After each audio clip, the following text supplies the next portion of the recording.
The Nord Stream 2 gas pipeline, President Biden imposed sanctions on the corporate officers of the energy project, part of what the White House says is a coordinated response with allies.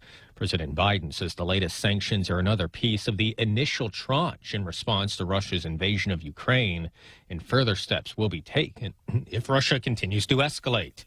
Yesterday, the president ordered sanctions on Russian financial institutions, as well as oligarchs and their families. Lisa. Thanks, Jared. The EU announcing a new round of sanctions today as well. Many Americans don't support much U.S. involvement in the conflict. In a new AP Norc Center poll, just over one-quarter surveyed say the U.S. should have a major role. More than half support a minor role. 20% say no role at all, even though the poll also finds 53% extremely or very concerned that Russia's influence around the world poses a threat to the U.S. That's up from 45% last August.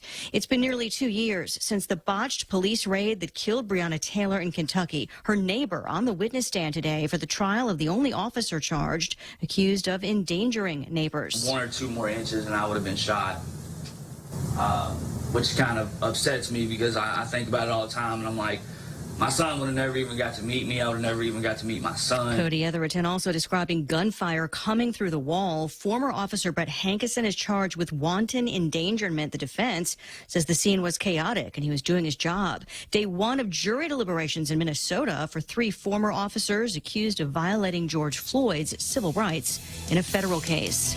America is listening to Fox News. Family Finance has been serving the people of Guam since 1959, and they will continue to be there for you in the years to come. Get a personal loan for that summer vacation or to pay off those long overdue bills. Family Finance has got you covered. Apply for a personal loan from $1,000 up to $3,900 by calling Family Finance in Hagåtña, now at the old Nanbo Insurance Building at 475-4545, Upper Tumon 647-5626, or in Dededo 633-4473. Family Finance, here to serve you. Come try Guam's original Chamorro restaurant with Pica's best 5 years running. Mezcla Chamorro Fusion Bistro. Experience Chef Peter's candied salmon over scallion coconut rice, octopus to naktak, Chamorro platter, and their award-winning gourmet hamburgers. Or if you're looking for something healthy, try their keto-friendly menu. Come and enjoy Mezcla's half-a-day service at their Hagåtña and Grand Plaza Tumon location. Call their Hagåtña location at 479-2652 for reservations. The sentence for a child molester in California continues to make waves after Hannah Tubbs was heard laughing about it in leaked jailhouse tapes. She got a 2-year sentence for assaulting a 10-year-old girl in 2014 and does not have to register as a sex offender. Los Angeles County District Attorney George Gascon admits he got it wrong when he moved the child molestation case from adult to juvenile court, but he still insists he didn't know about the contents of the Tubbs tapes until Fox News told him last week. But the deputy DA who was prosecuting the case and was suddenly removed from it, telling us the claim about Gascon's executive team not knowing about the tapes simply isn't true. That prosecutor removed from the case says Tubbs could be out within months and living next door to any of us. Fox's Jonathan Hunt. Opponents have already been raising money for an effort to recall Gascon from office because of his crime policies. A former DHS official says he's a victim of Havana syndrome. The former Department of Homeland Security Chief of Staff, Miles Taylor, says he's among the hundreds of U.S. security officials who say they were hit with these mysterious symptoms. U.S. and Canadian government personnel started reporting these attacks in Havana in 2016. There have since been hundreds of accounts across the world.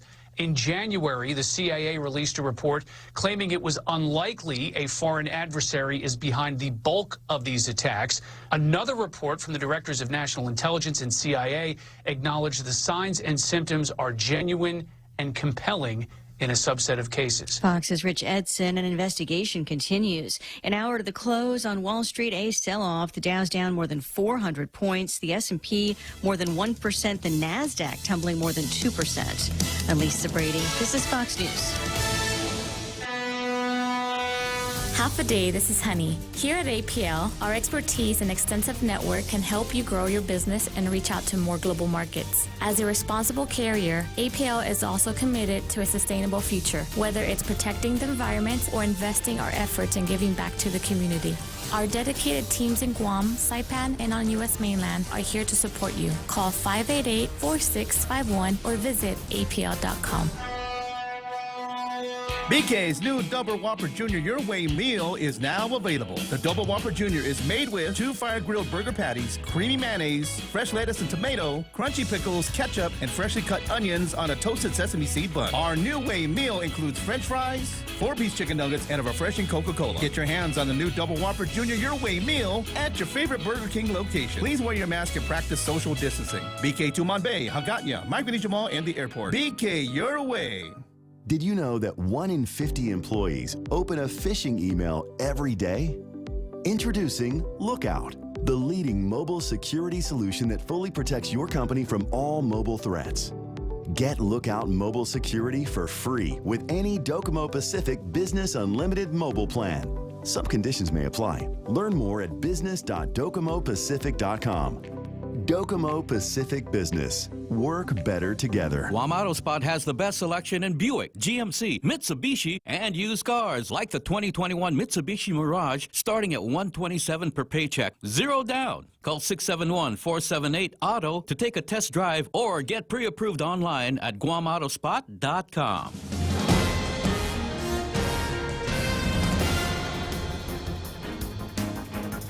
Half a day, it's 6:06. I'm Montesova Tyron with a look at your local news.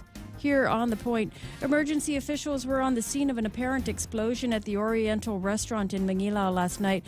Neighbors and residents as far away as Pago Bay took to Facebook this morning, reporting that they had heard a loud boom, some saying that they felt the ground shaking at about midnight. Residents in nearby apartments reporting the windows in their units were blown in. There were so far no reports of any injuries, with little information being released from authorities this morning. The Guam Daily Post does show video of responders on the scene, and it is believed to have been an explosion.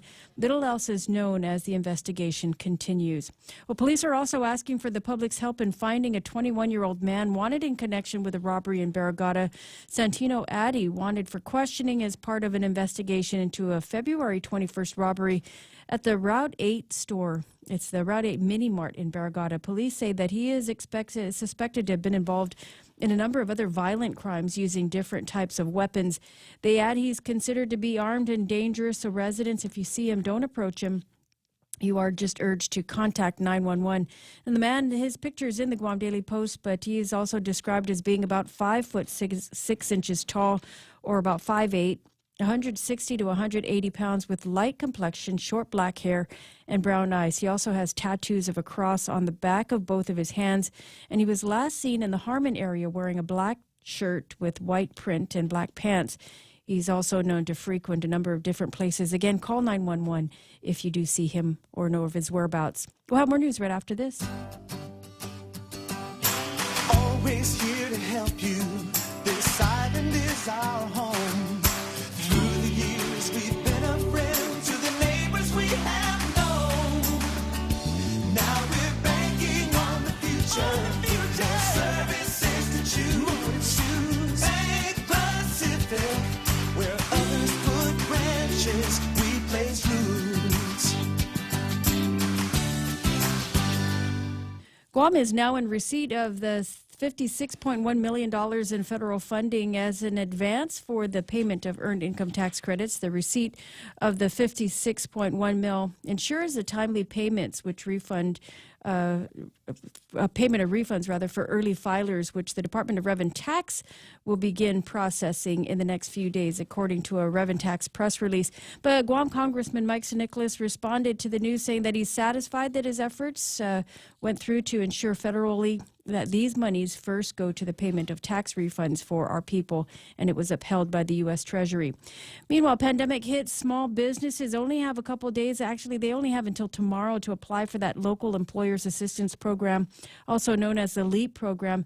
Initially, the deadline was set for March 31st. However, because of the demand, they've pushed up the deadline And it is tomorrow. The governor also directed another $5 million to be applied to that LEAP program, now giving it a total of $55 million in direct assistance to the businesses which apply.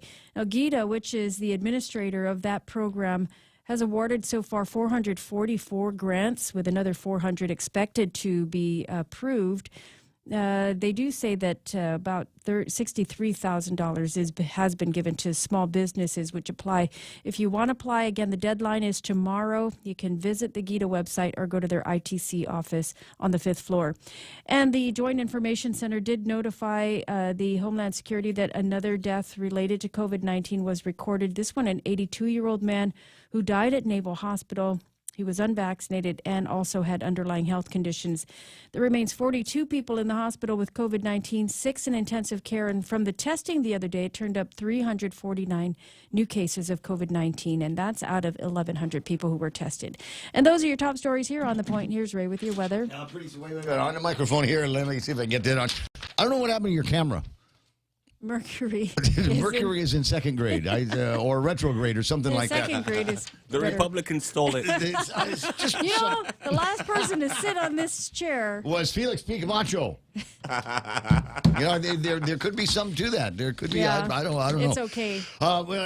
Here's the long and short of it. I don't know how to fix it until 10 o'clock this morning, so we're just going to have to deal with it as it is. What'd you ask for? Weather this morning? Yes, please. Can do here. Partly sunny today. Daytime highs near 86 degrees.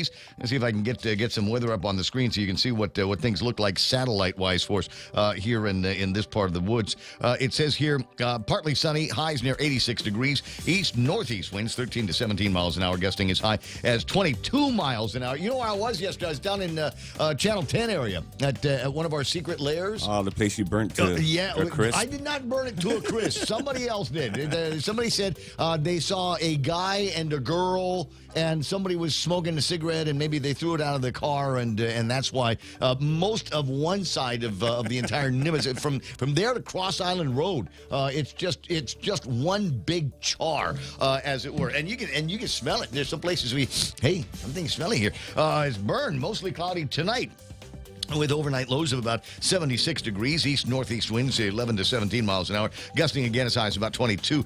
Same thing in the forecast for tomorrow. Partly sunny skies into mostly cloudy skies tomorrow evening, and that's because it just seems to be a whole lot of chop in the area. Heat index today, if the sun comes out, 90 degrees. There's a high fire danger rating, a high surf advisory, rip current warnings, and box jellyfish warnings. Stay home. Stay, like it was lockdown Lou says, stay home again because the planet's trying to kill you. Mother Nature is out there, and one of the things we were talking about is the fact that there's all these the vectors that are out there. Mono was talking about a house across the way that got cleaned up, and all of a sudden the rats that nobody knew were there are all of a sudden everywhere. They got nowhere to go, Big so they're ones. looking for someplace else to hang out. And it looks like Mana's place is it. Well, my dogs are catching them, so they're not very successful sneaking onto our property. That doesn't sound healthy. I mean, I hear you just, rats. They don't have a chance in my yard. They just got stuff. Aren't there things associated with rats? Diseases, I got bunny dogs, so COVID-19. they got these really strong immune systems. And this is also true. They won't get sick. Sunrise this morning at 6:40. Sunset tonight is going to be at 6:28. Hashtag tell the other 6:13 on the Ray Gibson Show. Brought to you by Bank Pacific. Banking on the Pacific for 67 years. Attention! Lolita Kamet is now with Hoffaday Realty. She'll always be that hardworking and passionate real estate professional who is committed to helping you make a difference in your life and helping you achieve the American dream of home ownership. She also specializes in commercial leasing, land sales, local residential sales leasing, military and corporate relocation. So for all your real estate needs, call Lolita Kamet now with Hoffaday Realty at 688-6743. That's 688-6743. My family and I trust the FHP Health Center because of our connection with the healthcare providers. The services are mostly under one roof, enabling a one-stop for all of my family's medical, urgent care, imaging, dental, vision, laboratory, and pharmacy needs. My family and I trust FHP Health Center. You can too. FHP accepts most insurance plans, TRICARE, Medicare, Medicaid, and self-pay patients. For an appointment, call 671-646-5825, press 1, or takecareasia.com. FHP Health Center. Our island, your clinic. 6:14 in the morning. Portions of the program brought to you by APL American President Lines, a global presence with a local home. Also being brought to you by the team over at KFC. Breakfast time waiting for you. The Colonel's fried chicken, fried rice. Got to try it. Got to try it. Plus, all your regular breakfast favorites are waiting for you over at KFC. Need them to deliver? Give them a call, 300-FAST. And don't forget, though, lunchtime today. And it was lunchtime yesterday. Twister with the Denancy on that. You can get the spicy zinger, or you can get the KFC's fried chicken sandwich with the Denancy sauce as well. Decisions, decisions, decisions. Make some and eat at KFC today. The Ray Gibson Show. Morning talk that matters. Call now, 888-TALK. That's 888-8255.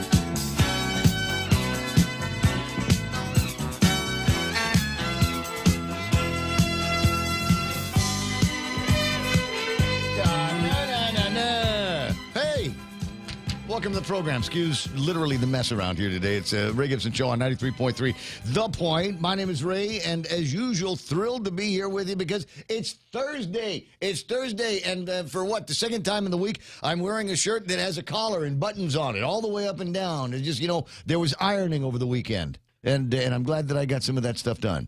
It looks good on you. Thank you very much. Yeah, it's one of the favorites. Anyway, that's Real Joe. He gets the phone when you call it, 888-8255, 888-TALK. Don't forget to put the 671 in front of that because, I don't know, it's a federal law or something like that. Monica Silva gets the, no, she doesn't get the phone. She takes care of news. I don't get anything. And headlines. Yeah, it's just kind of weird without, there's that was kind of creepy. It's split screen and there's invisible. an image there, but there's no mana in that it's in like that I'm image. a vampire. So Am I really alive? I said it. Can you get a mirror? Get a mirror. Let's see if she casts a reflection in the mirror. But I asked the guy. I sent a note to the guy in the States that's in charge of software, and he's going to fly in just for that. No. Wow. They technology now. There's ways. Cool. They'll just take over the computer from where they are and remote control the thing. Like when the governor clear leaves. my history then. Yeah, there's that. 6:17 in the morning. Anyway, she'll take care of news and weather and information and all of that stuff that we're going to need to get the day started. As I said, welcome to the program. It's a Thursday, right? And I'm feeling groovy in a lot of different ways. And one of them is I shouldn't brag about it, but you know what? I share when I get my Wordle in 6, but this morning Wordle in 3. Yeah, and yesterday.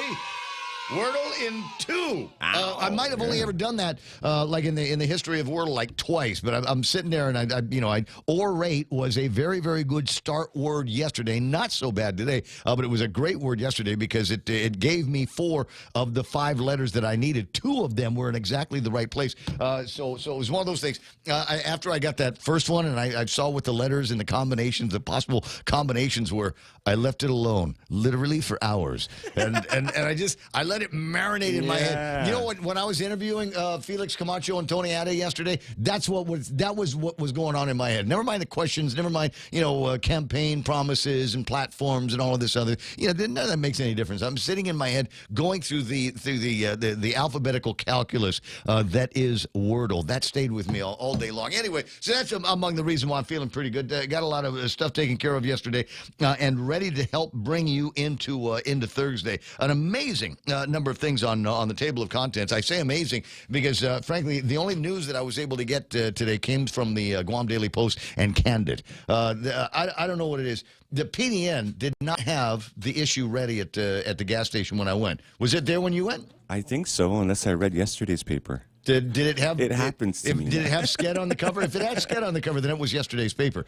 Maybe. Yeah. So and it's going to sound like a criticism and more of an observation. I don't know what's going on over there. It just seems to have the technical part of the operations. I remember growing up thinking that, and they kept track of it. it. They kept careful track of days where they did not publish a newspaper, and I can remember up until I was 55 or 56, I could count on one hand the number of days that they missed getting the newspaper out. It's like typhoons or something like that. That war breaking out. There's good reasons to not have the news thing, but for some reason they're just not getting them out as often as they used to, and not getting them into the stores as often as they're used to. But it's okay. It's copies of stuff that we talked about yesterday anyway. I'm able to prepare a 4-hour show based on the news that I've got for you. Now, story number one, and it's not anywhere. It's not anywhere. And I credit Phil from over at Venue for finding it before I did. But the oil that goes that from Singapore that is eventually refined and turned into the gasoline that goes in our cars. Oh, Tapis oil is, as of right now, as of 6/21 on Thursday the 24th, is the most expensive oil on the planet. On the planet, it is trading for $102 and change. Wow, is right. It went up almost $5 since the last time we looked at it. Filled up the Bentley yesterday, Ray. Did you fill up the Bentley? You told me to. That's you said you better go gas up. I said, put some gasoline in the car right now because I brace. I've got a feeling it's going to be going up. And here you already had the number in my head. Went to the gas station, in a failed attempt to get a PDN, and forgot to look at the gas station price sign thing. So I don't think they've already changed it, because you know how it is. As soon as they change the price of gasoline, it's like earthquake. Everybody wants to be the first one on Facebook to say gas prices went up. Gas prices went up. Let's go, Brandon. I don't think that they've gone up just yet. But I'm bracing myself, because there is no way that they're going to be able to continue to sell us gas at $5.40 a gallon if the raw product costs $102 a barrel. And you're wondering, Ray, is that a record for Tapis? It is a record for Tapis, and like I said, it is the most expensive form of oil on the planet today. There's the next closest one is like $101, and it's from, I don't know, the pumps in Azerbaijan. And I'm not going to talk about that very much, because I don't know if I could find Azerbaijan on a map. I'm not even sure if I'm pronouncing it correctly. But you know what I learned yesterday? And I suppose we should all learn this, because it's where the initial flames of World War III are. But you're not supposed to refer to the Ukraine as the Ukraine. Oh, really? What is it? Just Ukraine. You can just say Ukraine and everybody will be happy. Are you from the Ukraine? And they say, well, no. Are you from the Guam? It's a small U, big K, Ray. Small U, big K. So keep that in mind as we say, as the flames of war begin to fan themselves up down there. Right now, it's all sanctions. And everybody's going to, running around the EU and our allies, and Biden's going to be running around going, yeah, we hit them with sanctions. Putin knew you were going to be going after them with sanctions. And the crazy thing, if it sounds like, I'm digging Putin on this more than I'm digging Biden, I'm not alone. Even the Washington Post, which, we read that religiously around here, Washington Post is noting that there's a certain kind of rhetoric that seems to be coming out, mostly from conservatives, that seem to be more impressed in this little chess game with Putin than they are with Biden or literally any other Western Democratic figure. Well played. Well played, Putin. Well played. Yeah, this is, it's interesting. I don't know if this is going to bring about, some kind of nuclear holocaust down the road. But yeah, we just probably there are people that like Putin better than we like Joe Biden. And there's a lot of people that are under the impression that most of what we are seeing out in Ukraine has everything to do with the wag the dog scenario, where things are so upside down and backwards in the United States of America that we need to distract the people. We need to hear. We need a war is what we ought to do. Well, let's go start talking about sending sorties and planes and tanks and doing all of that stuff. But anyway, that's not necessarily where I wanted to get going here this morning. 6:24 in the morning, and we'll take care of some shouts here. Overnight, you might have noticed that if you live in the Mangilau area, there's apparently one of the restaurants in that area exploded. It went boom. That's the title of today's program. It went boom. You remember that scene from Stripes?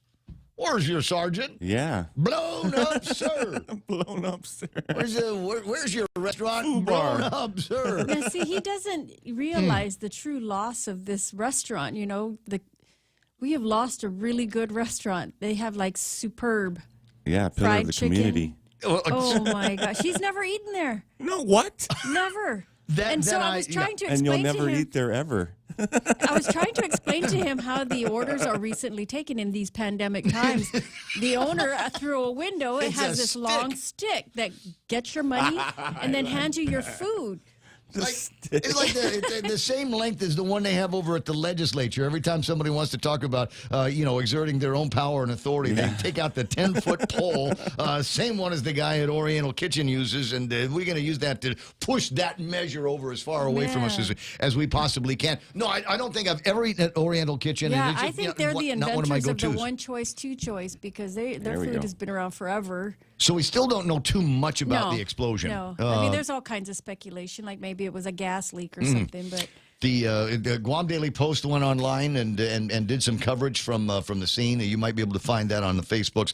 There's a couple of I've got some video here, but I'm trying to remember. It's not clean. It's not clean. No. Yeah, Real Joe. So I'm just going to play the video. But there was maybe I'm not. Okay. On the post, some of the comments that was on their Facebook coverage. One of the neighbors who lives in an apartment. Did they close by take an said- accusatory tone? No. They No. said that they were in their apartment Mhm. about midnight, and the explosion actually caused some of their windows to blow in. Oh, really? Yeah. Well, that can be spooky, especially in these uncertain times with Biden and Ukraine and Putin. Maybe a little bit of something that goes boom in the middle of the night. Yeah, that'll get your attention. At any rate, no, I've never eaten there. But I hear what you're saying. That's And like grandma fried chicken. that good. Yeah. That good. And I am very picky with my fried chicken. So where are you going to get it now? I don't know. I might have to make it myself. You'll have to actually learn to cook the fried chicken on your own. 6:27 in the morning, and that is I want you to ponder that. Here, you think about this. So a go-to place for Mana, clearly a go-to place, even for Real Joe, but not for me. So, what restaurant, if it blew up, would be end of days for you? Think about that. I got there's a lot of places that I eat. I got the Subway near my house. Does that count? Does it, the KFC near my house? I remember when there was a Burger King in the location where the KFC is now, and then it went away. And those were some of the dullest, most colorless days of my life because it was such a great go-to. Pick up the kids from school, swing by BK, grab something to eat, and then there was nothing for an awful long time. So I don't know. I mean, that's fast food. I don't know that I've got a go-to place. I know it would bother me a lot if places like Teray, Mosa's, Stacks, if something happened to those places. But what about some of the other restaurants that we've got around here? How would you feel if one day you couldn't go to your favorite King's restaurant? Mine would be Rotary. Rotary sushi. I can't live without my yeah. Rotary sushi. I'm still trying to let go of Sizzlers, Ray. I'm still. Man, Swenson's is gone. What are we gonna? And speaking of Rotary, Michi's back. Where? Who? Michi. Oi. Yeah. Welcome back. Okay, that's awesome. Now, it's got me thinking about a couple other places, but we must move on. We must move forward here with the program. And the reason why I'm kind of hemming and hawing here for a second is I'm distracted by some of the things. I should be looking on Facebook at all the people that we've got lined up watching the program here this morning. But the reason why I'm not able to do that is because it was on a page where Ben Shapiro was talking about how these are the worst rated Winter Olympics in the history of the Winter Olympics. So we got that. Let me see. Let's take care of some of these guys who are now pondering where they're going to be eating if there's no Oriental Kitchen. Sometimes you want to go where everybody knows your name, and they're always glad you came. You want to be where you can see our troubles are all the same. You want to be where everybody knows your name. You want to go where people know people are all the same. You want to go where everybody knows your name. supposed to be. You start with the YouTube side here for just a second. I'll start with James Howard on that side. Who's your Big Daddy 06 checking in on their Lupang Guam, co-moderator of the Point on the YouTube side. Morning, it's good to see Howard is back. And Howard saying something about me watching porn on the laptop. Very, very impressive. No. Never with my sister in the room. Thank you. Mel Young is online. I got Long MD and et cetera, et cetera. Great to have you guys chimed in and hanging out this morning. On the Facebook side, number one today is Juanita Machi. Hey, how about that? Mike Grace Blas is in there. There's Lani Salas, Dan Rizal, Bill Wyndham. I got good morning to Lou Mendiola and Mike Grace Blas. Bonnie Suba asking, what blew up? The Oriental Kitchen in Manila blew up. Here's what I'm pondering right now. And Mark Cruz is going to be looking into this. He's going to be my guy on this. Mark Cruz is wondering, like I am, I wonder, because there's so much activity around there. It's not just like, the store was at the top of a hilltop or something like that. There's gas stations and other stores and things like that. I wonder out loud if there are any surveillance cameras that might have captured the actual explosion of the Oriental Kitchen. Is it possible that somebody out there has, and maybe now as I mention it, somebody's going to go, yeah, wait a second, I got a store in that area. Maybe I'm going to go and go online and check out the surveillance tapes and see if we've got the actual images of the explosion. And all the cats running out. Of the Oriental Kitchen.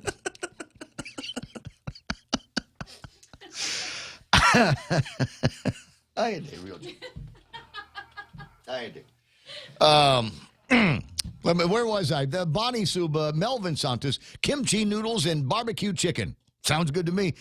Nick Perlowski is there. Michelle's is the place that is his go-to.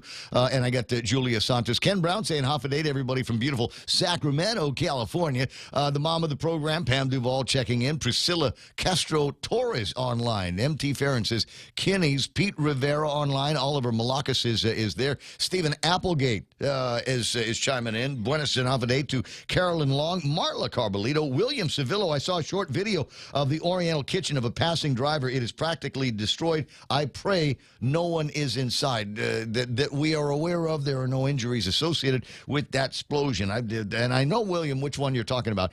I got that video on the sainted Father Duenas Memorial chat, and interesting the kind of language these people were using and I want to say the guy did it right. I want to say he was using the vertical polarization or horizontal polarization, but still couldn't resist letting loose with a couple of four-letter words, just to emphasize, if you will, the scale of the destruction at the Oriental Kitchen. Stephen Applegate, Carolyn Long, Marla Carbolito. I got Harvey Egna, soon to be senator. Harvey Egna. Oh, Biba. Yeah, well, he's picked up a packet. I don't know if he's, there's picking up as I know, there's picking up the packet, and then there is dropping off of the packet, and the dropping off deadline is not here yet. I'm curious, Harvey, have you gone through the contents of that packet going, this is bull crap? This is bull crap. Oh, this is serious bull crap. And just, in your head saying, who does all of this?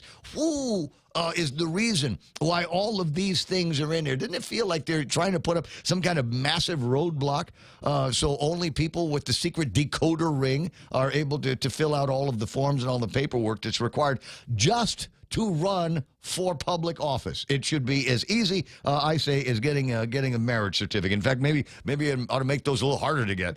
Montesilva, can you hear me?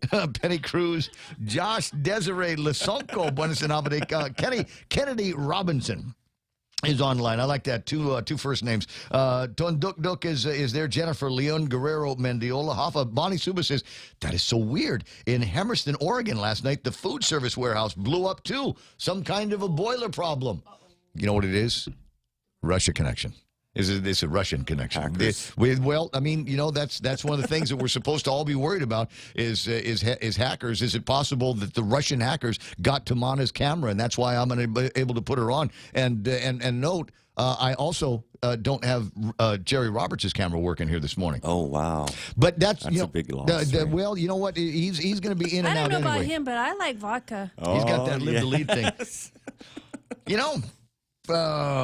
Thinking about it. A little early, but sure. James Bondo is there. Renee Lynn. Buenos Aires, CT Guam, Drew Tenorio, Tim Zedeker, Joe Bumba, John LaRue, followed by John Santos, followed by John Barcinas Sinicolas. Okay, we're full of Johns here today. Where's all the Nancys? Or Brittany's, or Shannon's, or, these John's. You ever notice the Brittany's? They're never ugly. There's a couple other names that of girls you just look like Sarita. Always beautiful, right? Yeah. And she's not online. I haven't seen her yet. Oliver Malakas, Manny and Ning, Regis, Jerome McDonald, and Jay Rojas is in the queue here this morning. Mahalos. Happy birthday and much mahalos to you as well. I got to say. Well, Rudy Magallanes is here, so get me a Bitcoin number. That's one of the things that Rudy is, he's crazy about. But Jay Rojas, I gotta say, buddy, the news coming out of Hawaii has not been as exciting as I was kind of hoping it would be. Everything that I've seen in the last couple of days all points to corruption, and it's corruption of guys with like Oriental surnames or like super Hawaiian surnames, and I can't pronounce any of them. So I'm just going to leave this out until somebody named Dano or something is convicted or 16-letter surname. Yeah. And chop marks, over some of the vowels. It's weird. Anyway, 6:36 in the morning. So much to get through. And remind me before Mana takes off that we still got to get. I haven't done celebrity birthdays over the last couple of days, and I really need to get into it. There's one or two from on today's list that might be interesting. All right, the guy that founded Nike, his name is Phil Knight, is 84 years old today. Oh, happy birthday, sir. But I'm not buying Nike stuff anymore. Yeah. Because apparently they've got that slave labor thing with the sweatshops and everywhere. 3-year-olds making shoes. But what's the alternative to Nike then? Like Under Armour? Yeah. Does Lululemon make boys' clothes yet? Yeah. They do, but you can see right through them. That was an issue for him not that long ago. I saw this a little bit late. Otherwise, I would have said today should be Talk Like Edward James Olmos Day. Edward James Olmos. Stand and Deliver. Miami Vice. Miami Vice. It was in Miami Vice. It was the guy in Blade Runner. Yeah. It's too bad she won't live.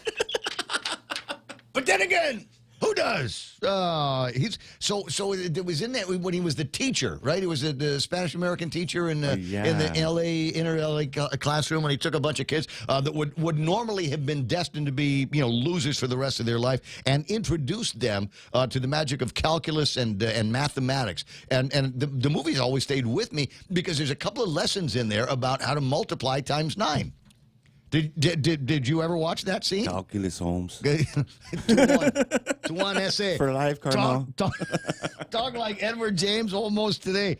Billy Zane from Titanic. Billy, I hate that guy. No, but I don't understand why. Why does everybody hate him? He's such a villain, man. He's the guy that lost the diamond. And she basically stole it from him. And the poor guy, dies and whatever. Mac and all that. Yeah, right. He was. We're going to watch that movie again, but watch the movie again from the perspective that Kate is the one that was. She was the real villain in the movie. Chamorro girl. Absolutely. So Billy Zane, he was in a movie that's based on one of my favorite comic books or Sunday comics. He played the Phantom once upon a time. Boxer Floyd Mayweather is 45 years old today. Happy birthday. Happy birthday, dude. It's World Bartender Day. Does everybody have a favorite bartender? Yeah. What's the name of that? The guy over at Venue? You know what Phil. I'm talking about. Yeah, no, not Phil. The guy, Phil's my favorite bartender. He's got hair. The guy's got hair. It's him and the guy over at Crust. A couple of my favorite bartenders, maybe of all time. They turn it into just a world of art. So it's World Bartender Day, and finally, it's Chili Day. And I'm not saying anything about that. And Real Joe, I don't want you to say anything about it either. Just Chili Day, however you want to celebrate. It's still, not quite sunrise. Will be in just a few minutes. It's 6:39 in the morning. Time for another look at big news and headlines. Mana Silva Tyrant has been standing by. Let's get to it. Mana, what happened? Well, emergency officials are combing through the debris looking for what caused an explosion at the Oriental restaurant last night. It occurred about midnight. Neighbors reported hearing and feeling the blast as it went off. No reports of injuries so far. Again, that incident is under investigation. Meanwhile, police put out an all Points Bulletin looking for a 21-year-old man who's wanted in connection with a robbery that took place at the Route 8 Mini-Mart in Barragata. Police say he's suspected to have also been involved in a number of other violent crimes using different types of weapons. Anyone with information on this man is urged to call 911 and not approach him. He should be considered armed and dangerous. And from the JIC report this morning, there was another COVID-related fatality that was reported. An 82-year-old man was unvaccinated and had underlying health conditions. He died at the Naval Hospital. There remains 42 people in the hospital with COVID-19, 6 in intensive care. And from the latest round of testing, 349 new cases of COVID-19 reported. And those are your headlines right here on The Point. I got you. A bunch of other people checking in. We'll start talking about them in just a second. In 20 minutes, it'll be 7 o'clock in the morning. We'll take our first look at morning traffic here in just a sec. What's for breakfast at KFC under $3.95, you ask? What's for breakfast at KFC that's different than the other guys, you ask? KFC's chicken wrap, sausage wrap, the Colonel's chicken congee, chicken fried steak, sausage biscuit and gravy, and biscuit sandwiches made with KFC's original fluffy biscuits. All for under $3.95 and all only at KFC. Plus, with waffles and the Colonel's chicken fried rice, we've got something for everyone. So visit KFC for breakfast today. It's finger licking good. Do you have a pain or loss of function in your hand or upper extremity? Then have Dr. Jerome Landstrom, a board-certified hand surgeon and combat veteran with over 25 years in experience in diagnosing and treating upper extremity and hand problems. He'll provide care to you and your loved ones so you and your loved ones can take care of yourselves and others. Call 671-646-HAND for an appointment and visit his website at www.pacifichandsurgery.com. Half a day. This is Clara Manglona from Security Title with an important warning. Wire fraud is real, and home buyers and sellers are one of the biggest targets, even on Guam. When sending money by wire transfer, be sure to confirm the wire instructions by phone, not email. In this case, it's good to be suspicious and know who you're dealing with. Let the professionals at Security Title work with you to minimize loss due to wire fraud. We are here to help.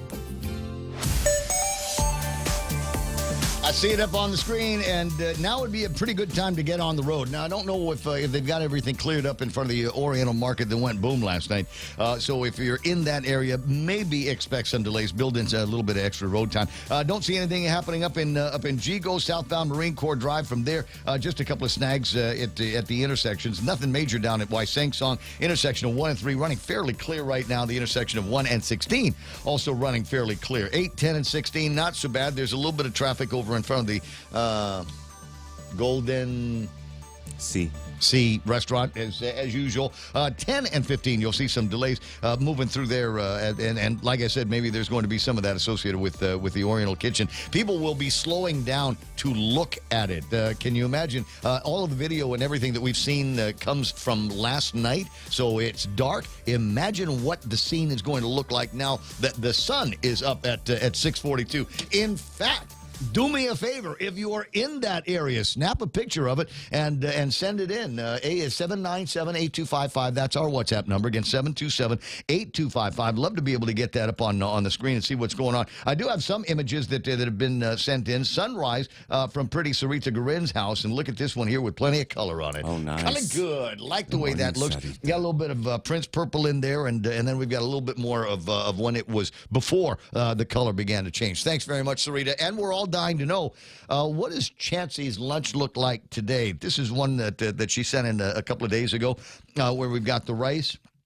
We've got the Yakult, the yogurt drink over here, some grapes, and you recognize what this is, right? Is that a shrimp patty? It's shrimp patties. Oh, nice. It's shrimp patties, and probiotics. Somewhere out there, not that we're stalking, but somewhere out there is a picture of Sarita Garin holding like a 2-gallon, Ziploc of shrimp patties. Yeah, the pre of the shrimp patties. Good job with that. Outstanding frying. 6:44 in the morning. There's your right now traffic here on The Point. Knowledge is power. In just 60 seconds, the Evil 360 provides you a unique experience and a detailed report of your body composition for you to take action to improve your health. The Evil 360, turning information into inspiration to live a balanced lifestyle. Evil 360 is exclusively at the Take Care Wellness Center. Go to Simply Book Me or call 671-646-6956 extension 7260 for more information and to schedule an appointment with a member of the Take Care Wellness team.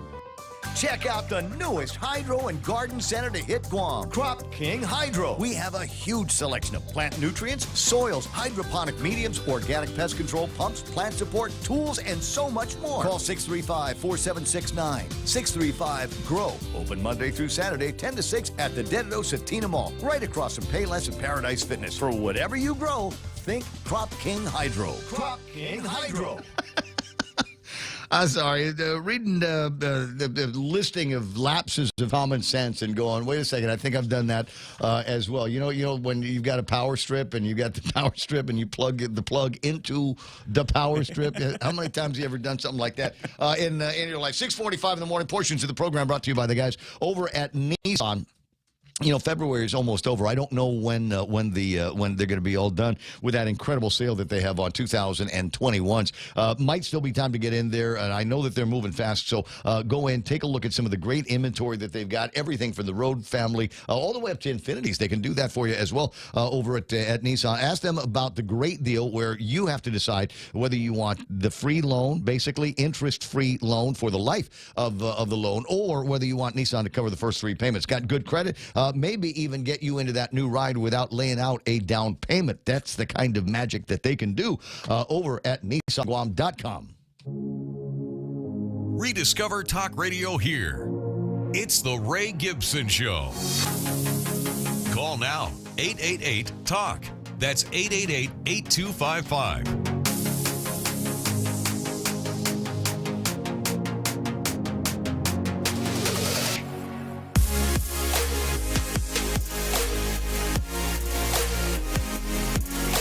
Study out confirms exactly what we have all suspected. Office distractions eat up about 2.1 hours a day for the average worker. Only here 3 hours. So did you think of me when you saw that? Yes, I did. Yes, I did. So what news site are you on now, or is it Amazon or Facebook? Where are you at? A friend of mine had a baby yesterday, so I was cutest baby ever. There are the distractions. And I just realized she's got 7 kids. I'm like, dang, girl. Hey, get cable. Oh, wow. Get cable. Here's a phone. Learn about social media. So yeah, 2.1 hours a day for the average worker, and once you're interrupted, it takes 25 minutes to return to what you were doing if you ever get back to it at all. People switching activities like making phone calls, speaking with somebody in their cubicle, or working on a document about every 3 minutes on average. So it's one of those things. We're just so easily distracted by everything, social media, etc. So you know, I should be looking at what I am doing here today, and ensuring that I've prepared an excellent 3.5, 4 hours, or maybe a good 20 minutes of the show between now and 10 o'clock. But truth of the matter is, I get just as distracted as you will. Social media is such a big it's a magnet, right? You get the phone, you put it down, and 2 minutes later, maybe somebody sent me a WhatsApp. I better check. Maybe I got an email. I better check. There's that fear of missing out on the world. So I spent probably an inordinate amount of time watching reels on Instagram, and I don't know if you've noticed, but they're starting to add and more prominently place reels on Facebook because their internal marketing says people are watching a lot of these little short movies on the social media, and I've been guilty of doing that. And everybody's got their favorite ones. My favorite ones are little ticky-tock things with the skinny Oriental women. But the other one that I like, my least favorite ones are these parkour videos. Where you got guys jumping from one building literally over to another, or almost dying. Oh yeah. I don't like that. No, because I'm watching these things going. Just one of these days, you're going to watch one of these guys plummet to their death. There's a rock climbing. I don't know why Instagram keeps sending me these rock climbing videos, but they're rock climbing videos of people falling down. They want me to do it, Ray. They're still wired in. They want me to do it, Ray. And they got no, it's never going to happen. They got they've got the harnesses on, they've got the ropes, but still and all, I mean, these guys are falling 20, 30 feet at a time, and I don't know if I could do something like that. Mine is always the scariest bridges in China. Like that broken bridge, then people run across, and at the end they realize, oh, I wasn't harnessed. Yeah, No, I remember God. that guy. I remember that video. So it's one of those things. But honestly, I My do like hands to. sweat just thinking about it. I know I get this crazy feeling where I sit down. Anyway, 6:49 in the morning, and I accidentally. There's people in the MTM chat that are going, Hoffa Gibson? I accidentally this pops up in the MTM Crime Watcher thing yesterday, and so MTM residents, please join us tomorrow, February 22nd or 23rd at 6:30 at the MTM Community Center for a meeting with the MTM Neighborhood Watch, GPD Chief Steve Ignacio, and Governor Lulian Guerrero. Oh, wow. To discuss law enforcement issues. Hope to see you there. So I sent a copy of it to, I sent a picture of that, I want to say to Juan Carlos Benitez and Cousin Troy. And I thought I captioned it, Lanya, they're just now getting to work on crime in the village. And as it turns out, that caption didn't go to Cousin Troy and Juan Carlos. Nice, Ray. It stayed in the MTM chat group. But I stand by my words. I'm not walking it back. Really, we're waiting 184 days between now and the primary election, and just now we're getting concerned about what's going on in the villages with crime. Everybody has got a crime story, one way or the other. Here's one that let me see if I can get this up on the screen. It's just a screen cap of from somebody's surveillance video. And I want to read to you what that screen cap had annotated on it from the guys. It says, "This car, light blue, was checking out my house in Totu about 9 o'clock in the morning. There were Micronesians in the vehicle. My brother-in-law was passing by and saw the woman walking around in the backyard. Oh. Hey." The car with guys in it was parked along the yard. My brother-in-law called her and told them they were on private property. She told them they were going to pick breadfruit. Oh, yeah. Oh, yeah, just whatever. Anything else you want? Bananas? My tangerines. Do you got mangoes are starting to pop in? Do you want to get some of those? Help yourself. Yeah. So he said, "Look, you're on private property." He told them to leave, but they didn't. They finally drove off. When he said, "Look, I'm going to call the police and kind of make that serious noise. I'm going to call the cops, and somebody is going to get arrested for maybe as long as 2 or 3 hours."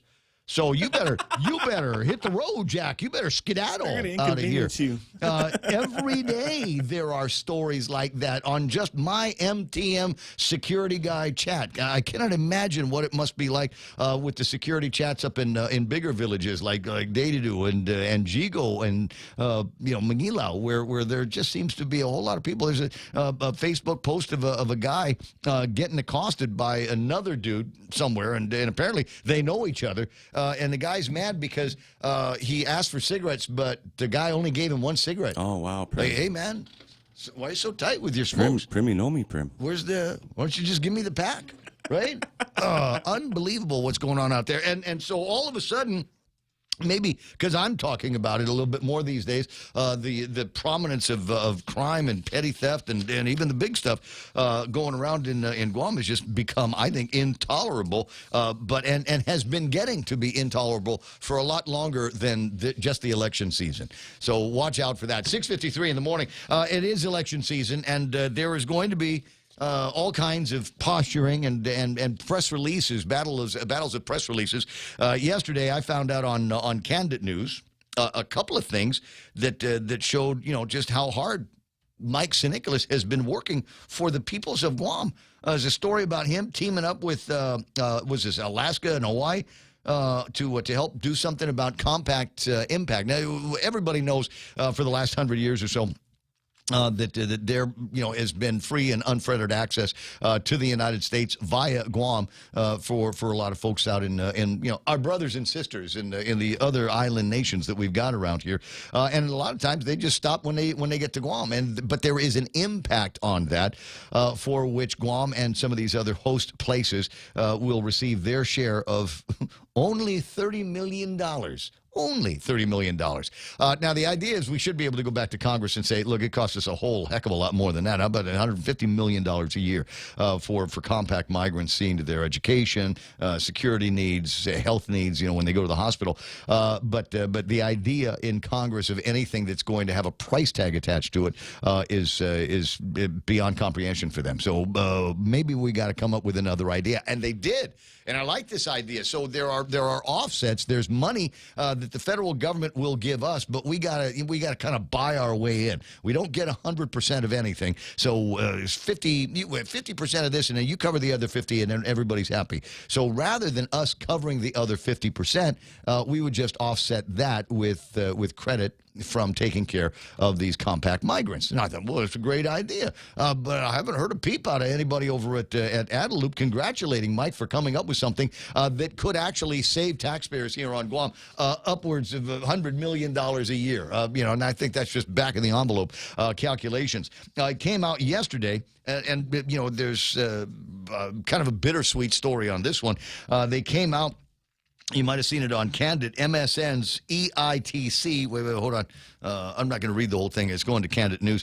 MSN's EITC reimbursement to ensure timely tax refunds for the first time since the 1990s. EITC, long referred to as the unfunded mandate from the federal government of the United States of America. And for a long time, it just wasn't paid. They just didn't pay out the EITC here on Guam. And then one guy was able to get a check, and that was the beginning of the avalanche for everybody else being able to get money out from EITC program funded by essentially the government of Guam. So Mike Nicholas out there, Washington, D.C., working on getting the stuff out. And then the governor's office sends out the press release applauding the hard work from Mike Nicholas and the team that represents us in Washington, D.C., piling high the compliments and the accolades for what a great job that Miguel is doing. What? Oh, wait. No. That's you had me, man. No. Me. They don't even mention him in the release. For years, previous administrations tried to fund this federal mandate. After relentless efforts in working with White House officials and Congress, we have succeeded. Lieutenant Governor Tenorio and I would like to express our appreciation to President Biden and his administration, the U.S. Treasury Department's Assistant Secretary for Tax Policy, Lily Batchelder, and the hard work of the IRS and U.S. Treasury teams for their continued support and advocacy on Guam issues. Nothing. They don't even mention, and our Washington, D.C. representative. Not even that. It's just, Governor Lully, Governor says, I love it, man. I commend all the local government workers that made this and all other locally run programs that have helped our people. This is the part where they're actually trying to figure out how to downplay all of the thank you for the federal dollars ads that Mike Nicholas has been buying. It says some may try to discredit or downplay your your hard work in getting these funds into our people's hands, not only efficiently, but within the numerous guidelines and requirements of the federal government. Some may try to discredit. And I hope when you say some, you're including me in that some. Cynics. Yes. Yeah, it's one of those things. Ben Pangilinan used to refer to it as saluting with somebody else's cap, right? So wait. So all of this money, all of these programs here that we're doing here, that's all funded from the federal government of the United States of America. Try not to blow smoke up our skirts to say that this is something, this comes out of the largesse and generosity of Adeloop and even the legislature, federally funded. And yes, there are local people that are standing up these programs as they would have no matter what. So, I mean, that's the job. Are we going to start complimenting people now for doing the job that they were hired to do? Well, the answer to that question is when you have a ceremony to initiate and commemorate the fact that we're putting stripes on Route 4 and reflectors on Route 4, then, yeah, I guess we are going to start doing that where we applaud everybody for doing their job. You know what? I think it's time for pay raises. I think it's time for pay raises in the government of Guam for doing the job that you were hired to do. 7 o'clock in the morning, or darn close to it, 1 minute away from the top of the hour. What will we talk about? What will we explore as the program continues? Well, there was another press release that came out yesterday. Actually, a couple of press releases that came out of the Attorney General's office, because he needs to get reelected as well. You know what they finally got around to doing? Cannabis rules and regulations. They've been finally signed off on the cannabis rules and regulations. James Howard will be looking for you and for your comments a little bit later on in the program. I don't know. It's been so long. I haven't seen the latest draft version of it. Apparently now it goes to the legislature, and they've got 90 days to review it and try to figure out how to turn that into some kind of political capital for them. Yes, I was for recreational marijuana, even before it was the law. I know I might have talked smack about it, but no, I was really behind it all the way. At 7 o'clock in the morning, the radio station is KUSG. Haggetting 93.3. We are The Point. The sanctions are piling up on Lisa Brady, Fox News. The U.S. and European Union announcing more penalties aimed at preventing a larger Russian invasion of Ukraine, which has just declared a state of emergency beginning tomorrow. This is, and has been, in some ways, diplomatic kabuki theater on the part of the Russians, making statements that they are committed to a diplomatic path while their actions suggest exactly the opposite. State Department spokesman Ned Price, President Biden slapping new sanctions on the company that built the Russia to Europe Nord Stream 2 pipeline, which is now on hold. Two prosecutors in charge of a criminal probe into former President Trump have suddenly resigned. A spokesperson in the Manhattan DA's office confirming it, but not commenting on a New York Times report that the DA had raised doubts about pursuing a possible case against the former president. The probe already led to tax fraud charges against the Trump organization and the company's longtime finance chief, who have pleaded not guilty. The Justice Department says what had been known as the China Initiative will no longer have that name and will get a broader focus. That Trump-era effort was intended to crack down on economic espionage by China, but was accused of unfairly targeting Chinese professors at American colleges. The FBI says it is aggressively investigating dozens of recent bomb threats. Between January 4th and February 16th, 57 historically black colleges, universities, houses of worship, and faith-based academic institutions were targeted with bomb threats, the FBI says. Those threats were made by phone, email, social media, and anonymous online post.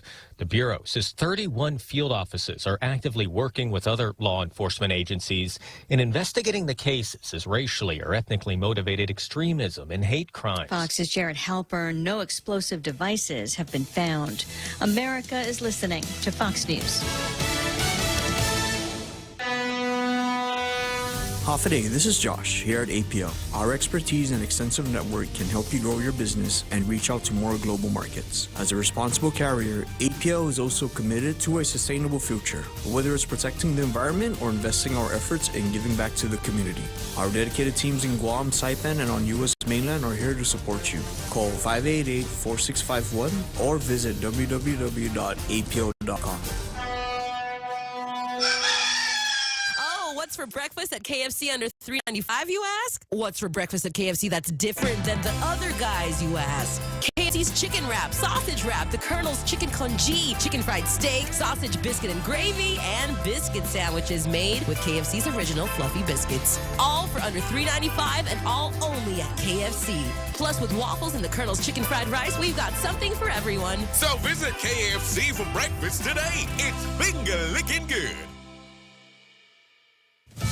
Minnesota Attorney General Keith Ellison says he has no plans to challenge the sentence for former police officer Kim Potter, who said she fired her gun by mistake instead of her taser in the traffic stop killing of Dante Wright. Sentencing guidelines for Potter's manslaughter conviction called for more than 7 years in prison. She got a 2-year sentence. Speaking of Fox 9 in Minneapolis, Ellison said that while he disagrees with the sentence, he would not second-guess the judge, and instead said he hopes sentences like this could be used to try to prevent the next tragedy. At the sentencing, Judge Regina Chu said that while Potter acted wrongly and violated the law, she ultimately made a tragic mistake.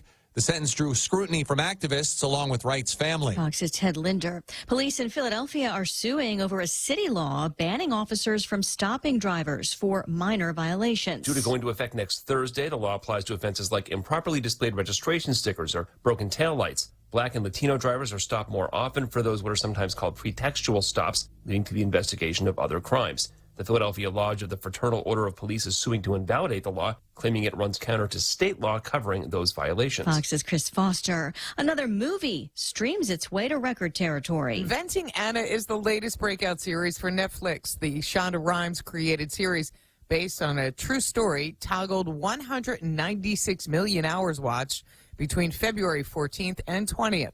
The numbers are in addition to the 77 million racked up the week before. I want to tell you about my friend, Anna. I think she's a con woman. The series stars Julia Garner as Anna Delvey, a fake German heiress who landed in the hearts and minds of New York's social scene while also stealing tons of their money. The series is inspired by the New York Magazine article, How Anna Delvey Tricked New York's Party People. Michelle Polino, Fox News. Stocks tumble, the Dow down 464 at the close. And Lisa Brady, Fox News.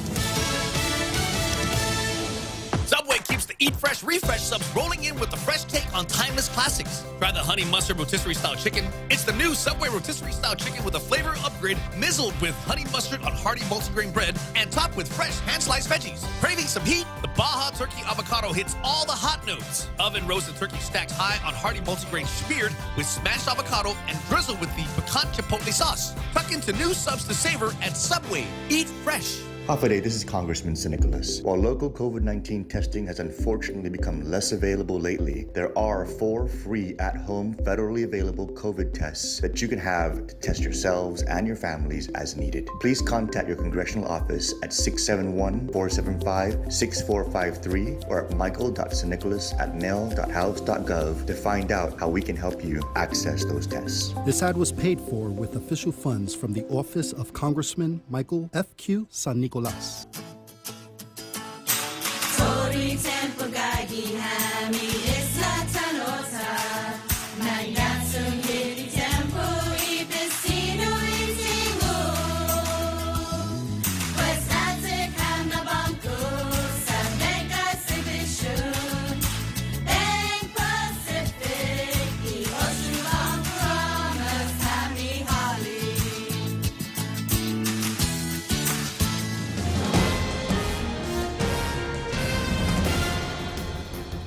Off a day at 7:06, I'm Montesova Tyron with a look at your local news on the point.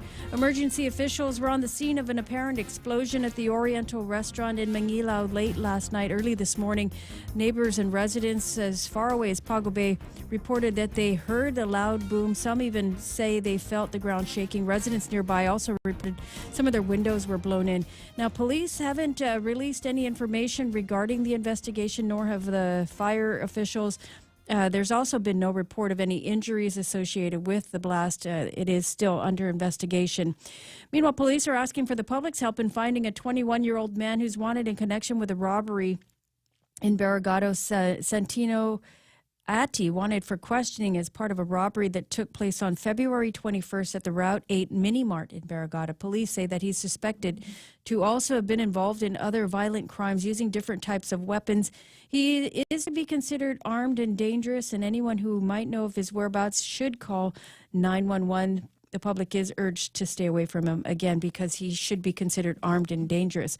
From the PDN, 2 men were charged with attempted murder and a woman also charged with robbery after an ORDOT dart game that turned violent. 49-year-old Hercules Perez Axel and 37-year-old Sean Christopher Sablon were charged with attempted murder and second-degree robbery, aggravated assault, and theft of property.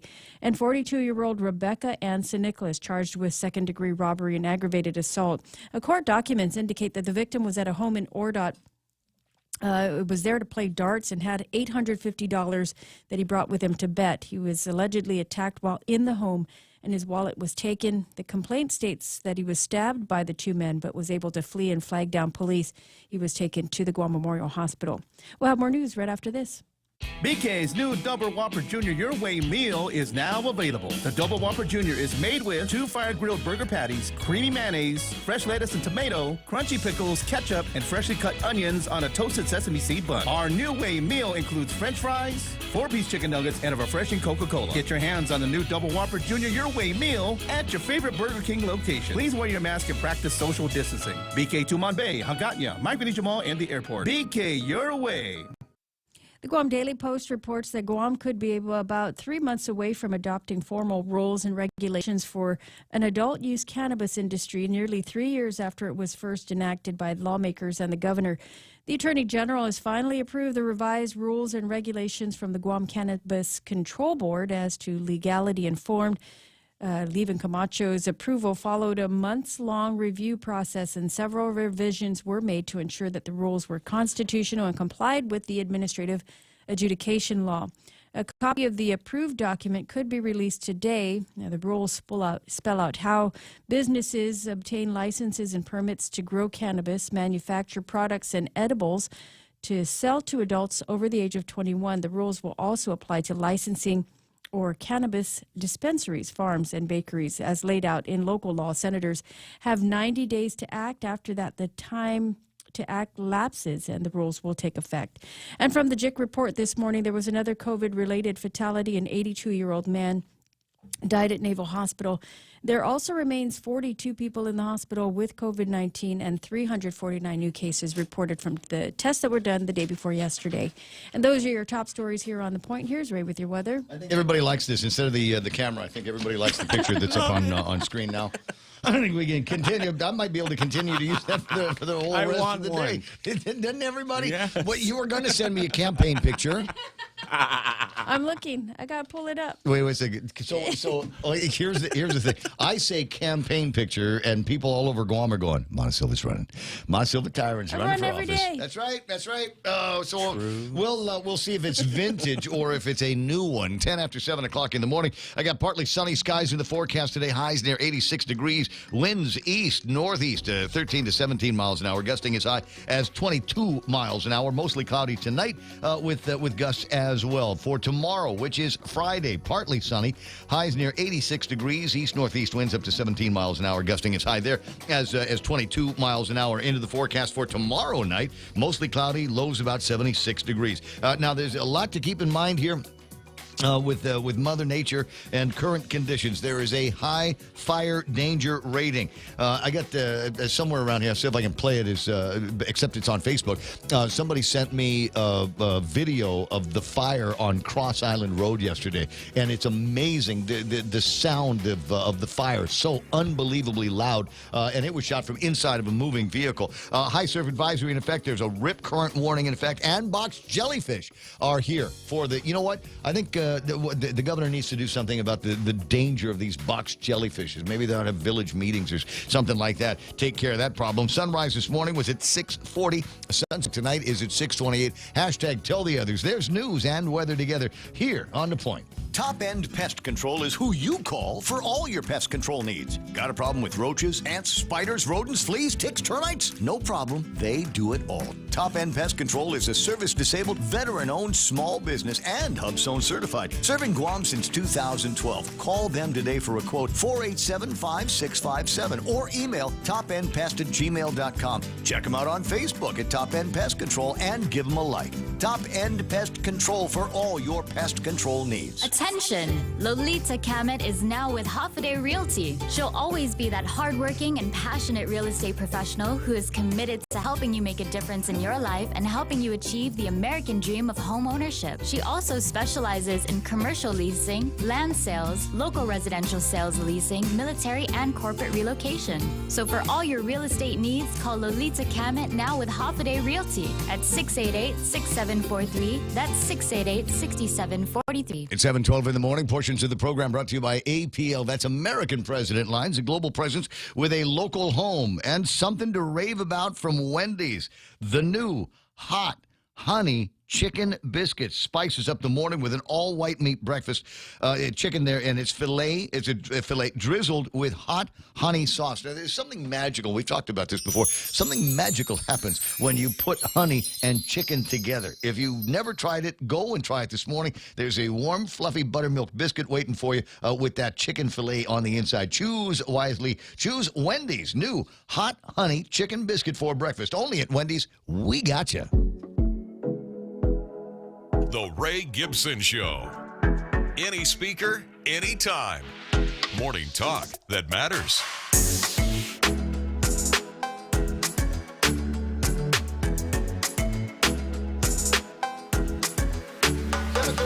Ray Gibson Show, and remind me a little bit later on. I got to do that thing with Jerry Roberts because his camera's not working either. Somebody on Facebook's asking, "Can we get the real Mona Silva Tyrant?" And I'm here to tell you, this is pretty close to real. I mean, just not moving or anything like that. It is. And some of you were wondering. And I'm saying, "What are you doing? Knock it off!" Wondering if her arm really is that long, and the answer is yes. Yes, it really like is that the long. Hulk. What in the world? I'm never wearing this jacket again. Our arms are longer these days because everything COVID? we're socially distanced and all of that stuff. Yeah.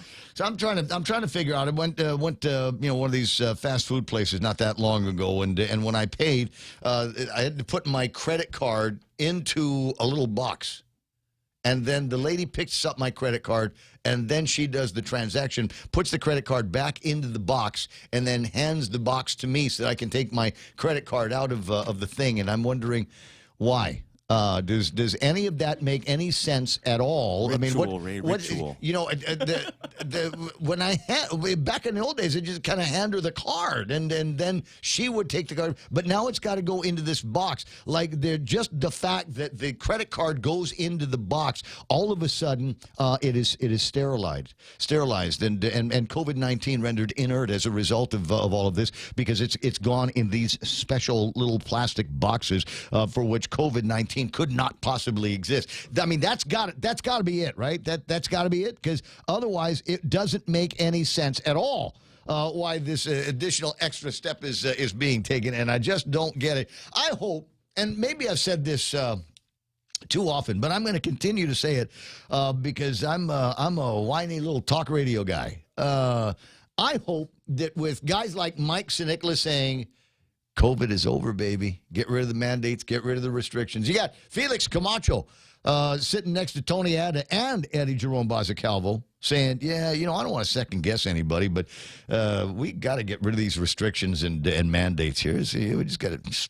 We're done. Never mind. But that. So I'm thinking that maybe there's somebody over at the governor's office going, oh God.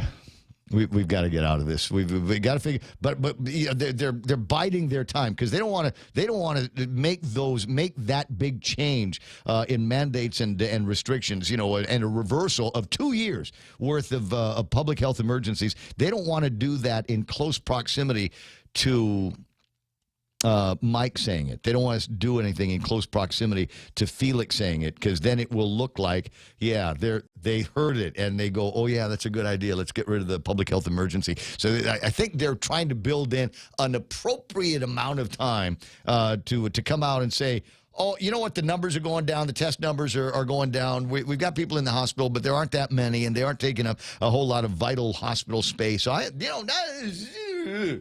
how about we just end the public health emergency and restrictions? Here's some gas. Yeah. And here's $300 for gas. Near as I can tell, the price of gas hasn't gone up yet. But I'm sorry, there's a bunch of stuff in my head. And I probably should be saving this, but I don't know if I'm going to be able to do this. A little bit of time on social media, a little fishing around here this morning that netted me this. Everybody likes Stephen King, right? The guy, the author, Stephen King. He did all your favorite movies, Cujo and Christine. Pet Sematary. Pet Sematary. I don't know why I thought of that. No fair. No fair. Whatever happened to that kid? But anyway, so one of my favorite authors, I'm not going to say that I've read every book that he's written, but I've read my share of Stephen King's books. And he says things in social media now that kind of annoy and kind of fluster me, because I want to have a high opinion of a guy that I've invested many hours reading and been entertained by his books and the books that have turned into movies over all all of those years. And then he says stuff like this. Stephen King writes on Twitter the other day, Mr. Putin has made a serious miscalculation. He forgot he's no longer dealing with Trump. What? Oh, my God. What? Somebody take away his Twitter. And that was responded to by a guy named Rahim Kassam. Says, congratulations, you are the dumbest MFer in America. Congratulations. You did it, Stephen. Like I said, it's one of those things. I think Jeff Evans taught me this years ago, when celebrities speak out about, politicians and issues, you learn more about them than you do about yourself. And so when I see things like, who's the other guy? Is De Niro, Robert De Niro. Practically most of the movies that he made right up until the 2000s. Great actor. Great, it's a terrific actor. Terrible right? human. What?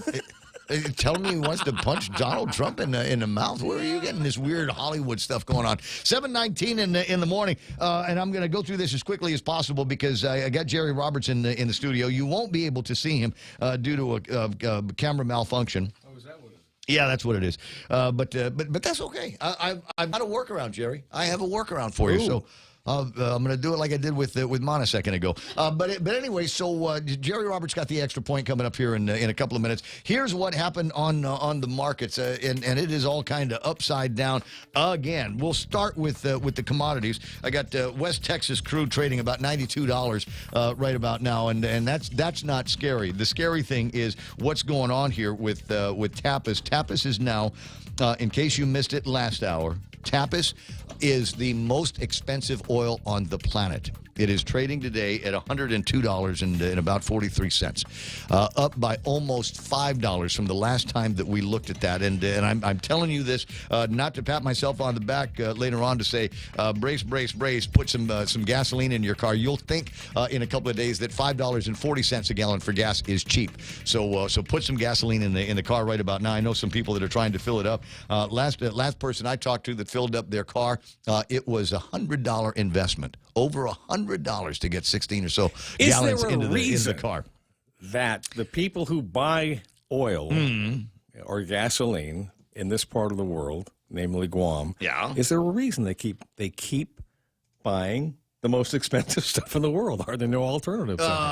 Because it's closer, I guess. I mean, I don't know. I no one's ever asked that question. How come you keep buying this stuff? Is there nobody else selling oil?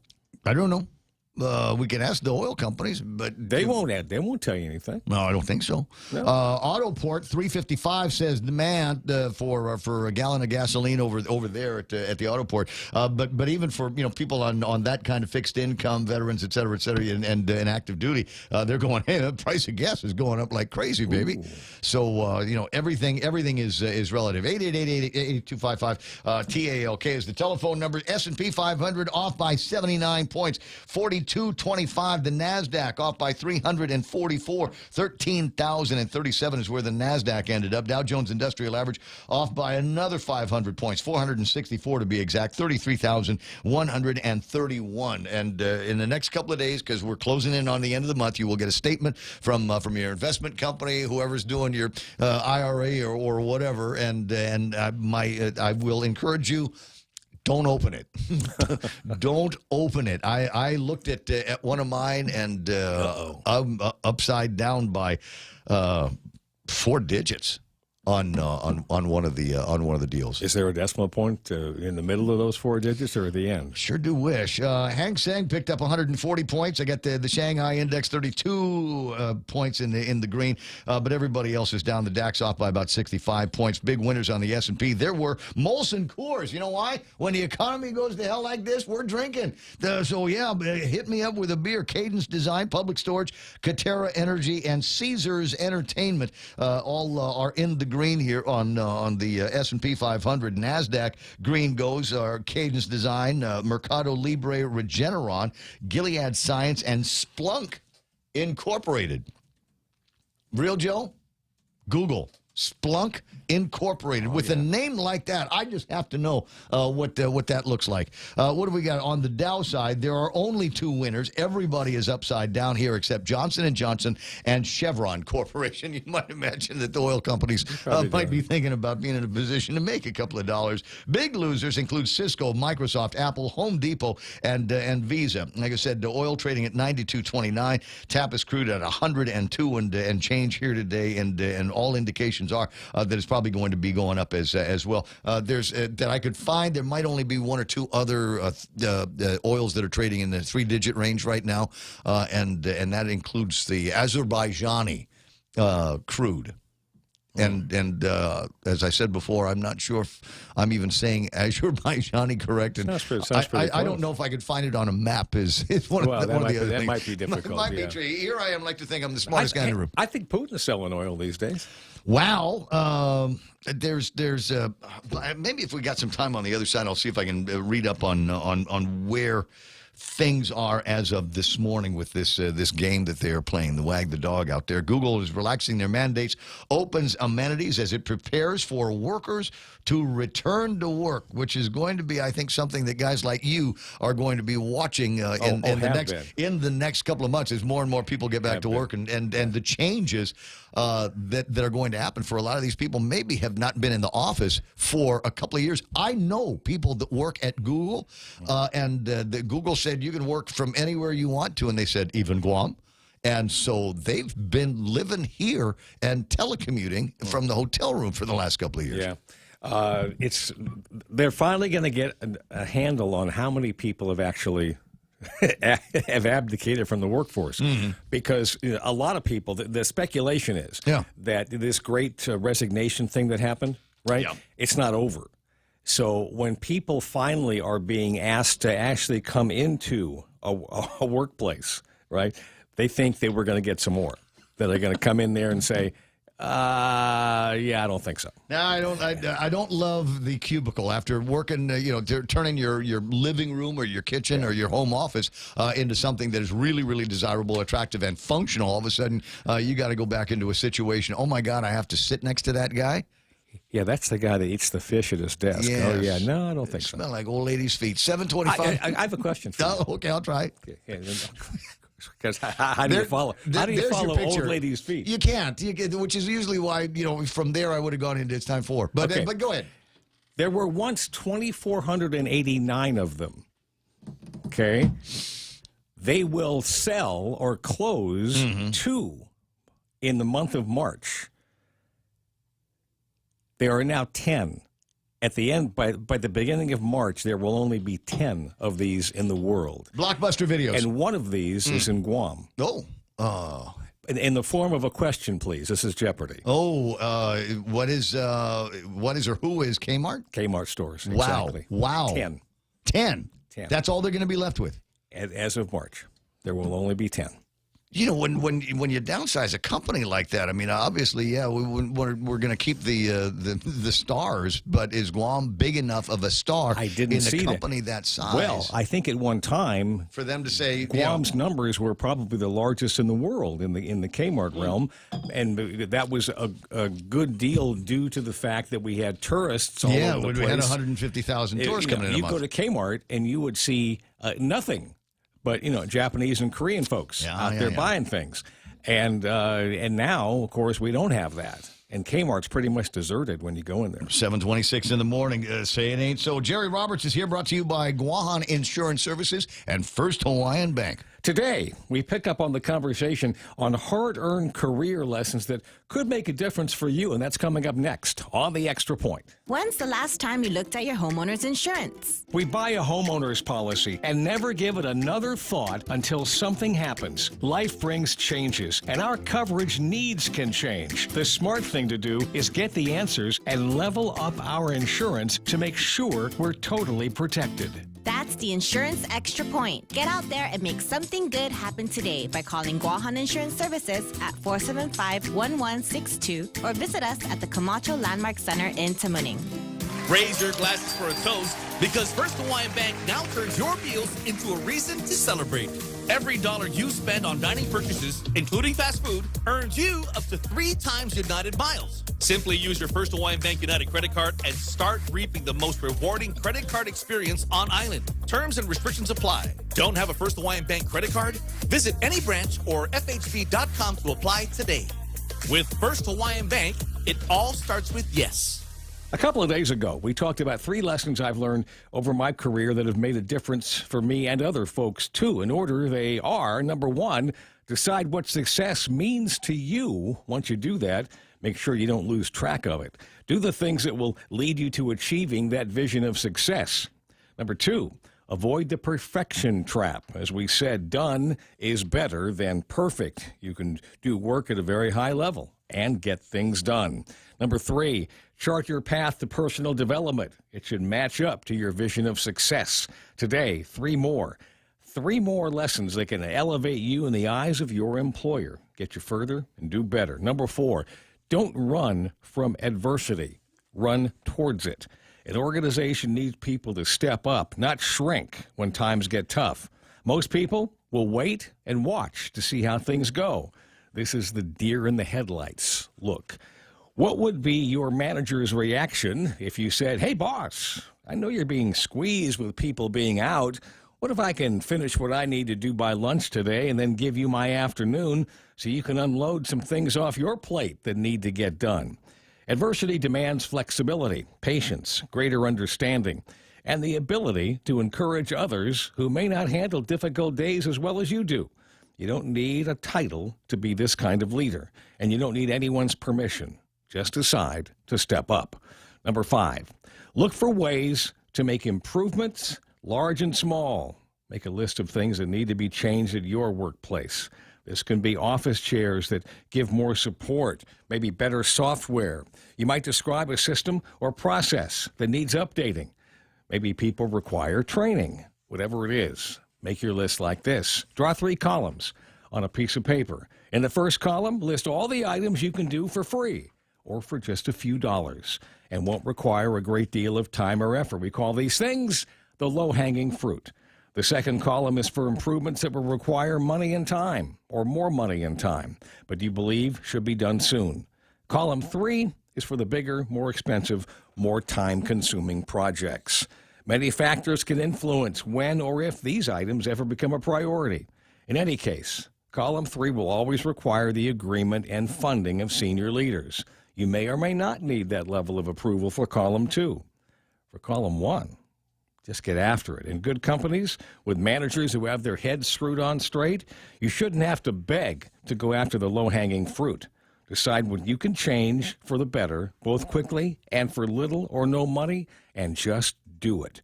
If you've never done anything like this before and you're nervous, then approach the boss and say something like this. "Hey, I can fix this," whatever it is, in 3 hours and for $15, and then explain why you want to do that.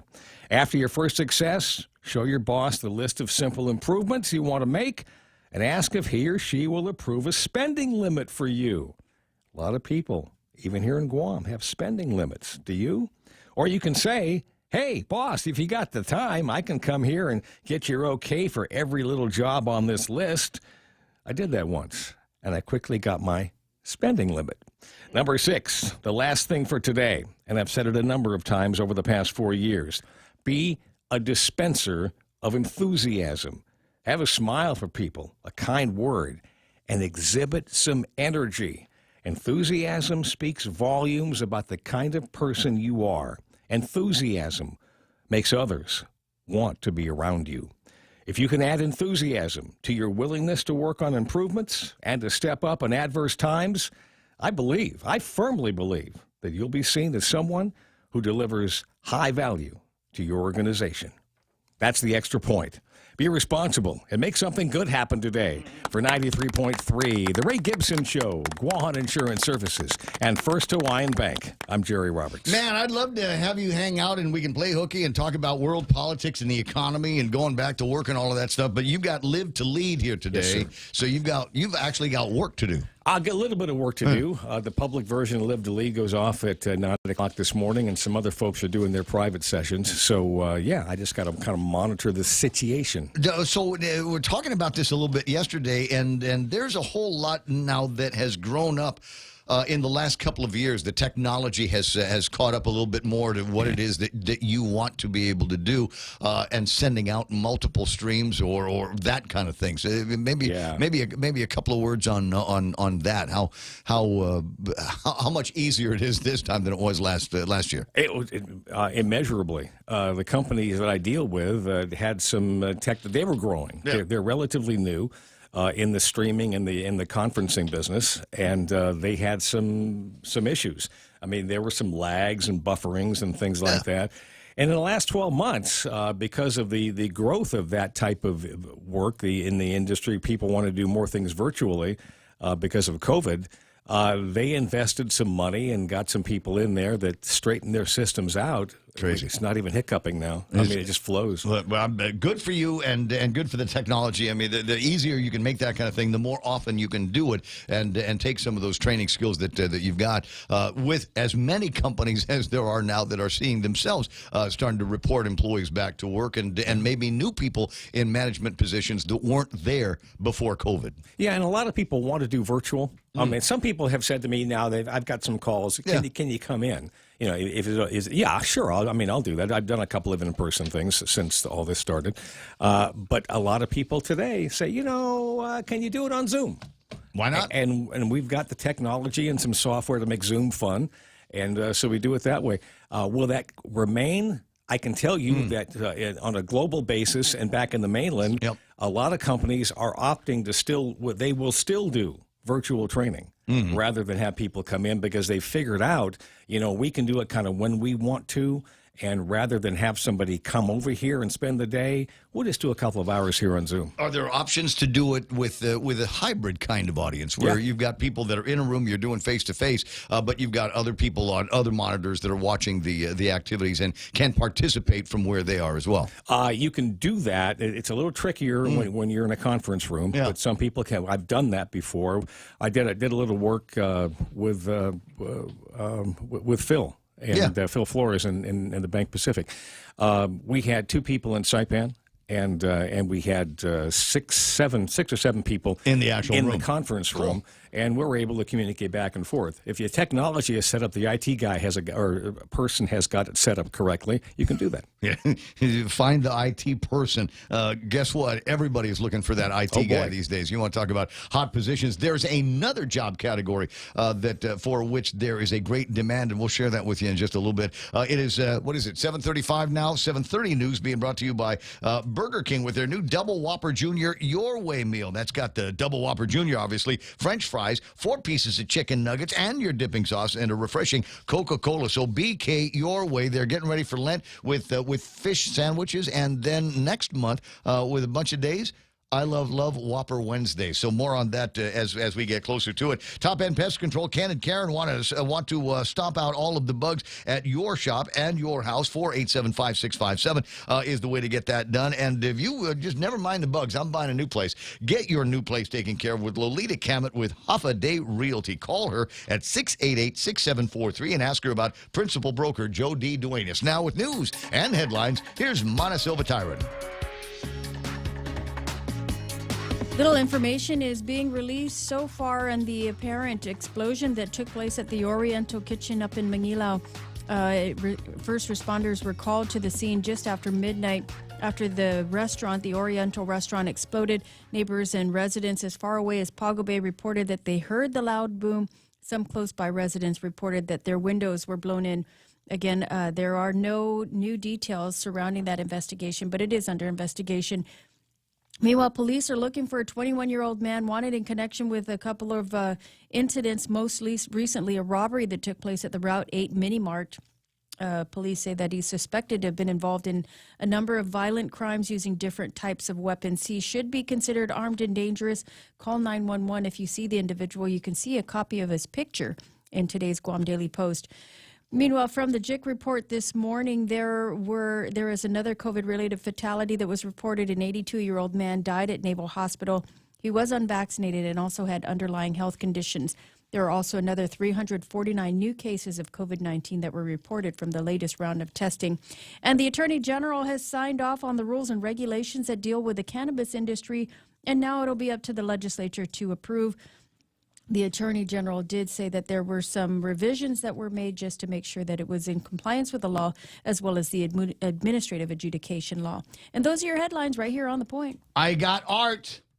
Remember last hour we said now that the sun is up, let's take a look and see what things look like in daylight, in the harsh reality of daylight over at the Oriental Kitchen. Are you ready for this? All right, for those of you that are listening on the radio, this ain't going to work for you very much. What it is an image that was taken just as the sun was breaking early this morning at the Oriental Kitchen, or what is left of the Oriental Kitchen. Now, my understanding is the roads are open, but just this spectacle of what people are going to be seeing there, that's going to cause for looky-loo traffic in both directions. And you can see that it must have been significant. You take a look at the structure of this. There are bits and pieces of concrete that have been chipped away from the actual building. Obviously, it looks like all of the windows and the doorways are out, but it looks like there's actual parts, concrete parts of the structure that have been just blown to smithereens, as they say in the cartoons, over at the Oriental Kitchen. I hope as they go through all of this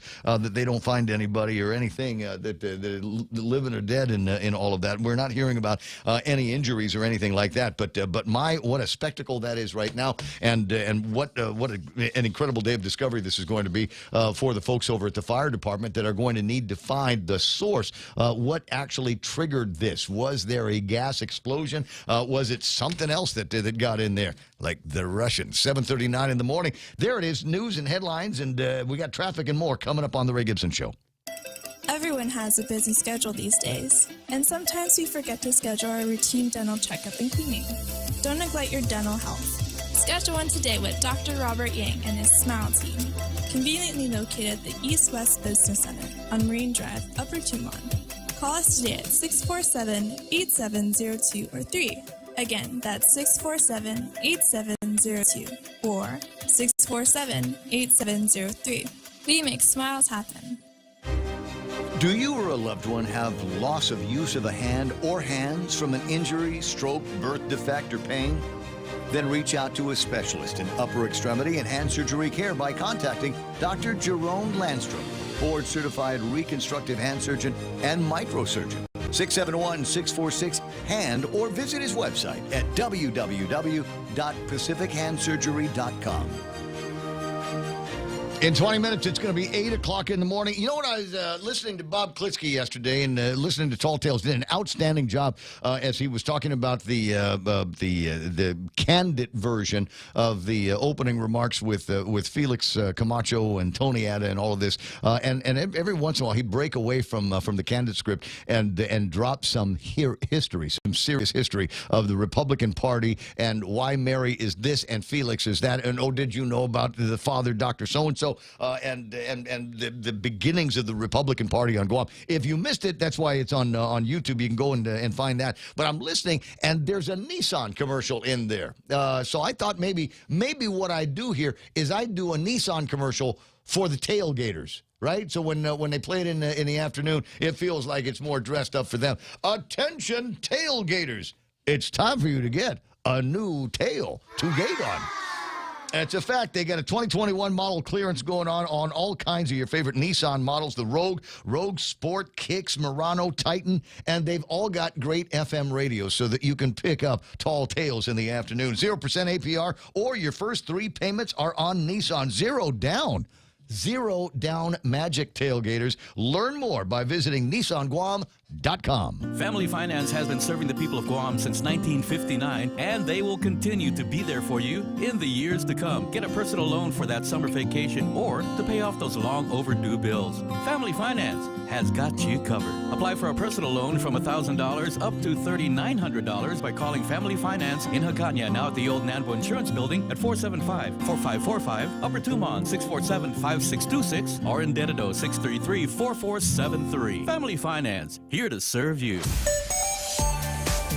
Now 18 away from 8 o'clock in the morning. Man, just zooming by this Thursday morning, and that's all right because that gets us closer to Friday morning and the weekend. All right, let me see what's happening on your roadways. Let me zoom in a little bit and see, first of all, how ugly it is up on the north end of town. Not as ugly as I thought it might be. A little bit of traffic over at the main gate of Anderson Air Force Base. Expect delays. I think they must have the donuts ready over at Crown up on Woostig because it looks like it's busy enough from there all the way into Waisangsong. A lot of traffic. This is interesting. Looks like we've got some traffic that is hanging out over on the way to Weddingale. Route 3 running fairly busy this morning up past the intersection from GRMC all the way to the intersection. When you get there, it should be smooth sailing on Marine Corps Drive until you get to the Micronesia Mall. A little bit of intersection traffic through there. Route 16 all the way to 8, 10, and 16. Just a little bit busy over at the Harmon Loop intersection. Looking at some traffic on, let me see, is it time to go southbound Marine Corps Drive? Intersection traffic. Tamuning is running a little bit busy here this morning.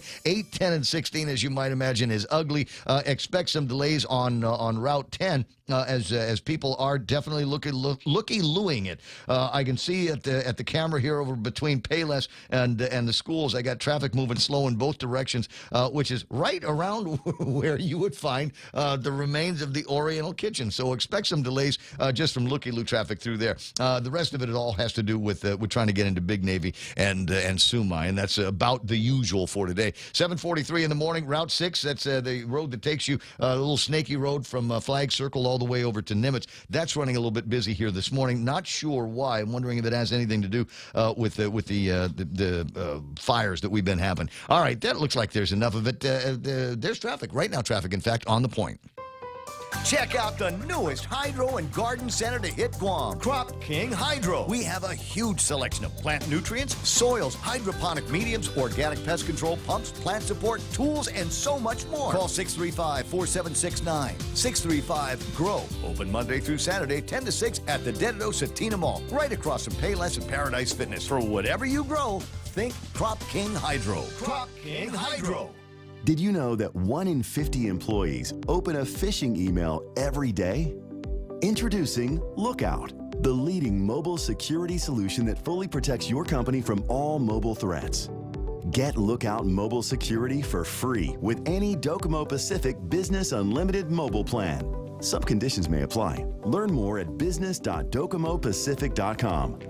Docomo Pacific Business. Work better together. Guam Auto Spot has the best selection in Buick, GMC, Mitsubishi, and used cars like the 2021 Mitsubishi Mirage starting at $127 per paycheck. Zero down. Call 671-478-AUTO to take a test drive or get pre-approved online at GuamAutospot.com.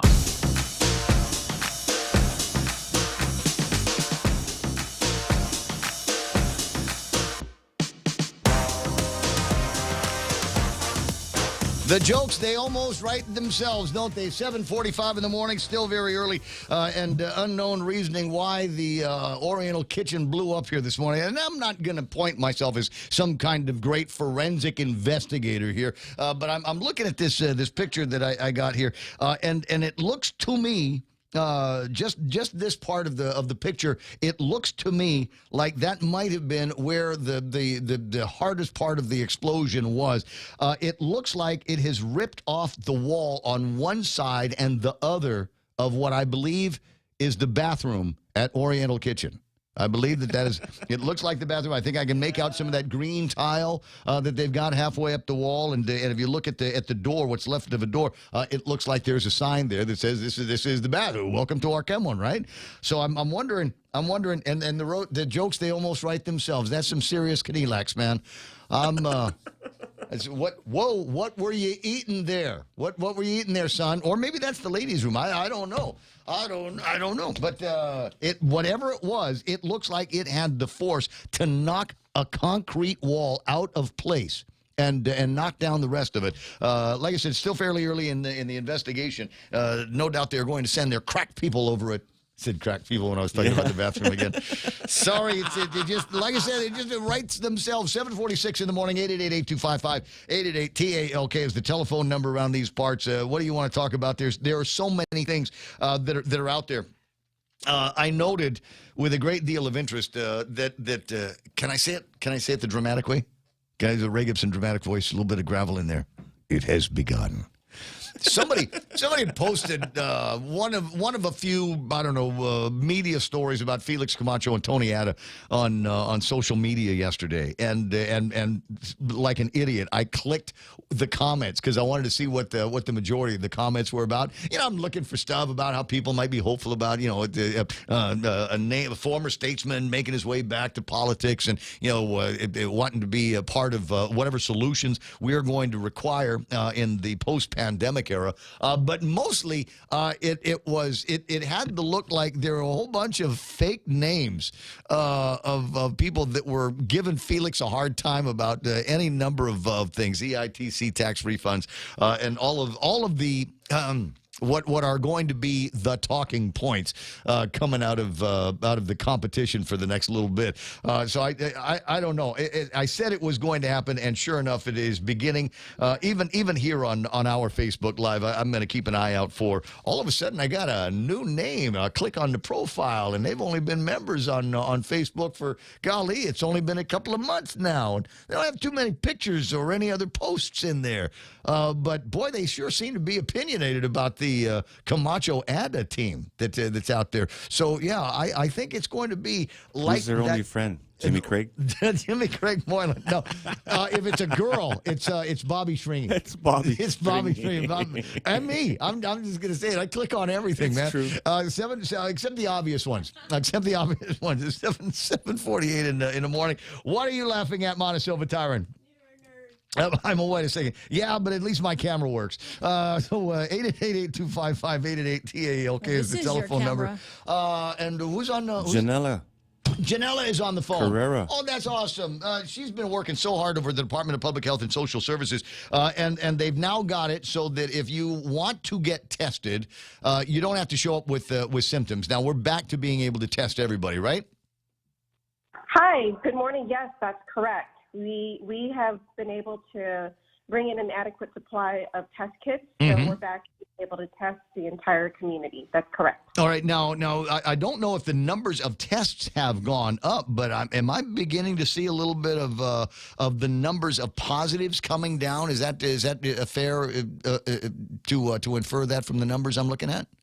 Yes, actually, that is what I'm noticing as well. So I think it was not in last night's JIC, but the night before, we saw over 3,000 people who were tested, and then the number of positive tests were around 300 something. Right. 349, 350. I think it was in that neighborhood that I was looking at, and it said it seems to me that maybe mathematically, even though 350 positive tests to some people might sound like an awful lot in comparison to the number of tests that were conducted to get to that number, I think that bodes well for the community.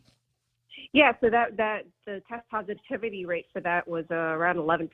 Compared to what we were seeing before, it was like 38%, 35%. So for the test positivity rate, but the what we really want to keep an eye on really is our hospitalization, and we're starting to see that also.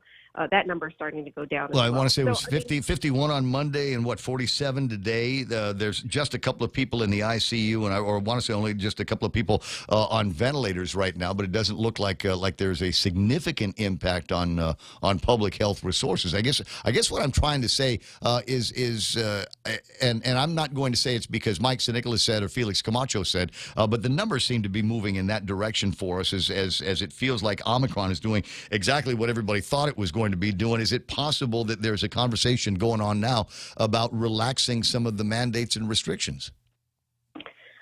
If there is, I'm not privy to that conversation. I have not heard anything, but it's possible. Come on, send it to me on WhatsApp. Tell me what you, and then I'll say, according to anonymous but trusted sources. I love that you think that I'm part of these conversations, that I'm important enough to be part of these conversations. Janella, if I was the governor, you would be right at my side. You would be there and taking in every little thing because I'm forgetful. So I'd go like, Janella, did I actually say that? And you'd say, yeah, you did. Yeah, you did. You got to give them gas vouchers now. Sorry. Well, I would remember every single thing you said, and you would be in trouble all the time. What? I'm already in trouble all the time. Have you met my sisters? 7:52 in the morning. Now, there was another thing that came up when I was looking for you earlier in the week that had to do with the PEBTs, the money that was going to be going to some of the students. You guys are supposed to be putting together another kind of master list so that they can get the additional funds put back in those cards, right? Has that been done? Yeah, so we are working with GDOE. We're communicating with them constantly to get all the formatting and the lists completed so that we can submit it to our vendor. We did submit to FNS, which is Food Nutritional Services out of the USDA, and we asked them for approval. This is the final approval to get that and this is for the summer program. I know that John Fernandez, the superintendent of GDOE, had mentioned something about a master list, and I think he was referring to the school year, the previous school year, which was 2021. However, I know that for us, at least, we did dole out the funding and the PBT cards for that school year already. But for the summer program, that one is still pending approval with FNS. And there were some issues with formatting, which I believe that one was already ironed out. The most recent one was just getting duplication of names and student IDs also corrected. So that hopefully will be that should be corrected soon, or if not already. And then it's just a matter of getting FNS approval so we can make that official announcement and start issuing the cards and the funding for that. Do we have a timeline? The timeline would really just be up to FNS to make that approval. I think once everything, all of the check marks are done, then FNS will make that approval, and it should just be quick from there because the funding everything it's electronic after that. Right. The funding's there. It's ready to be loaded. The cards will be are there, and we just issue it. So those who already have their cards, if they've hung on to them from the previous PBT rollout, they can keep that. We just load it. If they don't have their cards, or if they're new students from the summer program, then we come in, we distribute the cards, and then we announce when the dates are for loading the cards. And then we have 2 distribution points, and then I believe it's just 1 distribution date. Oh, interesting. Yeah. So there will be some physical version of this? I'm sorry, there will be You've got distribution centers for the. Well, not necessarily centers like we did with the micro. Oh, that's right. That's right. Parents would have to go in there and collect them. There are things that we learned from that. So there's parents that don't realize or don't know that they're not the primary parent. It's the child. Yeah, more than one or 2 women have come to me and said, I thought I didn't like my ex before, but after he showed up and got the cards before I did, now I really don't think all that highly of him. 7:55 in the morning, some interesting stuff. Brian now asking why we need to be testing even healthy people, and I'll tell you why, Brian. Chanel can answer the question if she wants to, but the correct answer is because there are people that are testing positive that are being told that they can't come back to work or their kids can't come back to school until everybody gets tested negative for COVID-19, and that's why I'm kind of happy that we're in a position now that we can test everybody whether they've got symptoms or not. Yeah, and there are some employers who are requiring that if they are a close contact, if their employees are a close contact, that they need to go and get tested in order to return to work. And I understand that for them this is a peace of mind. They don't want the disease to spread. And so, we're just offering this. We have the tests. We're able to offer it. So if they want to just know their status, they can come in and get tested. And this is what we were doing prior to the rationing of tests. We did have to, at one point, ration tests. We did have to limit the testing for risk stratification to the most vulnerable people in our community. But we're not at that point anymore. And, we don't want to be stingy, right? So if we can test people, then we'll offer it. We have enough supplies, we have enough resources, enough manpower, so we can do that. I got you. Brian coming back going, peace of mind? You mean like from the flu? Okay. And it is the crux of a debate that will rage on even after COVID-19 has left us is why are we testing individuals that aren't showing symptoms or are otherwise healthy? And the reason is because everybody was mass hypnotized with all of this stuff, and that peace of mind is hard to come by for people that have that level of the hypnosis on them. 7:57. Last question for you, because wait.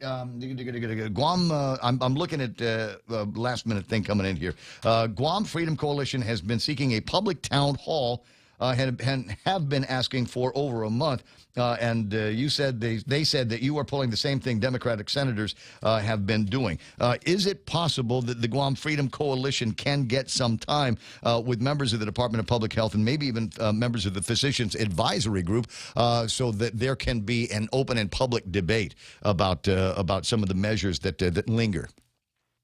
Yeah, they have been reaching out to me, and they have been, I think this was a month or two ago when they came into our office, and I did discuss this with them. I did mention a public town hall meeting that we wanted to put together here at Public Health, actually. Mm-hmm. And so I have been discussing this with our team.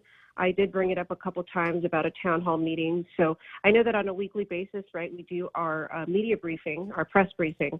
Right now, resources are kind of hard to come by with regards to a public town hall meeting. We've had some in the past. Do it at the Guard Center. Sorry? Do it at the Guard Center. They had a big meeting there with skits and songs. We do have a town looked hall. like a party, but they said it was a meeting. It would be a virtual town hall meeting is what I'm talking about, a virtual town hall meeting. So the ones that we've had previously were virtual town hall meetings. And so it is something that I'm continuing to push as a town hall meeting. And I'll continue to do that, try to get one put together. I was going to say, is there one today? Are we going to hear from Dr. David and Dr. Povutsky? Actually, not today. We are continuing our writing retreat. So that is still ongoing this week. Today is actually the last day for our writing retreat. I'm sorry, you just threw that out at me. And retreat? What? It's virtual. It's a virtual. Well, no, a writing like WRITING retreat? Yes. So we're updating the Guam pandemic plan. So this plan hasn't been updated since 2008, and so we tried to. I believe this was about 2 years ago when we tried to update the Guam pandemic plan, and then we were hit by COVID not a month later, and so now we're coming back to the table. There's like over 100 participants participating in this writing retreat, and so we've been at this for this entire week. Actually, today's the last day. Do I get final approval rights on that? I'd like to be able to take a look at that documentation before it turns into actual policy. Yes. There is actually a review period, a comment period, before it's put into its final form. See, you got Mona thinking about the retreats when she was at the academy, where everybody kind of goes into, you bring a pillow and a blanket and some pajamas and stuff, and then we go in there and we talk about Jesus and Mary. I do remember those retreats too. All right, so. Are you showing up somewhere with a pillow and a blanket and pajamas? No, we do it from the comforts of our offices. It's all virtual. Boring. Hey, listen, it's already after 8 o'clock. We got to jump into Fox News and find out if World War III has started yet. But maybe we'll get together again in the next couple of days because, frankly, I'm curious. Has absolutely nothing to do with public health and the pandemic here. But you and I both have friends that in the last couple of weeks, since the 10th of February, have been able to travel back and forth to between here and Manila. And I'm dying to find out what the after actions are looking like, what the trip reports are like. Oh, yeah. Actually, I have a friend in Manila right now, and I have a couple who tried to go and couldn't make it. So, yeah, sure, absolutely. I'd love to talk about that because there's a lot of people that are waiting out those trip reports from these pioneers that have gone out there, want to know what things are like and what's different, what's changed from the way it was before. Just after 8 o'clock in the morning, Chanel. Thanks for the time. I'll talk to you pretty soon. All right, you too. Take care. Yes, sir. impacts on oil markets. The fate of 3 former Minneapolis police officers in the hands of a federal jury deliberating since earlier today in the second trial over the death of George Floyd. Prosecutors say the officers accused of violating his civil rights chose to do nothing. The defense argued training was inadequate and that they deferred to the senior officer at the scene, Derek Chauvin, already convicted of murder in state court. America is listening to Fox News. When one of my family members needs to be seen by a medical provider for an illness or injury that's not life-threatening but still requires immediate medical care, I go to the FHP Health Center Urgent Care. With convenient hours, no appointment needed, and medical providers I trust, I know my loved ones are receiving quality medical care. I trust the FHP Health Center Urgent Care. You can too. For more information, go to www.fhpguam.com. FHP Health Center, the island's only truly dedicated urgent care. Raise your glasses for a toast because First Hawaiian Bank now turns your meals into a reason to celebrate. Every dollar you spend on dining purchases, including fast food, earns you up to 3 times United miles. Simply use your First Hawaiian Bank United credit card and start reaping the most rewarding credit card experience on island. Terms and restrictions apply. Don't have a First Hawaiian Bank credit card? Visit any branch or FHB.com to apply today. With First Hawaiian Bank, it all starts with yes. Opening statements and the first testimony at the trial of former police officer Brett Hankison, the only one charged in connection with the botched raid that led to Breonna Taylor's death in Kentucky. Through hearing from those officers, you're going to discover that this scene was total chaos. Defense attorney Stu Matthews says Hankison was doing his job. Prosecutors say he escalated the situation, endangering the safety of neighbors, with one of them, Cody Etherington, on the witness stand. Just debris started going past my head, my face, which I pretty much knew because, I heard the shots, pretty much knew that it was gunfire coming through the wall. Hankison is charged with wanton endangerment after firing his gun 10 times. Hundreds of flights canceled at busy Dallas-Fort Worth airport because of an ice storm descending on the southern plains. Air travelers could be in for more disruptions later this week with heavy snow in the forecast for parts of the Northeast. Even though it fell on a Tuesday, yesterday was said to be a popular day for weddings because of the date. But it means even more for this North Carolina couple. Talk about a memorable birthday. A couple in Burlington, North Carolina, welcoming their first child, a baby girl, on the 22nd day of the second month. 2/22/22 at 2:22 a.m. and in delivery room 2. Reps for Cone Health Alamance Regional Medical Center sharing a photo of Aberly and Hank Spear holding their daughter, Judah Grace, calling it an extra special Tuesday, revealing Mom Aberly is a Hodgkin's lymphoma survivor, adding Judah means praise, and she is a blessing for her family. Fox's Christian Goodwin. Big sell-off on Wall Street. The Dow tumbled more than 400 points. I'm Lisa Brady. This is Fox News. $15 might not get you that far, but Chili's is bucking the trend with $15 meal deals. At Chili's, $15 gives you not 1, not 2, but 3-course meal deals complete with a drink, a starter, and an entree. Mix and match 3-course meals 15 ways to Sunday with soup, salad, or chips and salsa to start, and ranchero chicken tacos, honey chipotle crispers with rice, bacon ranch quesadillas, or personal fajitas for the main course. Build your own $15 meal deal at Chili's. More life and great value happen here.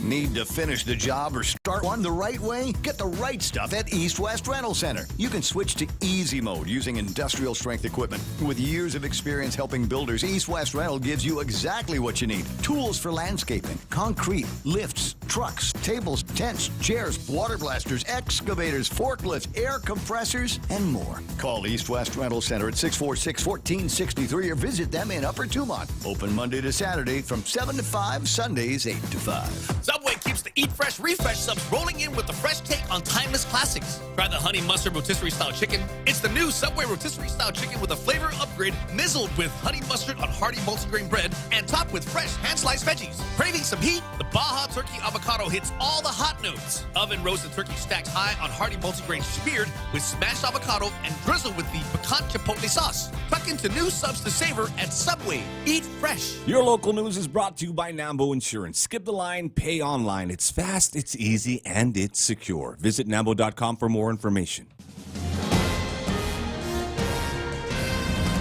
Today it's 8:06. I'm Montesova Tyron with a look at your local news on the point.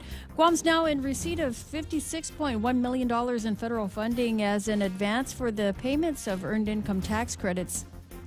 Revenue Tax put out a release yesterday, says the receipt of the $56.1 mil ensures the timely payments of refund for early filers, which Revenue Tax and the Department of Administration will begin processing in the next few days.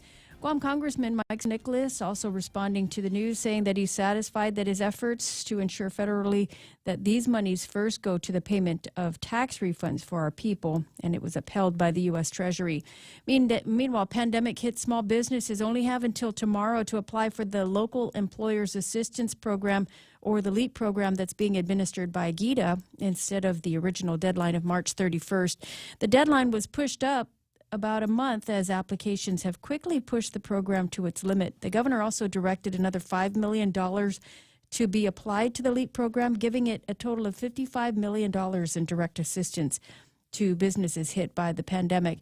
Now, GIDA has already awarded 444 grants to, and another 400 small businesses are expected to be approved for the program. They did say that the average LEAP award is around $63,000.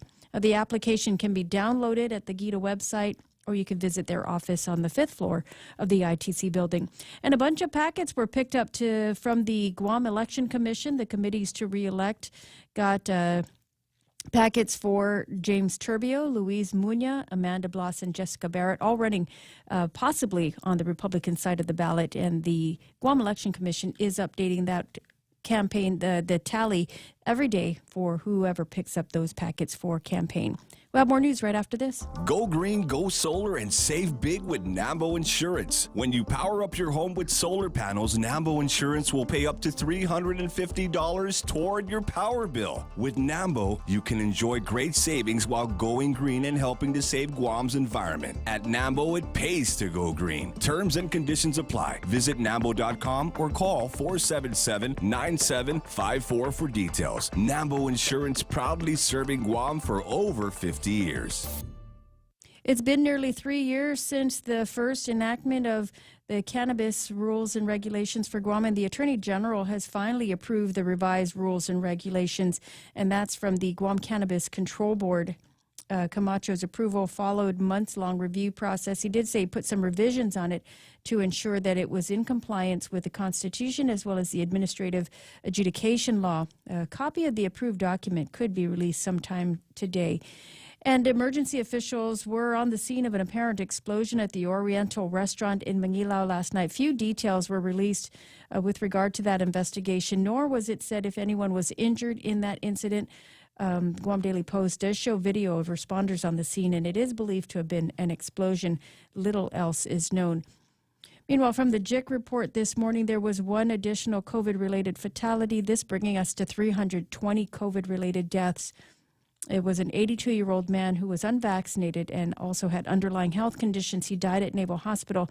There was also another 349 new cases that were confirmed. And those are your top stories here on The Point. Here's Ray with your weather. Okay, got you. At 10 after 8 o'clock in the morning.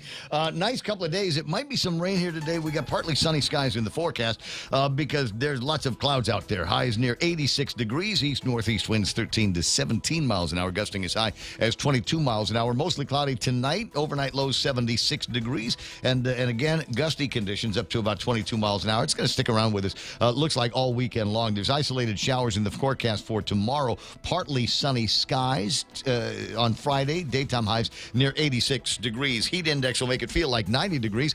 There's a high fire danger rating on Guam, so be very, very careful when you're out of doors. And you know, we were talking about, I said rogue hunters on the radio yesterday, and somebody said, dude, I'm a rogue hunter, but I never burn anything. You're talking about those poachers, bro. You're thinking poachers are out there that have no respect for the land, and it is bad news because once you get all those fires and the Sakati and everything kind of burns off, and there's nothing really holding the dirt together, and eventually it will find its way out to the sea and kill off the coral. So there's lots of pigs that don't require burning anything down to get to. High surf advisory is in effect. A rip current risk warning is in effect, and the box jellyfish are here again. I have not had any reports of any sightings, but they say they're supposed to be lurking in the area. So be very, very careful when you get into the water. Make sure that the kids aren't playing with them because, like politicians, they can still hurt you even after they're dead. Sunset tonight at 6:28. It's Family 8:12. Finance has been serving the people of Guam since 1959, and they will continue to be there for you in the years to come. Get a personal loan for that summer vacation or to pay off those long overdue bills. Family Finance has got you covered. Apply for a personal loan from $1,000 up to $3,900 by calling Family Finance in Hagåtña, now at the old Nambo Insurance Building at 475-4545, Upper Tumon 647-5626, or in Dededo 633-4473. Family Finance, here to serve you. Choosing health insurance for my family is difficult. I need to know our health insurance will protect us now and in the future. Take Care members have access to the island's largest offering of free fitness classes and health education programs, and a high-quality credentialed network of on- and off-island healthcare providers, including the convenient one-stop FHP Health Center and urgent care. My family choose Take Care. Your family should also consider choosing Take Care. Call 671-647-3526 for more information. Take Care, our island, your health plan. I got you. Portions of the program brought to you by APL, American President Lines, a global presence with a local home. Also being brought to you by Mescla. Hey, did you screw up Valentine's last week? Still time to make up for it. Hey, Nan, I know how much you like the fried palaxi that they've got there. A little bit of the fish. Maybe you want some of those burgers. Maybe you want some of the keto-friendly menu. They got that octopus tenactek, which is so good, and you wouldn't believe it. You go, wow, they just thought of this? We haven't been doing it like this for centuries? Great idea. Keep it up, Chef Peter. Now, you need to make reservations because they're busy pretty much all the time. 479-2652 if you want to make that reservation, especially for the downtown shop. And if you want to pretend like you're somebody, here's what you do. You make a reservation for the VIP room that they have at the Mescla downtown. Grand Plaza location open as well. You can make the reservations with the same number, 479-2652. It's the Ray Gibson Show. Call now, 888-TALK. That's 888-8255.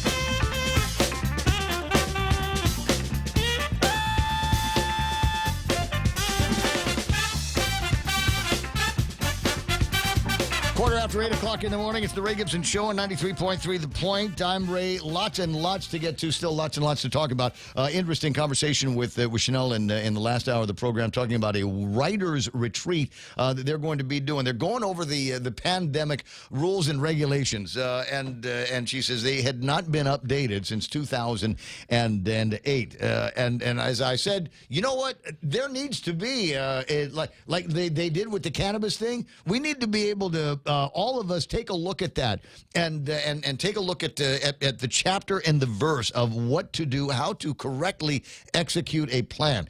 Because as even the OPA will tell you, it was pretty clear at the beginning that nobody read a whole lot of the Pandemic Act, or they felt it did not apply to them, i.e., hey, let's start renting hotels and hotel rooms, and we'll do that through my son-in-law can take care of all of that, as opposed to talk to the guys up at Civil Defense and Homeland Security and have them work with Tenden Gibetnu.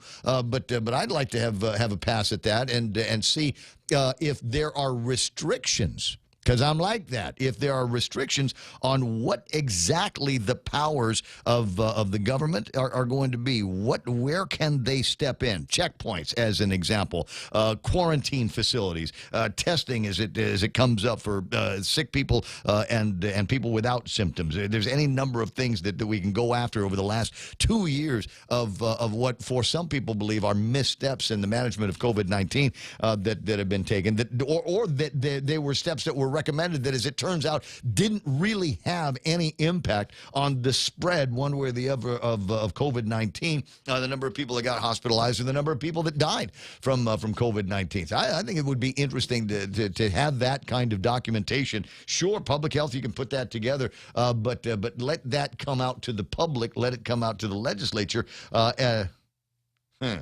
Said legislature, didn't I?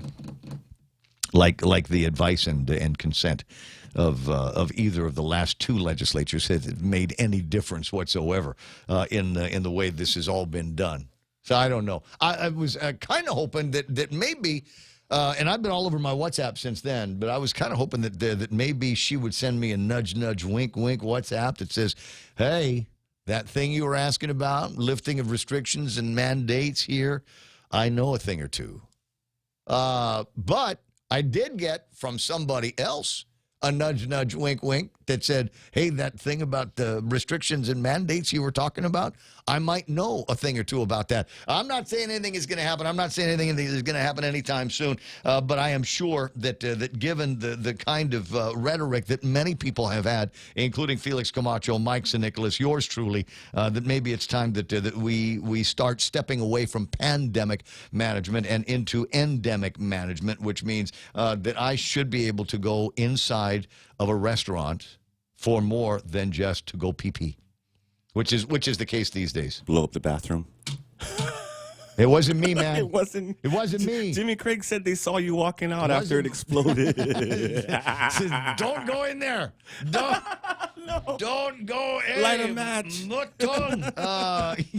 Don't light a match. I don't know what's going to be happening in there. I'm kind of curious, for folks now that are passing by during the light, are you guys like me looking for a red Jeep? When I first saw that video, when it first came out last night, I wasn't sure exactly what I was looking at, and it occurred to me that, well, maybe it's a restaurant that got hit by another red Jeep. Yeah. And the only thing that we've heard about that case recently is that the girl that was behind the wheel of the red Jeep that ran into Jerry Kitchen wants to have her case thrown out. And I'm going, well, no, but I can't blame you for asking, right? What's the thing? What did we learn? Is if you don't ask, the answer is always no. Yeah. So, ask. You just never know what you might get one of those the opposite of the hanging judges over at the courthouse, and who knows how that's going to play out. 8:18 in the morning. And one of the things we caught up with Jimmy Craig the other day because I was asking about there's a couple of measures that they're talking about over the legislature that sound like great ideas. Some great ways for the legislature to spend that EITC money. But now that the $56 million is out there, and Les Carlson has taken a look at it, it doesn't look like the legislature, kind of like everything else, can actually avail themselves of the spend. It looks like all $56 million is going to go and cover EITC and help get tax refunds out in plenty time for the taxpayers in Guam. Hey, Jimmy. Good morning. Hey, bud. Morning, Big. Morning, Real Joe. But yes, that conversation did go on for several hours the other day, and I believe at one point during the committee as a whole, we also had Director Daphne Simizu there too, telling us the same thing. We provided a written document on how this. I'm sorry, Jimmy. How the hell is the legislature supposed to take any kind of credit? Well, for federal money, it's probably coming from the feds too. That should take some credit as well. But all we want is our voice to be heard. All my colleagues are looking for is opportunities. And that window kind of closed there, but there's still available funds. We know at the end when books are closed, somehow, doesn't that mean that there's $56 million that should be available in general fund revenues then in, I guess, the FY 2023? It should be. How our operations work, right? As you can see with the current leadership, they'll let us know where they're going to place it. They're being clear now on where they're placing it. And we discuss it with them, and then they come back and they say, well, this is how it's going to be. That's how the government this administration seems to work. And the more, at least, we continue to push the fight, to push our voices for the people, the house of the people, right? And we can't just say yes, ma'am, or yes, sir.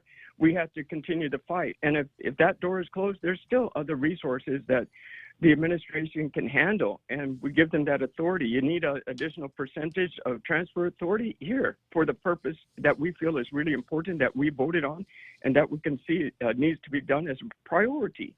So however we can work it, but, our governor has gone to Washington, and the governor's conference is there, and said, we happen to say we put our legislature in place, and it's up to us, right? With the American Rescue Plans, how that's being administered, given to the governors, you see how the difference is when it was the CARES Act, when it was given to the people directly through that direction. And now we still got all this money in the bank and still not being expended, right? When at that time we had the CARES Act, and they even wanted to buy computer bags at that time when I first saw the report with what they wanted to do. But now we're just fighting for sake, just get it out. Gas, you want to pay for gas for 3 months? Well, fine. You said that months ago, right? We proposed your plans before in March. Here's some great ideas. We said that months ago, actually, I guess last year. But so what is it? Why do that? And I think that's the frustration, and you can hear it in the voices of my colleagues when we're on the floor. And I know they drill these directors over and over again, but they're just trying to get their point heard. And it's unfortunate that this is where we're at, but we're hoping that, well, for now, the current leadership, until the election comes up, will help us or listen to us somehow and take all the credit, give a ribbon cutting, close the road down, to strike the road, whatever you want to do. Just put that money into the hands of the people of Guam. We'll watch and see how that happens. I just hope that it's worth something by the time it gets out there. Folks won't even be able to apply for these vouchers until the middle of March. And I'm looking at Tappas crude now, the most expensive crude oil in the planet today, trading in excess of $102. It is record territory. We haven't seen that number up this high this century. It's crazy. It is. So here's $300 worth of voucher money, and today it will buy you 55 gallons of gas. We'll see how much fewer the gallons of gas that you'll be able to purchase with it are in a couple of days after the gas companies take a look and recover from the shock of the raw product trading at $102 a barrel. Right, and it's $300 if you qualify. You have to meet that threshold. Okay, it's a good start, Governor. Open it up for more. Open it up for more people, middle class as well. Well, I'm getting annoyed here. One of the things that's annoying me, Brud, is all of these ideas and things that you and I have been talking about since the 35th Guam legislature. Now, all of a sudden, we've got people. We got Therese Terlai over at the legislature saying, maybe we ought to do something about that liquid fuels tax. Did we not? Have you and I not had conversations about eliminating the liquid fuels tax and giving gas purchasers on Guam a break on the fuel? People that it's getting so expensive in the grocery store, I'm going to take my little putt-putt boat out on the water. Well, gasoline to go and fish to be able to feed your family is going up as well. And now they're having conversations about, maybe there is a thing that we can do with the business privilege tax, with it being an election year and all, and everybody suffering and all. Correct, right? And but now it's fashionable, but you and I have been banging this drum for 2 years. Right, and back then they said it's going to be 6 months only for that 1% increase that cost us $6 million in taxes, $60 million in taxes. Then it went to 1 year only. Then it went to the most famous words to forever. Yeah, forever, and exactly. Oh my God, I've got Therese Terlai on the phone. You got Chech? Yeah, she's on the line, sir. Oh, this is awesome. Hey, Chech, that was my idea. The liquid fuels tax is that's totally my idea. You got to give me credit. Read me into the record. Come on, Ray. I'm sure you had a good morning, everyone.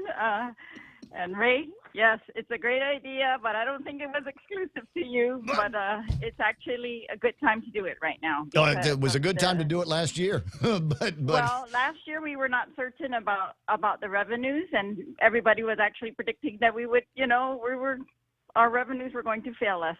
But that wasn't the case at the end of the year, and it looks like it's not going to be the case this year for the general fund. So it's looking very good, and it's a good time to finally implement that. And I want to correct something what you two have been talking about. my colleague. Hi, Jim, if he's still on the line, Senator. Yes, but I'm here. hi. So when the BPT was passed, I was not in support of that. So there have been efforts in the last few years to try to repeal that, to reduce it. We've actually been successful to reduce it for 90% of the companies on Guam, and reduce it even more than a repeal would have reduced it. It would have reduced it from 5 to 4, and I've made my own efforts, and I've supported, Jim and I have been together on this to try to reduce that down from 5 to 4. However, the exemptions that we've passed now really have done, I think, even better for 90% of the companies. They've brought it down to 3%. 826. Okay, So it's Jimmy's fault. Whatever you're talking about, it was Jimmy's fault. I don't think I've ever said that you in particular were in support of it. And now that I've got you on the phone, I would like to say thank you very much for standing up as often as you have for the people. Because it seems to me it's like you and Jimmy and a handful of other people are the only ones that have any kind of common sense. I want you to join the Republican Party. If you could see your way clear, because I always feel like I know how all of the other Democrats are going to vote, and it will irk me. But then I see how you're voting, and some of what I think are common sense ideas that are coming out of the legislature. I'm glad that they generally have your support all the time. But I can't tell you how disappointed I am with other members of the body that don't seem to be thinking in terms of everyday Guamanians that are having a hard time. So I'm glad that you guys are working through that legislation. That's going to help out 90% of the businesses, to the degree that 90% of those businesses have got a lot of customers going to them on a regular basis. I want to see customers and employees. I want to see, we want to take care of. Therese, while I got you on the phone here, this is what I've been clamoring for. I want a permanent holiday on food and medicine. The government of Guam is fat with money right now. They don't need to be making money on $13 a gallon milk. And medicine that people need more and more every single day. So ponder that. Get with Daphne on what kind of impact that would be on the general fund, and move that conversation through. Food and medicine are the last things that the government should be making money on. Yeah, no, that's something that they've been talking about. We will continue to look at that. The fuel tax is supposed to be about 18 cents per gallon. That's what I'm calculating now. Mm-hmm. That, there's two components, or three components, actually. One is about 14 cents, and then there's a 4-cent automotive surcharge, and then another 4-cent mass transit surcharge. So we're hoping that, together we would be able to, repeal 18 cents a gallon. And so I'm hoping I'm just scared. Now, Therese, you hear me talk about the numbers on tapas, right, Speaker? I mean, $102 and change.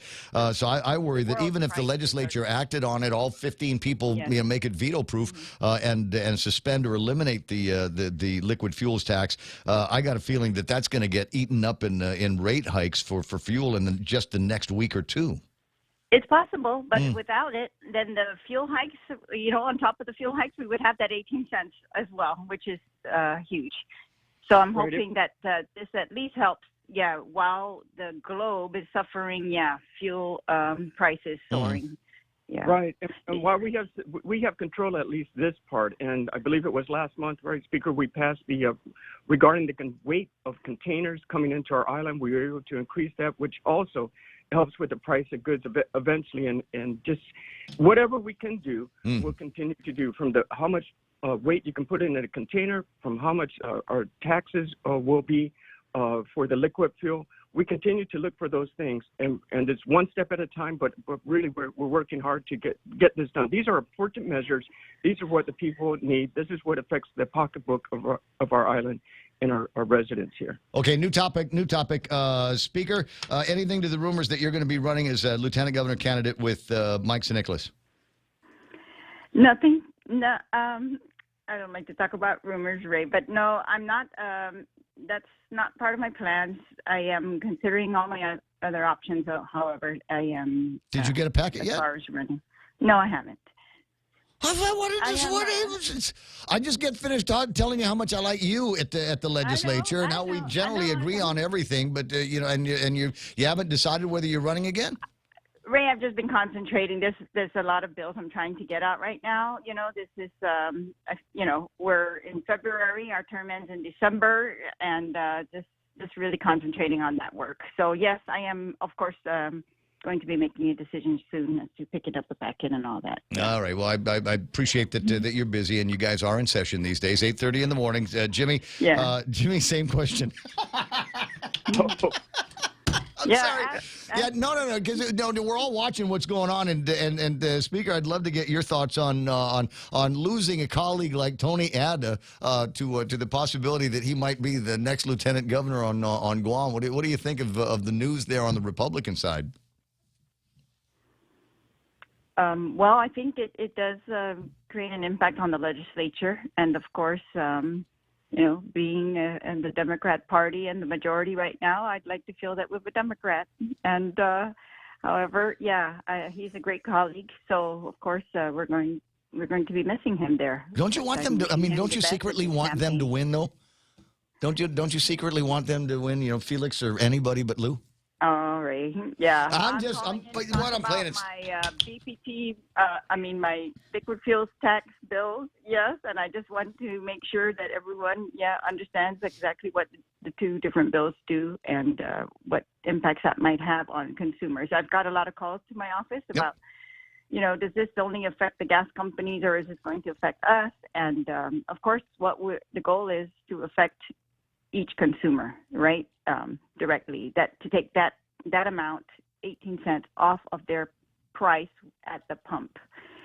And you're right. Anything will help. 8:32 in the morning. And is Senator Jimmy Craig on the line? Have you heard anything from Mike on whether you need to file as a senator in the 37th Guam legislature or for Congress? I mean, we're all everybody kind of on pins and needles, and it can go in either direction right now. So what are you hearing, Jimmy? Well, first I'd like to say, Ray, my relationship with our current congressman is very open, and I enjoy what he has shared with me and his knowledge as well. He, of course, knows that I'm aware of. Look, I did pick up a packet for Congress. I'm seriously looking at it. I'm studying what's required on the federal side. I got to tell you, I'm excited about the opportunities when we make that final decision. But right now, as the speaker has said as well, we're in session. And I got a bill on the floor, 151, that talks about these derelict buildings and how we can assist DPW to enforce the laws and timelines and punishment, right, in the forms of fines. So that's like Congressman San Nicolas has said, he is seriously looking at other positions too. But right now, he is focused on getting these bills, his measures in Congress passed.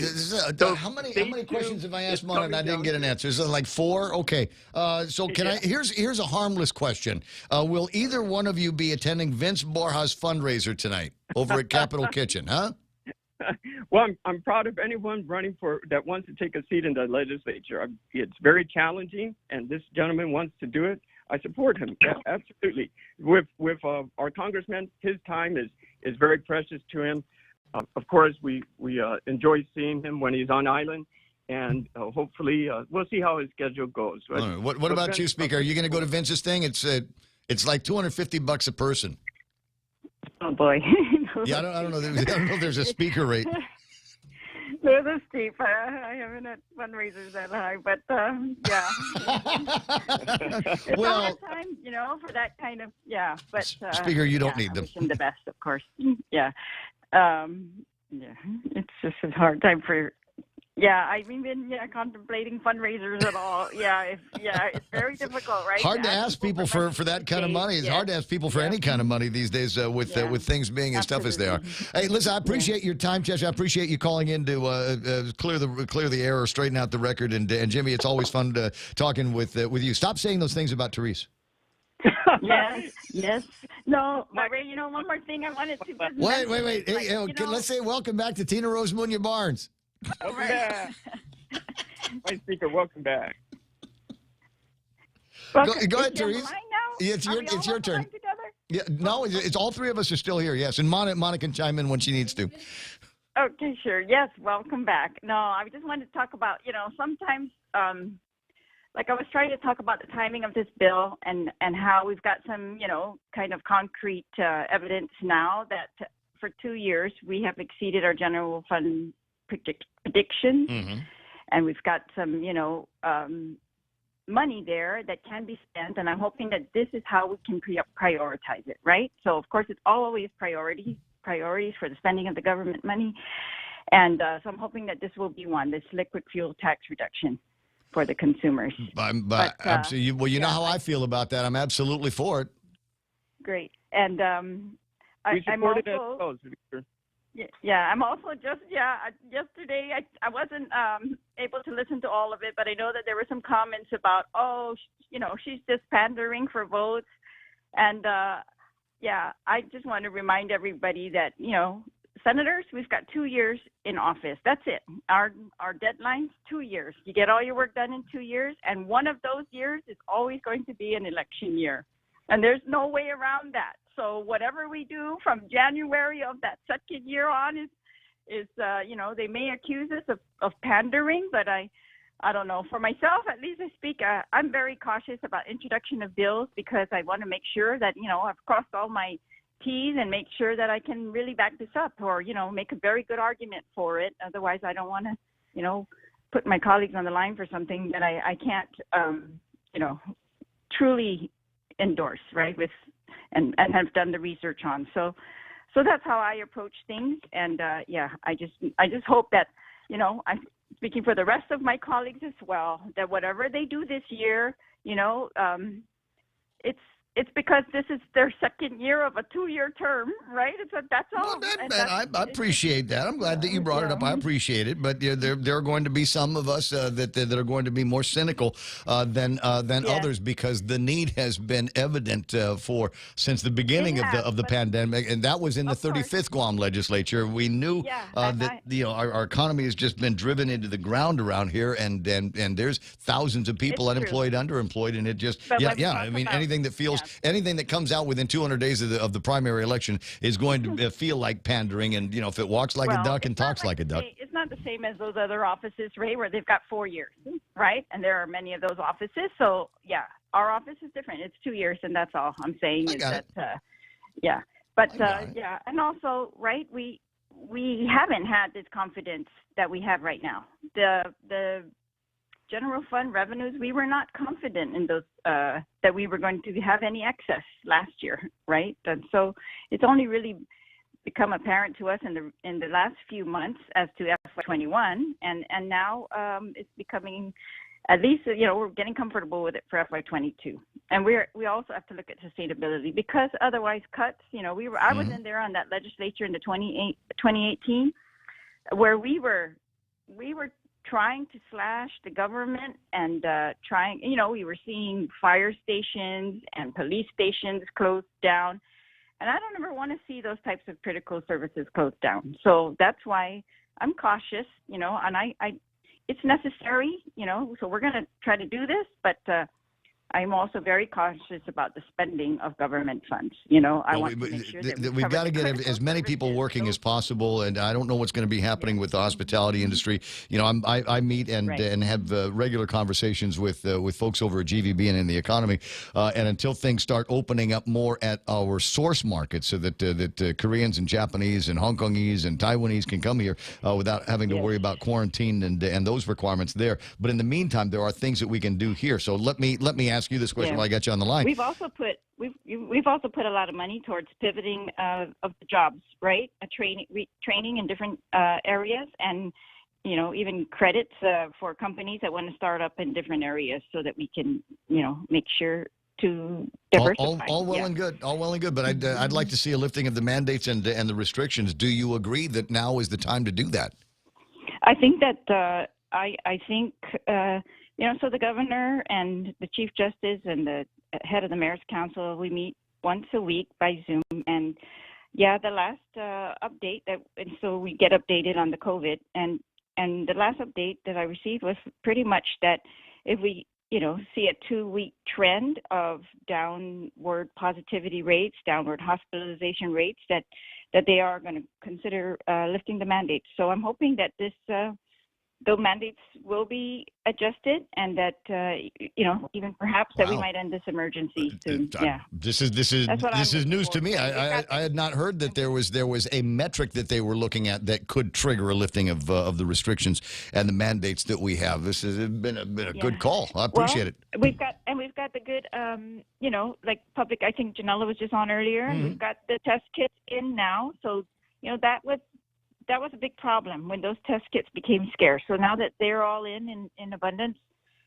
that gives me a lot of comfort that we're going to be able to trace and track this thing going forward. And because obviously the resolution in Bill 11 don't seem to be going anywhere over at the legislatures. I'm hesitant to even bring it up. 20 away from 9 o'clock in the morning. Hey, if we're going to talk this long, next time come by the radio station, all right? Love to have you in. Oh, okay. Okay? Yeah, I will do. I appreciate it. Speaker Therese Trelai and Jimmy Craig, I know you guys got work to do in just a little bit, so I'm going to let you guys go and jump into some news. Okay, all right, thanks, Jay. Bye-bye. Shoot. That's the way the boys do it, right? Hey, shoot. Check you later, bro, if anything. It's 8:41 in the morning of the Ray Gibson Show. Montecillo Tyron has got her last look at big news and headlines coming up next. Howdy, folks. KFC's Colonel Sanders here to tell you KFC is bringing a new heat to Guam with the Dancy brand hot sauce. KFC hot comes in two ways. The twister is KFC chicken, our famous red rice, pickles, and Dancy wrapped in a toasted tortilla. The Dancy chicken sandwich has an extra crispy quarter-pound white meat fillet, spicy pickles, and Dancy sauce. Now that's hotness done right. Try one or try them both. Available at all KFC restaurants. KFC, it's finger-licking good. Did you know that 1 in 50 employees open a phishing email every day? Introducing Lookout, the leading mobile security solution that fully protects your company from all mobile threats. Get Lookout Mobile Security for free with any Docomo Pacific Business Unlimited mobile plan. Some conditions may apply. Learn more at business.docomopacific.com. Docomo Pacific Business. Work better together. Guam Auto Spot has the best selection in Buick, GMC, Mitsubishi, and used cars like the 2021 Mitsubishi Mirage starting at $127 per paycheck. Zero down. Call 671-478-AUTO to take a test drive or get pre-approved online at guamautospot.com.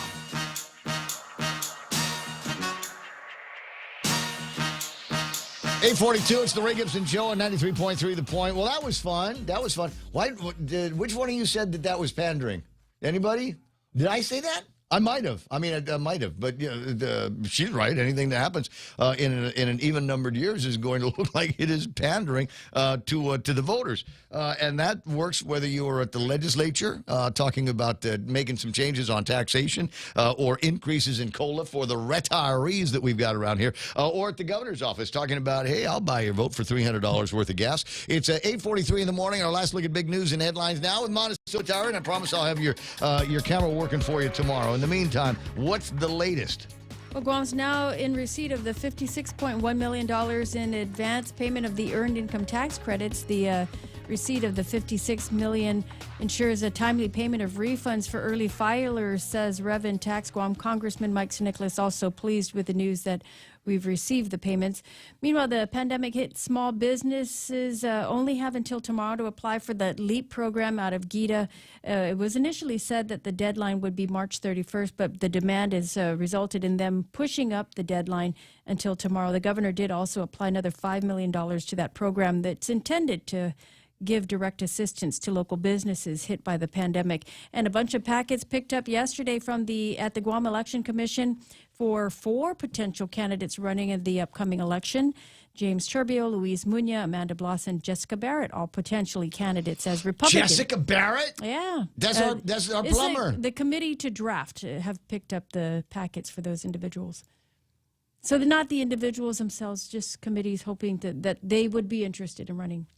That always felt like kind of a scam to me, like a kind of like they didn't want to get it, but let's see. I'll just get the packet and we'll see what happens. The committee too, and if it's like run it up the flagpole, right, and see if anybody salutes, and if there's not enough interest in getting you into the legislature or whatever, then you can say, well, I'm sorry, I had to tell the committee to back off. Now is just not the time, you know. Yeah. So I get that, but Jessica, she was courted heavily by the Republicans a couple of years ago to run for Senate. Now I'm trying to remember what it was. I think there were some other things that other considerations. So she decided not to and do it. And she might then. be the one that push that part-time legislature because, as you know, she runs her family business, Barrett Plumbing. Yeah. So she might really be the one that says, "Hey, I could do this part-time." Outstanding job with it sounds like a complaint, but I mean it's the way you do business. And I had a $65 water filter I needed to have installed, and her and the guys were able to do that and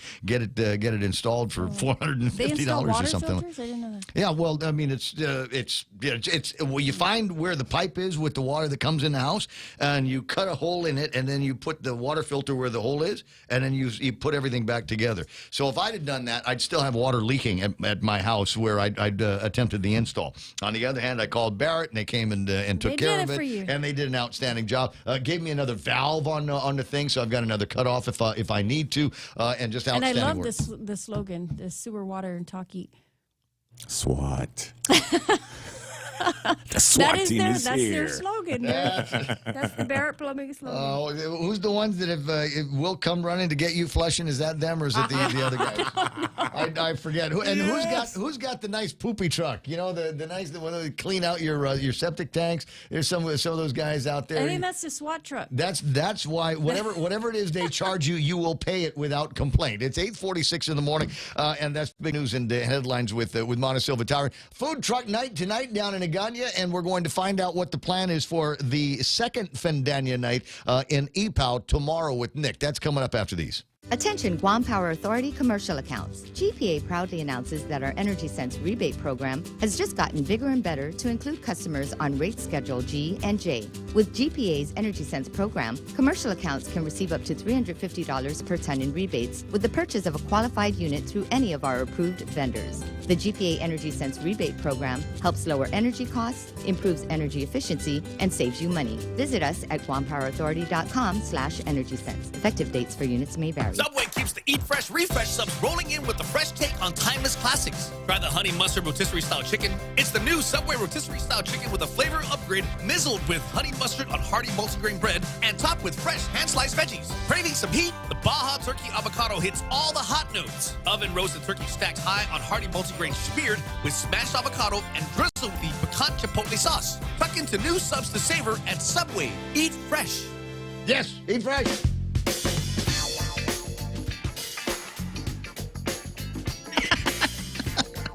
Jose, I can't say that on the radio. Come on.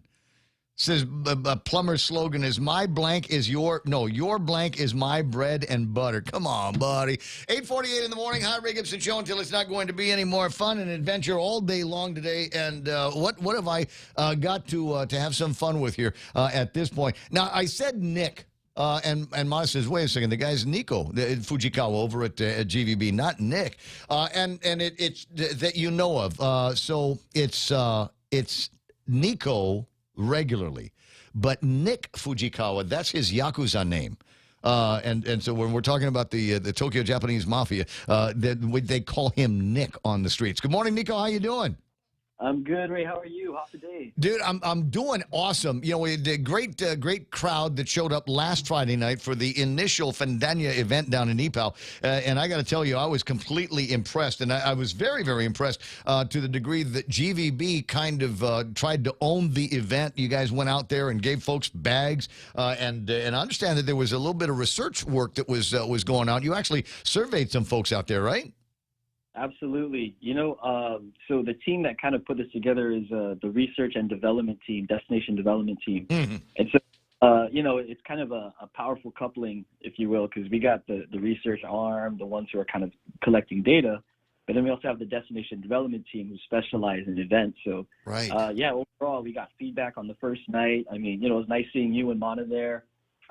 overall a great event, especially for an initial kickoff. Hey, Uncle Carl says, come over, I'm coming over. So that's all there is to it. And he's also, I'm trying to remember exactly when or how it came up, but he's also giving me a little bit of credit for being one of the authors or inspiration behind it. I think there ought to be as many opportunities for food truck guys to get out there and make as much dough as they possibly can, because for many of these guys, it's maybe the dream come true, or help tide the family over until we're done with COVID and the hotels start opening back up. But guys like Dennis Larson, the bee man, I don't know if you heard, he ran out of product. He made a special trip to the bees to get as much honey as he could, got as much as he could carry, brought it down to Epal Beach, and ran out of it. So hopefully the bees have been busy all week, and he'll have a new supply. You know what was awesome about that was he actually brought his little, I wouldn't say little, his blow-up airman. Yep. It was a huge hit with the kids. We didn't even anticipate that to be an attraction, but people want to get out and have things done or get things done. So that was a great addition to the team for sure. I'm delighted. So on again tomorrow. Fun starts around sunset. Plenty of parking, and don't worry, it's unbelievably secure. We got the yellow shirts out there. We've got places for you to put your trash so that Epal looks just as good on Saturday as it did on Friday. Yeah, and Ray, we got a lot of good feedback from the community on how to enhance the event. And I know we talked about it the last time I was on the show, but we always wanted to start off small and then understand the demand. So we're definitely adding a couple of more food trucks as we go along. I think for tomorrow night, we're going to be adding another barbecue, Men Enjoys, and then we're going to have some shave ice, because I realized I was talking to the team and we're like, hey, there's not a lot of shave ice or drinks down here. Yeah. So we're getting a Snowy Bus coming down tomorrow. What's the name? Snowy Bus. Snowy Bus. Oh, I know which one you're talking about. Yeah. I saw them get the. It looks like one of those cartoon clown cars or something like that. But yeah, what a great idea to put all of those things together in the same place. Will there be other activities that are going to be added? Because in addition to being able to go and get in a line and get your manang pika or your bee honey or whatever, are there places for the kids to run around and play, or activities for families? Yeah, so the first night, we did get a bunch of comments and feedback back on social media. I mean, even in our survey about more kid activities, more cultural activities. Nice. And, I'm glad, because we were actually planning some things for the month of March, which is Mes Chamorro. So every Friday, we're looking to have some of our local Gumas, the houses, come down.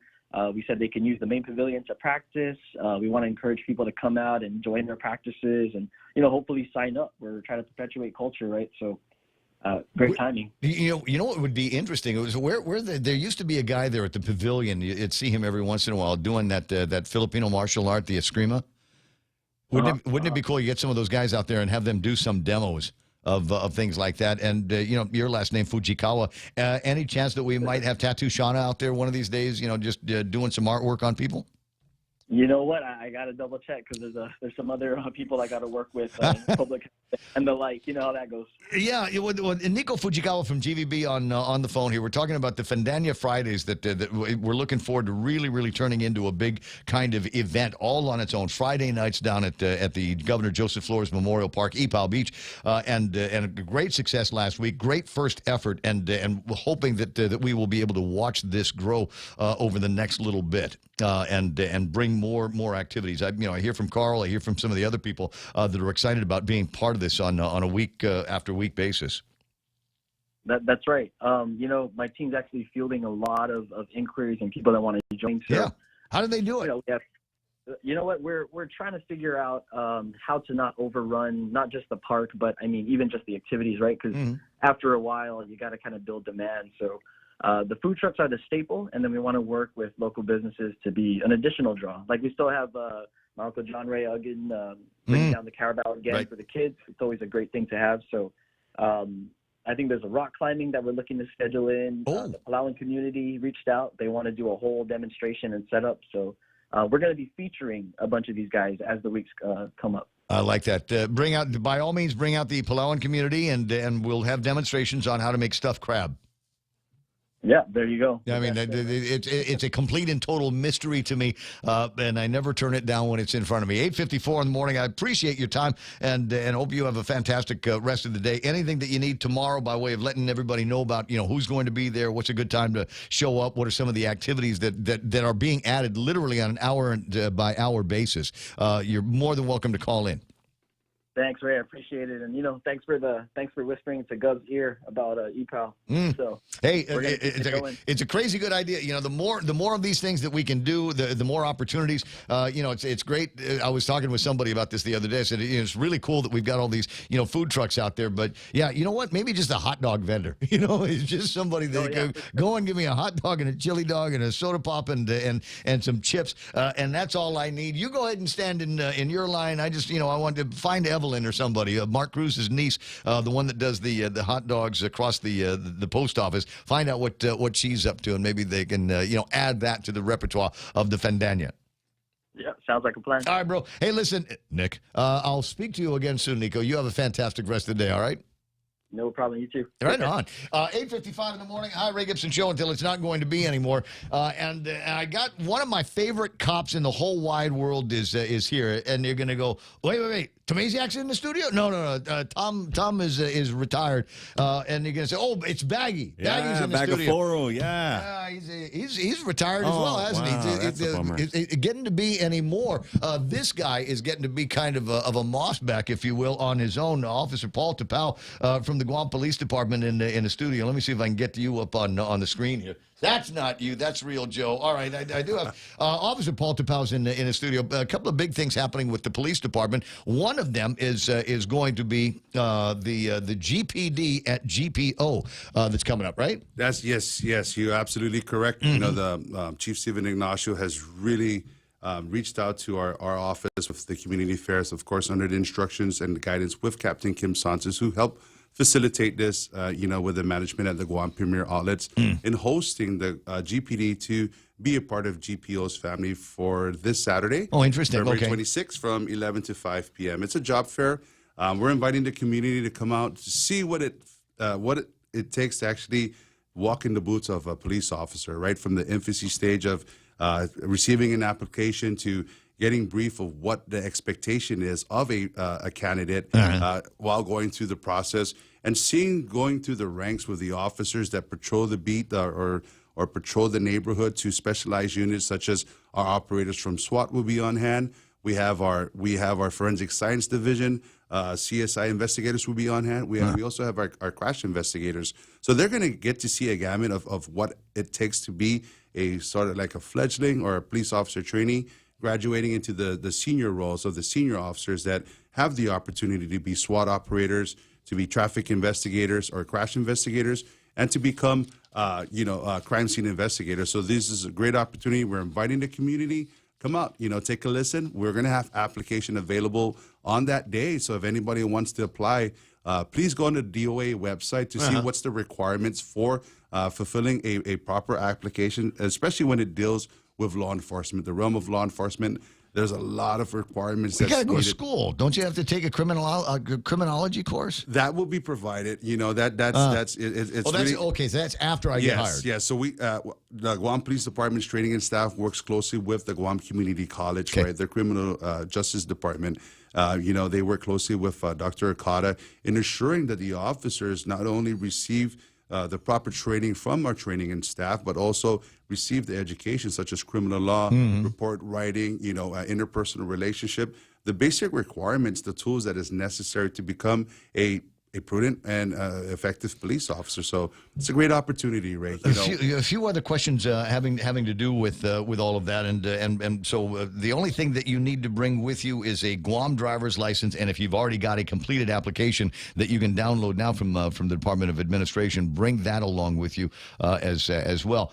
Now, I'm assuming that these are for full-time paid positions inside the department down the road in all those different categories that you were talking about. But will there be be opportunities for people that are would like to serve, but not in a full-time, I'm a cop all the time police officer kind of way. My buddy Tom Higa has been a reservist for a countless number of years. Are there going to be opportunities for folks that would like to join the reserves? I'm glad you brought that up. I just got offline before I walked into your door to your beautiful studio. I'm glad you like it here. Yes, I was speaking to Lieutenant Troy Lazama, who oversees the SOD side, and they oversee the Civilian Volunteer Police Reserve. We are going to have our team from the CVPR, the Beach Patrol personnel that you see down in Tumon on the weekends when you catch your sunrays. I thought that was a private company. The VSO, we work in tandem with the VSO. I see. So the VSO is really a program that Captain. Wait, you mean I got to listen to those guys? Oh, they're good peeps. They're good peeps. This is going to change things. My whole complexion on the weekends. It's 9 o'clock in the morning. Let me break away for Fox News. We'll come back. More questions that I've got, and we'll finish this one on the reservist program that at the Guam Police Department. It's 9 on the point. A state of emergency in Ukraine. I'm Lisa Lacera, Fox News. This coming as Russian forces move into eastern Ukraine. The Kremlin claims rebel leaders asked for military assistance to fend off what they're calling Ukrainian aggressors. White House Press Secretary Jen Psaki says the U.S. is ready to slap Russia with more sanctions. We have more steps we can take, and we're going to continue to apply those if he escalates. Pentagon spokesman John Kirby on the troop movement in eastern Ukraine. We do believe that marks the beginning of an invasion. We certainly believe that additional Russian military forces are moving into that region, not beyond that region that we have seen, but we can't confirm with any great specificity the numbers. The Pentagon says it appears a full-scale Russian invasion appears imminent. U.S. forces are now positioned in Poland and the Baltics to bolster NATO troops, but President Biden has said numerous times no U.S. troops will be sent into Ukraine.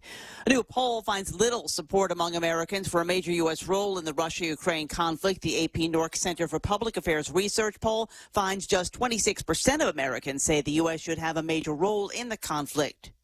2 New York prosecutors in charge of a criminal investigation into former President Trump have quit. The Manhattan District Attorney's Office confirmed Carrie Dunn and Mark Pomerantz have resigned. The New York Times is reporting the 2 quit after the new DA, Alvin Bragg, raised concerns about pursuing the case against former President Trump.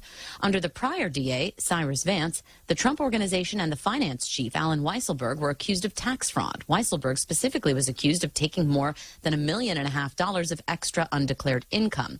He has pleaded not guilty. Fox's Jessica Rosenthal. Wall Street worries about Russia-Ukraine tensions weighed on the markets. The Dow lost 464 points. The Nasdaq off 344. The S&P minus 79. America is listening to Fox News.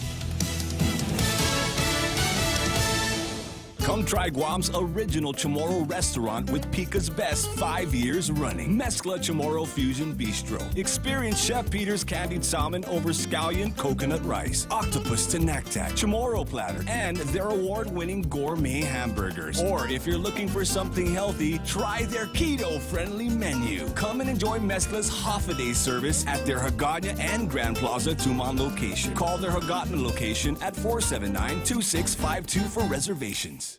JV International Safety Equipment has it all for you. Fall protection, rain gear, traffic signs, speed bumps, custom signs and banners, PPEs, fire extinguishers, plus more. Check them out on Facebook at JV International Safety Equipment Company or visit their website, www.jvisec.com. JV International Safety Equipment, Guam's leader in occupational and environmental safety equipment. Call 688-9524. JV International Safety Equipment, located in Harmon Industrial Park. Minnesota Attorney General Keith Ellison says he has no plans to challenge the sentence given to Brooklyn Center police officer Kim Potter. After being convicted of manslaughter in December, Potter was sentenced last week to 2 years behind bars for the deadly shooting of Dante Wright during a traffic stop. Sentencing guidelines had called for Potter to face at least 86 months in prison. Speaking of Fox 9 in Minneapolis, Ellison said that while he disagrees with the sentence, he would not second-guess the judge, and instead said he hopes sentences like this could be used to try to prevent the next tragedy. At the sentencing, Judge Regina Chu said that while Potter acted wrongly and violated the law, she ultimately made a tragic mistake. The sentence drew scrutiny from activists along with Wright's family. Ted Lindner, Fox News. The federal task force has come up with a list of potential replacement names for hundreds of areas in 36 states that include the word squaw. Last year, Interior Secretary Deb Haaland officially declared the term derogatory and began the process to remove it and any other derogatory terms from use by the federal government. The public can submit written opinions on the names by April 24th. Tribal governments will give their input in virtual meetings next month. A major retailer is dropping its mask requirement where local mandates have been relaxed. Target's website says it will no longer require its U.S. team members or guests to wear masks as local regulations allow. The company says it's following all state and local COVID-19 safety regulations and is encouraging its team members and guests to consult the latest public health guidance, get vaccinated, and make decisions to keep themselves and their families safe. Target says it has increased safety and disinfecting measures in stores and distribution centers and has enhanced pay and benefits. Ginny Cosola, Fox News. Hundreds of flights canceled at Dallas-Fort Worth Airport as parts of Oklahoma, Missouri, and Arkansas brace for an ice storm. I'm Lisa Lacera. This is Fox News. Half a day. This is Clara Manglona from Security Title with an important warning. Wire fraud is real, and home buyers and sellers are one of the biggest targets, even on Guam. When sending money by wire transfer, be sure to confirm the wire instructions by phone, not email. In this case, it's good to be suspicious and know who you're dealing with. Let the professionals at Security Title work with you to minimize loss due to wire fraud. We are here to help.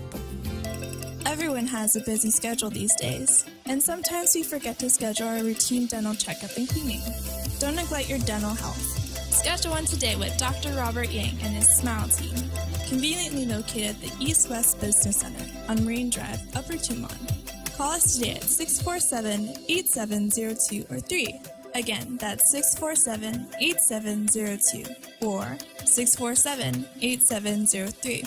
We make smiles happen. Attention Guam Power Authority commercial accounts. GPA proudly announces that our Energy Sense rebate program has just gotten bigger and better to include customers on rate schedule G and J. With GPA's Energy Sense program, commercial accounts can receive up to $350 per ton in rebates with the purchase of a qualified unit through any of our approved vendors. The GPA Energy Sense rebate program helps lower energy costs, improves energy efficiency, and saves you money. Visit us at guampowerauthority.com/energysense. Effective dates for units may vary.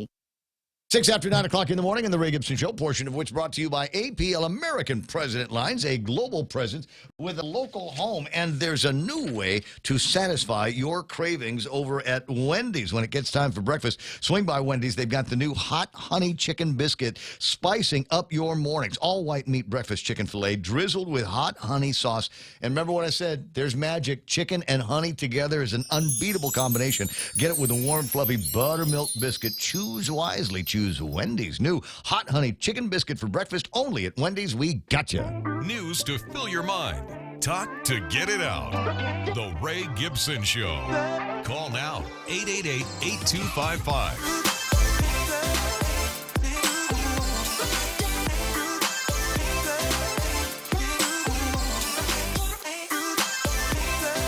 7 after 9 o'clock in the morning. Great conversation with Officer Paul Tapau, back in uniform, back on the job as spokesperson for the Guam Police Department. I'm glad you're there. And I didn't, I never had a reason to talk to, what was the girl's name, Real Joe?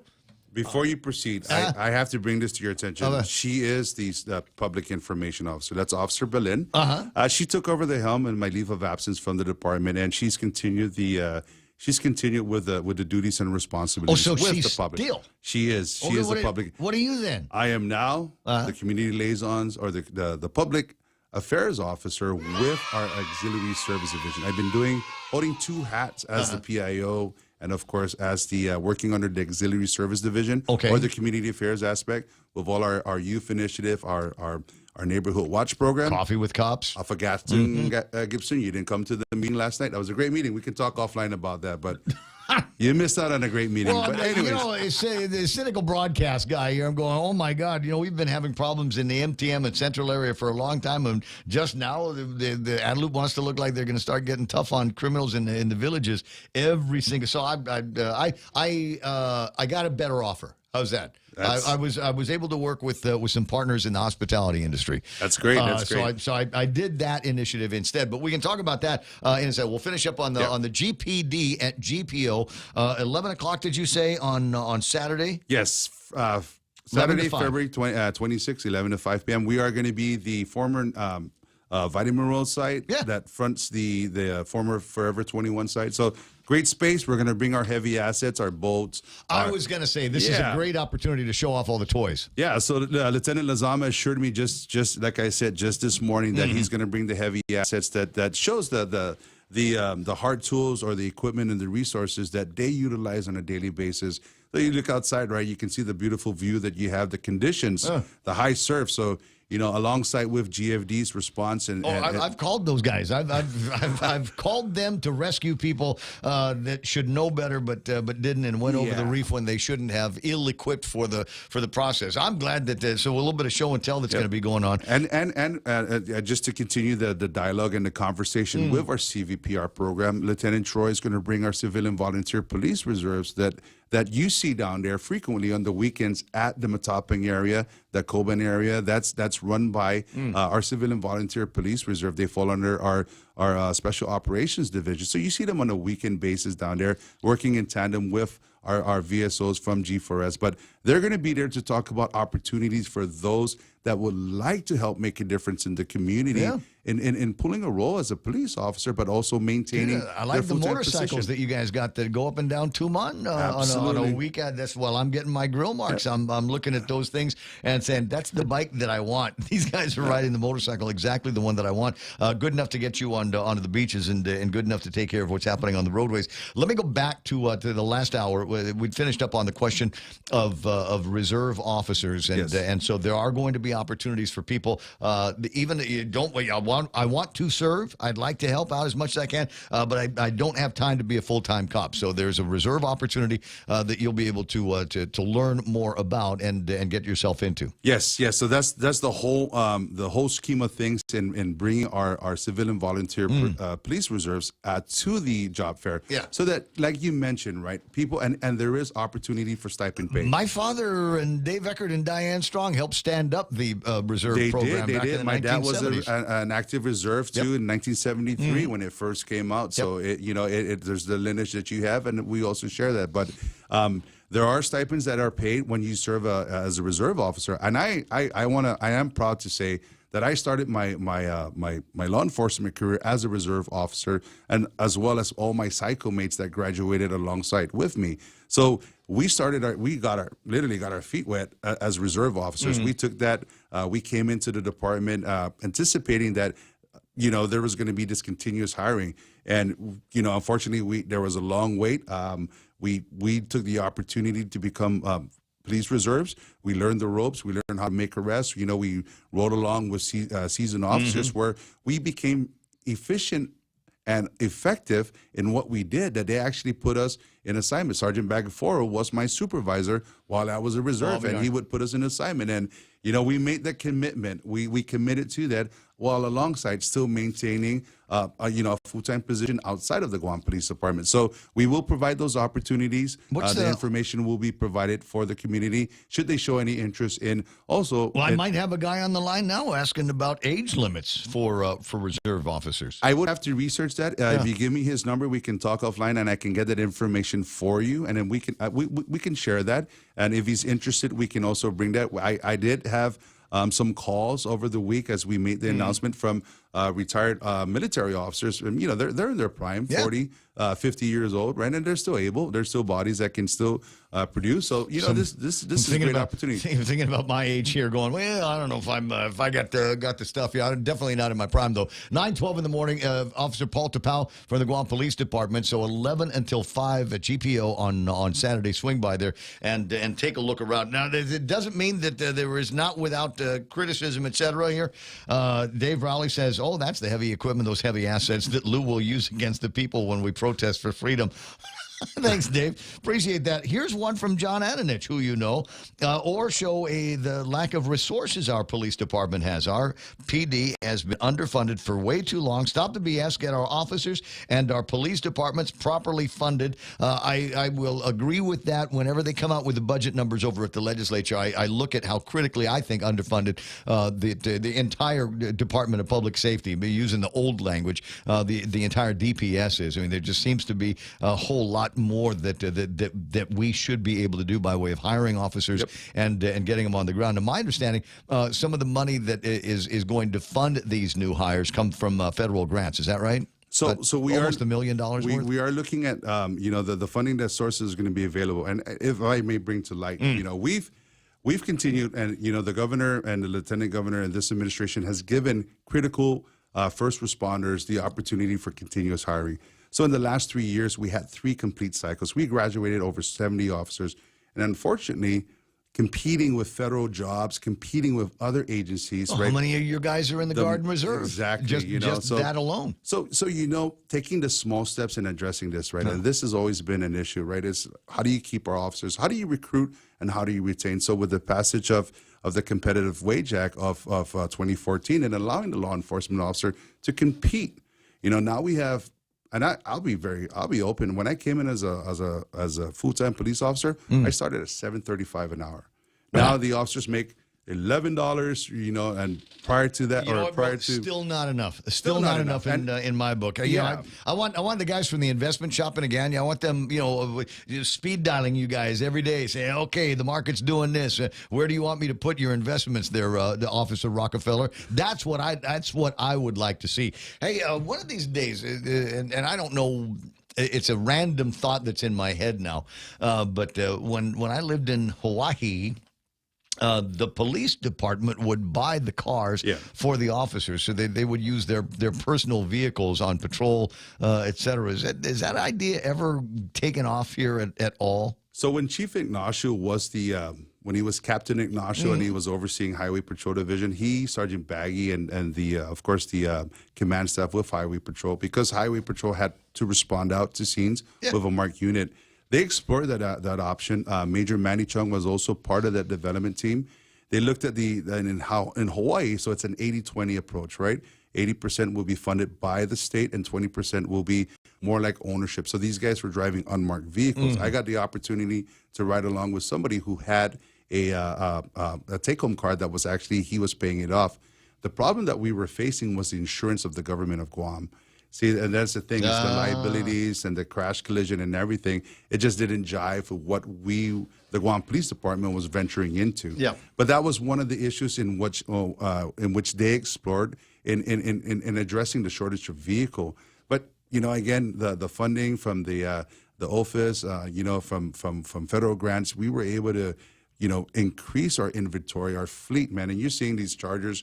And these are police cars, man. These are cruisers, man. And these are nice, sweet cars that I personally, I'm a Ford guy. I always started with an Interceptor. I love that, and it's a change of times, right? But we have cruisers and everything. But being able to adapt as the Guam Police Department has. Now I'm old school. Let's go back to the Ford Torinos. Remember, Cherokees, those little Cherokees. They gave me a Cherokee. I couldn't even fit in. I was like, what is this? But here's the reason why you wanted to get the old Ford Torinos, because you could tell in a rearview mirror at night that it was a police officer with those behind big, heavy you. push bars, right? It's like the headlight in itself just gave it away. So and then you guys were driving Crown Vics for a while? Yes, that was my baby. I had a take-home Crown Victoria. White Lightning, man. I used to call that. I took care of that car because I was assigned to Highway Patrol Division under Chief Ignacio. And, we had to roll out. Sergeant Baggy, he understood the importance of a take-home vehicle. So, gone are the days when we had that luxury. Now we needed to focus on the patrol aspect, putting the cars back into the visibility, giving the opportunity for the, enhancing patrol. And in some way or the other, we're able to augment that. And, again, that was brought up in the neighborhood watch meeting. And the importance of that meeting that we had was we were able to hear the concerns from the Guam Police Department standpoint and how we can actually find solutions to these issues that your neighborhood. I got to admit, Ray. Oh, you guys are stand up, and I commend it. Guys are fantastic. I commended Juan Martin on his efforts, and the Guam Police Department. We gave that warm handoff to the team, and they're actually a nonprofit organization. We did line them up with, with the Guam Community College in grant writing opportunities as nonprofit organization. This can offset the cost of what you guys' vision is with a neighborhood watch program. Well, the surveillance is there, and I think, the idea, and WhatsApp makes it so easy. Yeah. I think there's a lot more of these WhatsApp groups that even you're aware of, and people that just kind of watching out for each other. So surveillance really isn't the issue. I think even deterrence might not be an issue. I think the problem is we've got kids out here with an attitude like, hey, I'm going to do whatever I want to. I might get arrested, might have to show up in front of a judge, but they're going to let me out a couple hours later. I mean, I know that that's a real issue for the police department because you guys keep arresting the same dudes. Yeah, and it is, and that was brought up by one of the constituents. Yeah. Ike was really, he showed a lot of passion, right? And he brought in the concept of a focus group within the 3 branches of government. And I really paid attention to that because that's the essence, right? It really is going back to the basics, right? How do we help the kids? How do we deter them from what they're doing? And the beautiful thing about it is that now that we have, I'm back at the Auxiliary Service Division with the Community Affairs. We have a task force that's focusing within the Neighborhood Watch program. We have a task force that will be doing the follow-ups for, as Chief Ignacio has used that analogy, a homicide versus a stolen banana, right? I mean, yes, the homicide is always present, and it takes precedence over all the cases, but how important is Tanana's bananas that she's, especially if it's the aglom or the...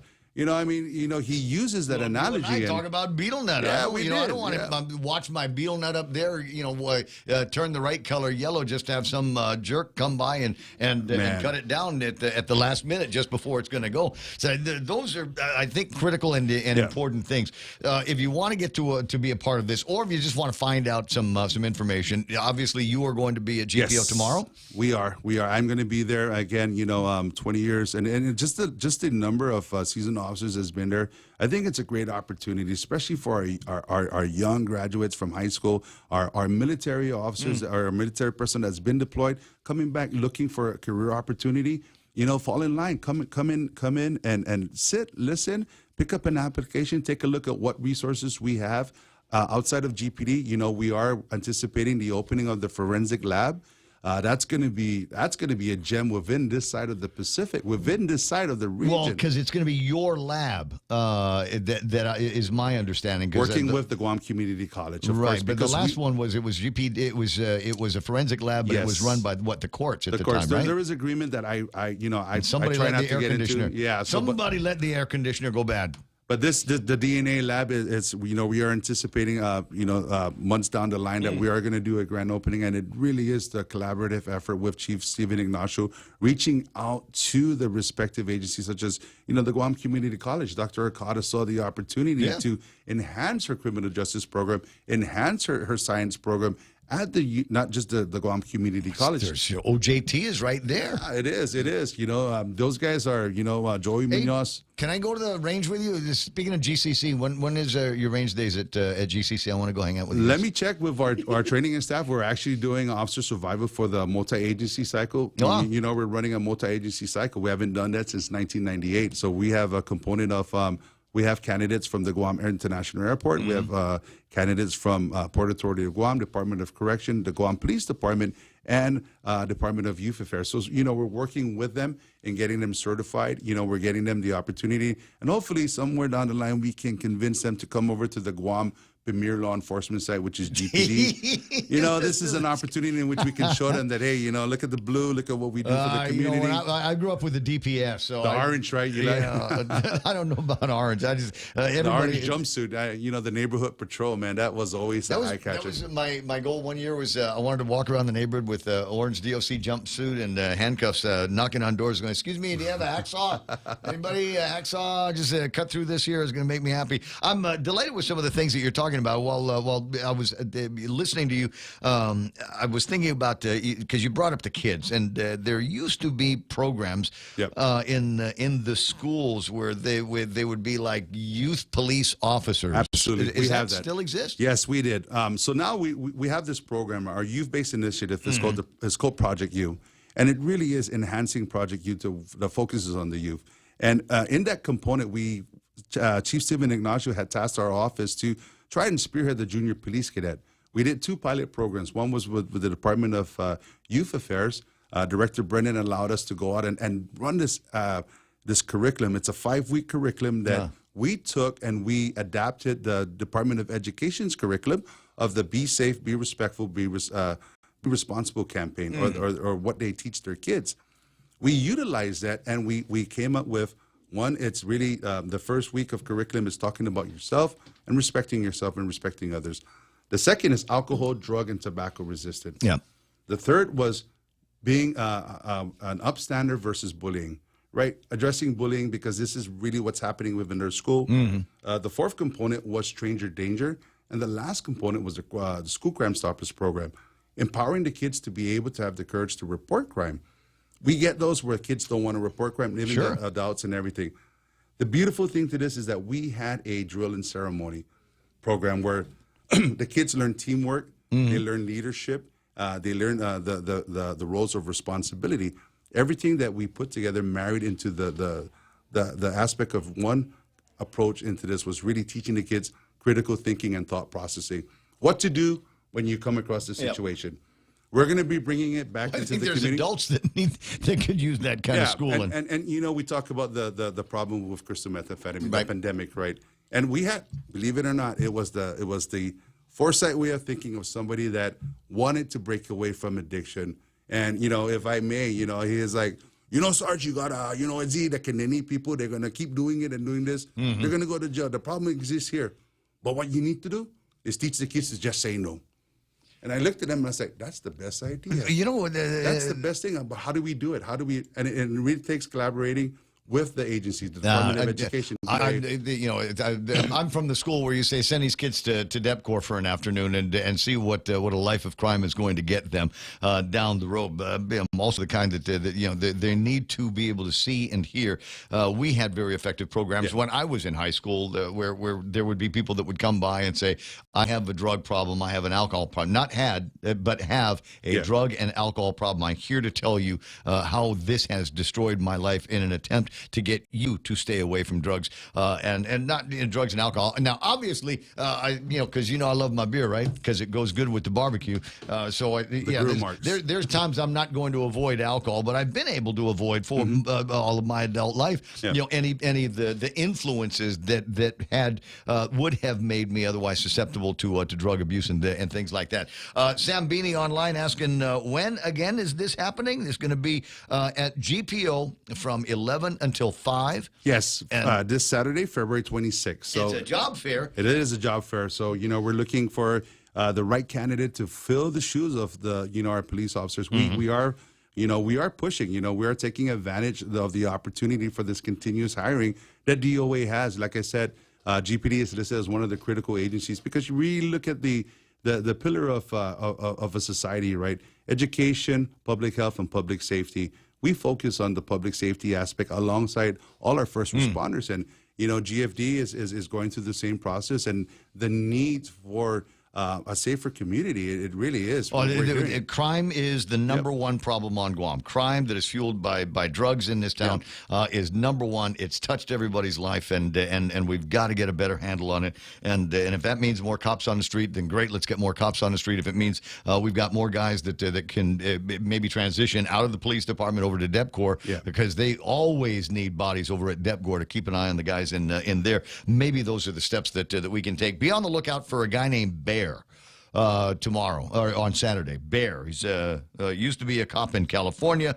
He's would like to consider a reserve officer position. He's 6'5". Okay, I'm a few inches shorter than him, so have him. He's 6'5", and we call him Bear. Imagine Bear. This guy rolling up on a scene. All of a sudden, everybody gets polite. Yeah. Everybody gets yes sir, no sir. I was didn't mean to hit him with the hatchet. Good job. Listen, I tell you what, it's just a delight seeing you. I'm glad that you're back on the job, and I'm glad that you found your way to the radio station. Anytime that you need to get on with me, you know the deal is the answer is going to be yes. Thank you. Thank you, man. Really appreciate it. And, the next time we have a town hall meeting, please, I was looking forward to seeing you there. Hey, if you got any more of those GPD stickers so I can put it in the back of the truck so I don't get pulled over? Just put, I'm Baggy's friend. That's it. That's all you need. I know Bags. Yeah. Oh, what a guy. What a guy. Well, you have a terrific rest of the day. 928 Ray Gibson Show probably is going to continue yonder on the other side of these messages.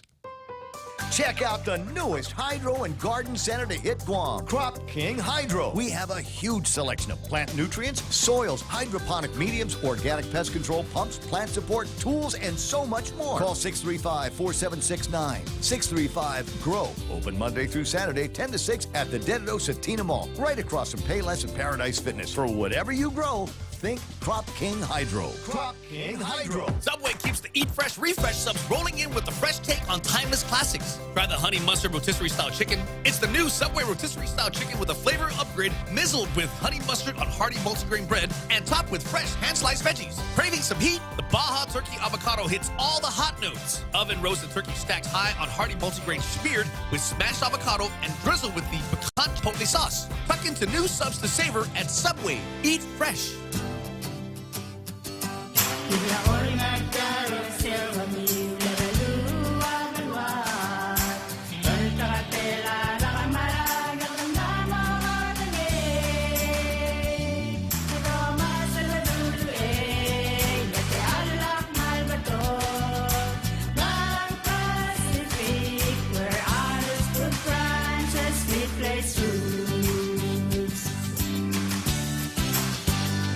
Guam Auto Spot has the best selection in Buick, GMC, Mitsubishi, and used cars like the 2021 Mitsubishi Mirage starting at $127 per paycheck. Zero down. Call 671-478-AUTO to take a test drive or get pre-approved online at GuamAutospot.com.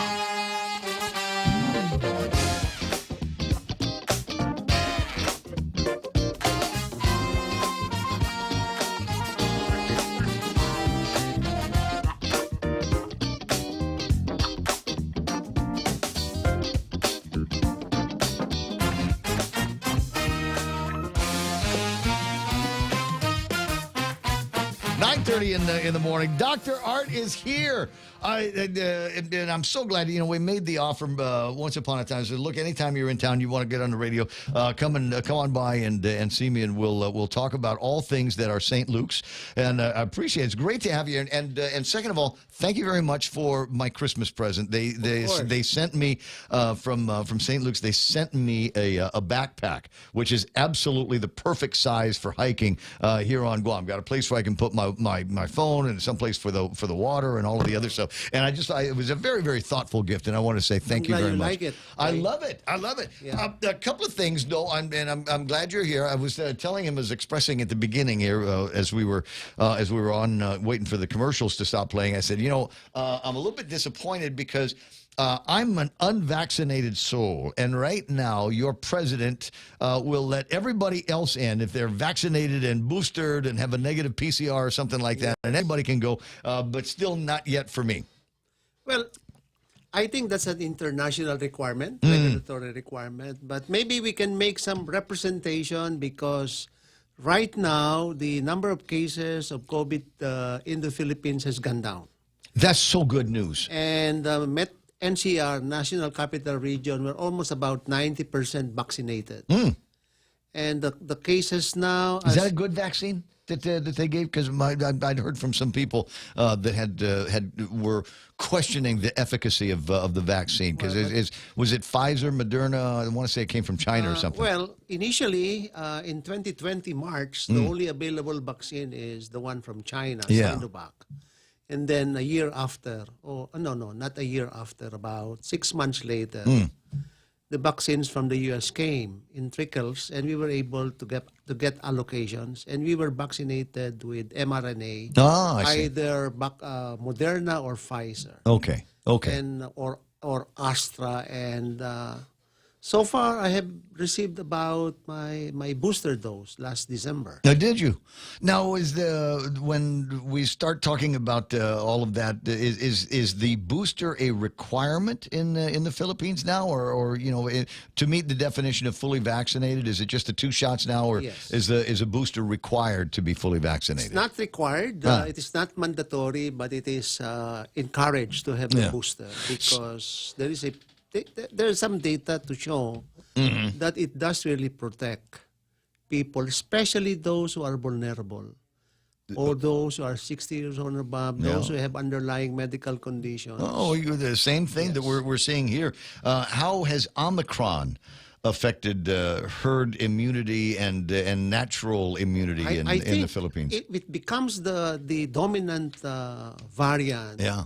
It might be the beginning of the end of this pandemic. We hope so. We hope so. Yeah, Yes. we're seeing our numbers here. I had our public health representative on the air just an hour and a half or so ago, and she said that those are the same numbers. They're seeing the same kind of numbers as we are seeing in other places Yes. where the Omicron has basically swept through and got everybody sick with COVID-19 that was going to get sick with COVID-19.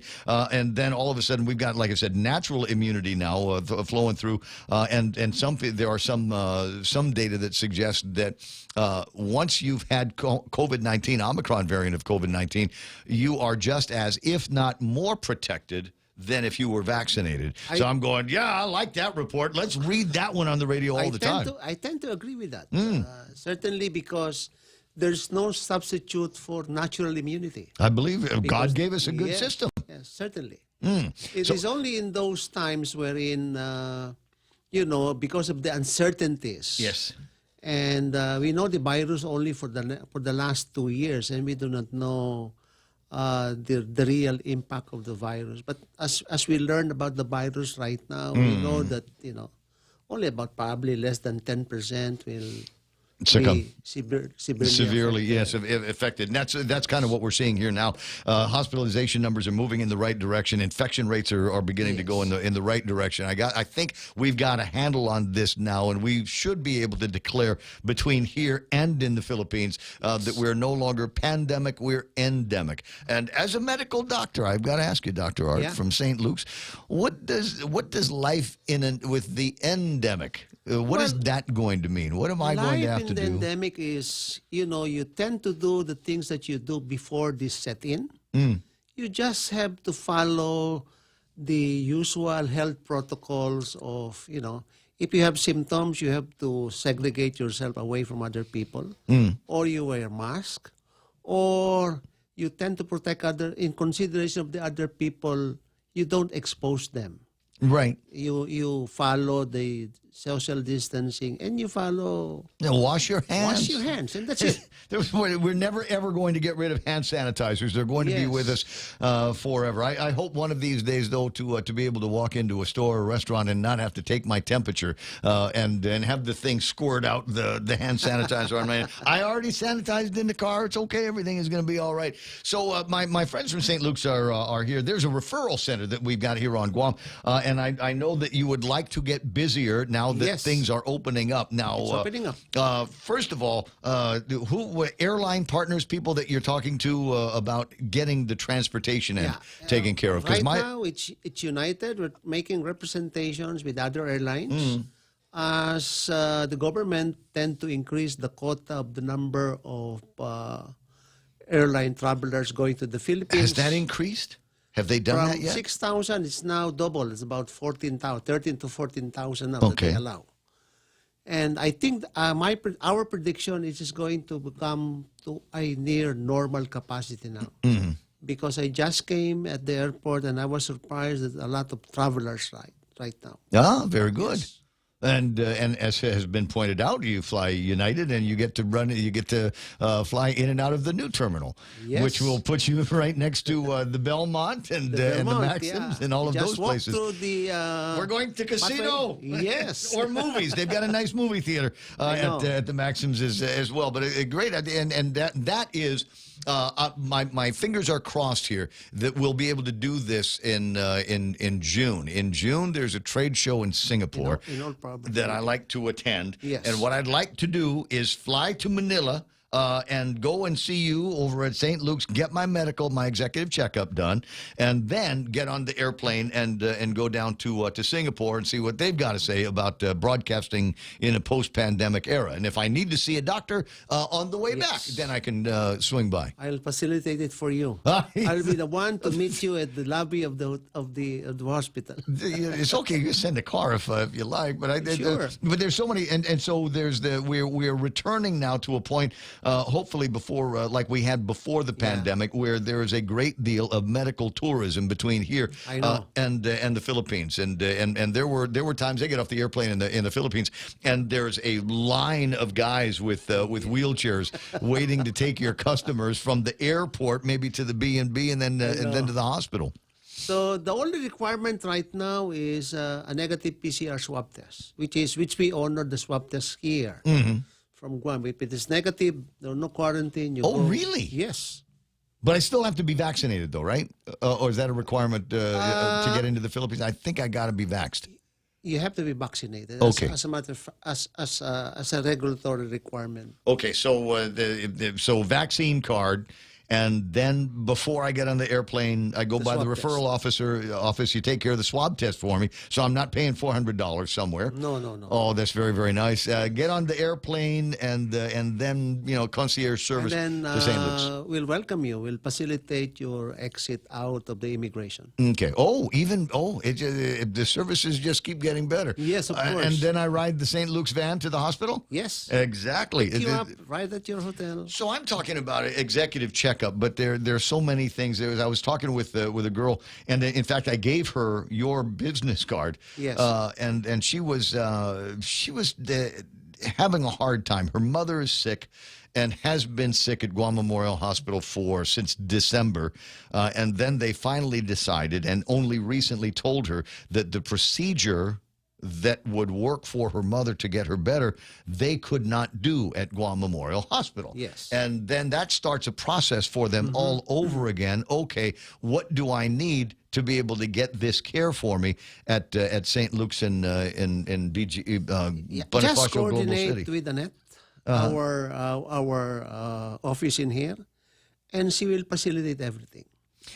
So medical visas, those are available now? We have coordination with the consul, Philippine consul to Guam, Consul Hilado, and his assistant, Mr. Flores. Okay. And he is the one facilitating all of the medical visa. All right. So that's one concern that, again, the referral office can take care of. Yes. Now, the peculiar nature of her illness and the procedures that would be conducted in Manila, and then paying for that, are those conversations that would also take place with Annette and the people over at the office?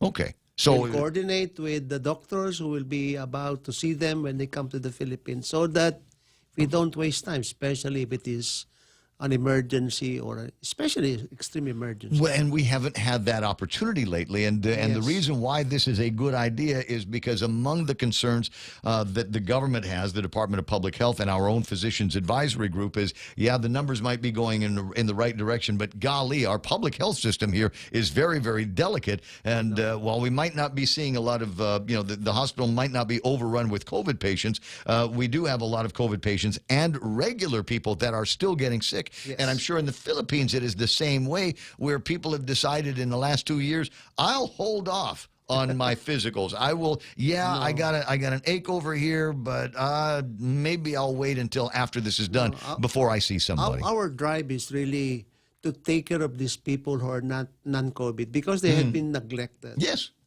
And during the pandemic time, we usually get emergency calls at the emergency room with heart attack and stroke. And that is the reason why we don't want that to happen. A lot of patients with cancer, the cancer had progressed to a later stage. So our drive right now is, St. Luke's, especially in Global City, it is a segregated area for COVID and non-COVID, completely. Well, it's big enough to do that. Yes. Yeah. Completely separate. Even the elevator, even the diagnostic machines are separate for COVID and non-COVID. And the wards are different. So, right now, what about the food court? It's my favorite place in St. Yes. Luke's. I love the food court. You want to meet Chamorros in the Philippines? That's where you go. Now, when you fly United, you arrive at around 10, 11 o'clock. And I was talking to our marketing people. We should provide them a welcome dinner made of pig knuckles or crispy pata.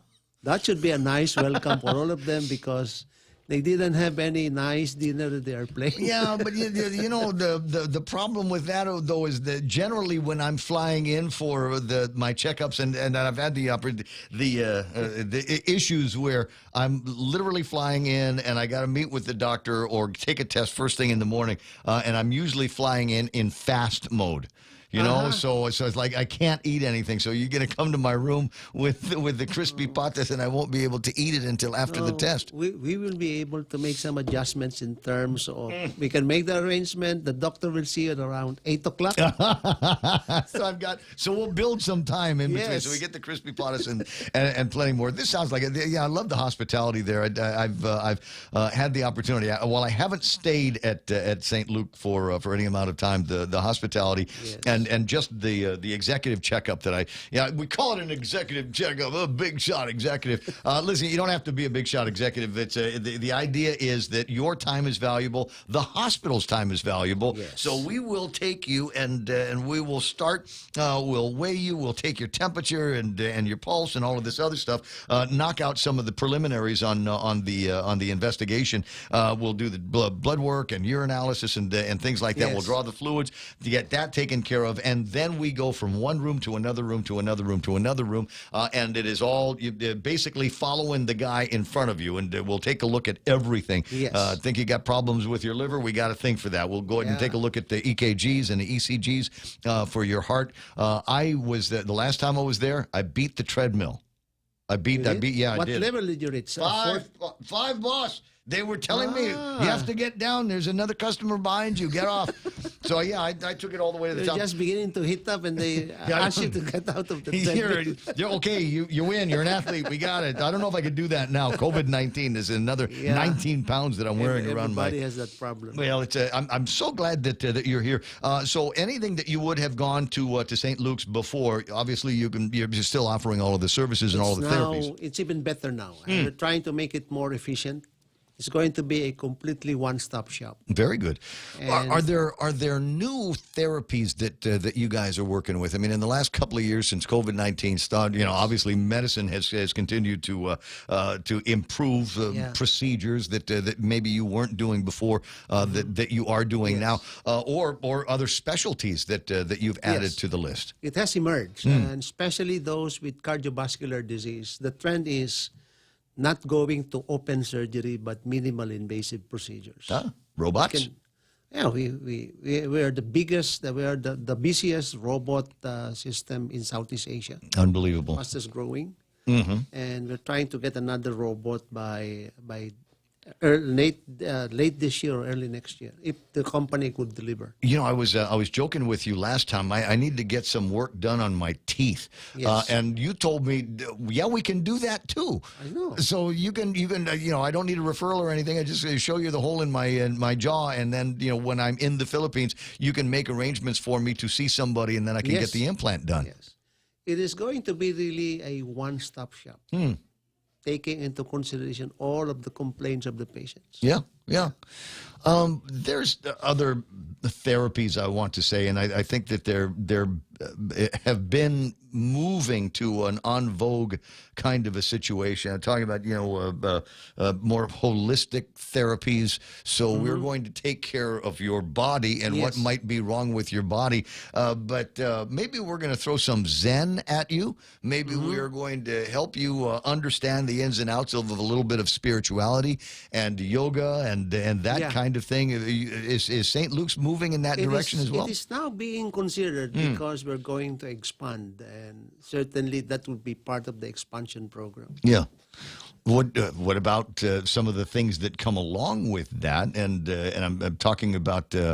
I'm trying to remember what the correct word is in medicalese, but sometimes it's not a pill that somebody made at Pfizer or Johnson & Johnson or something like that.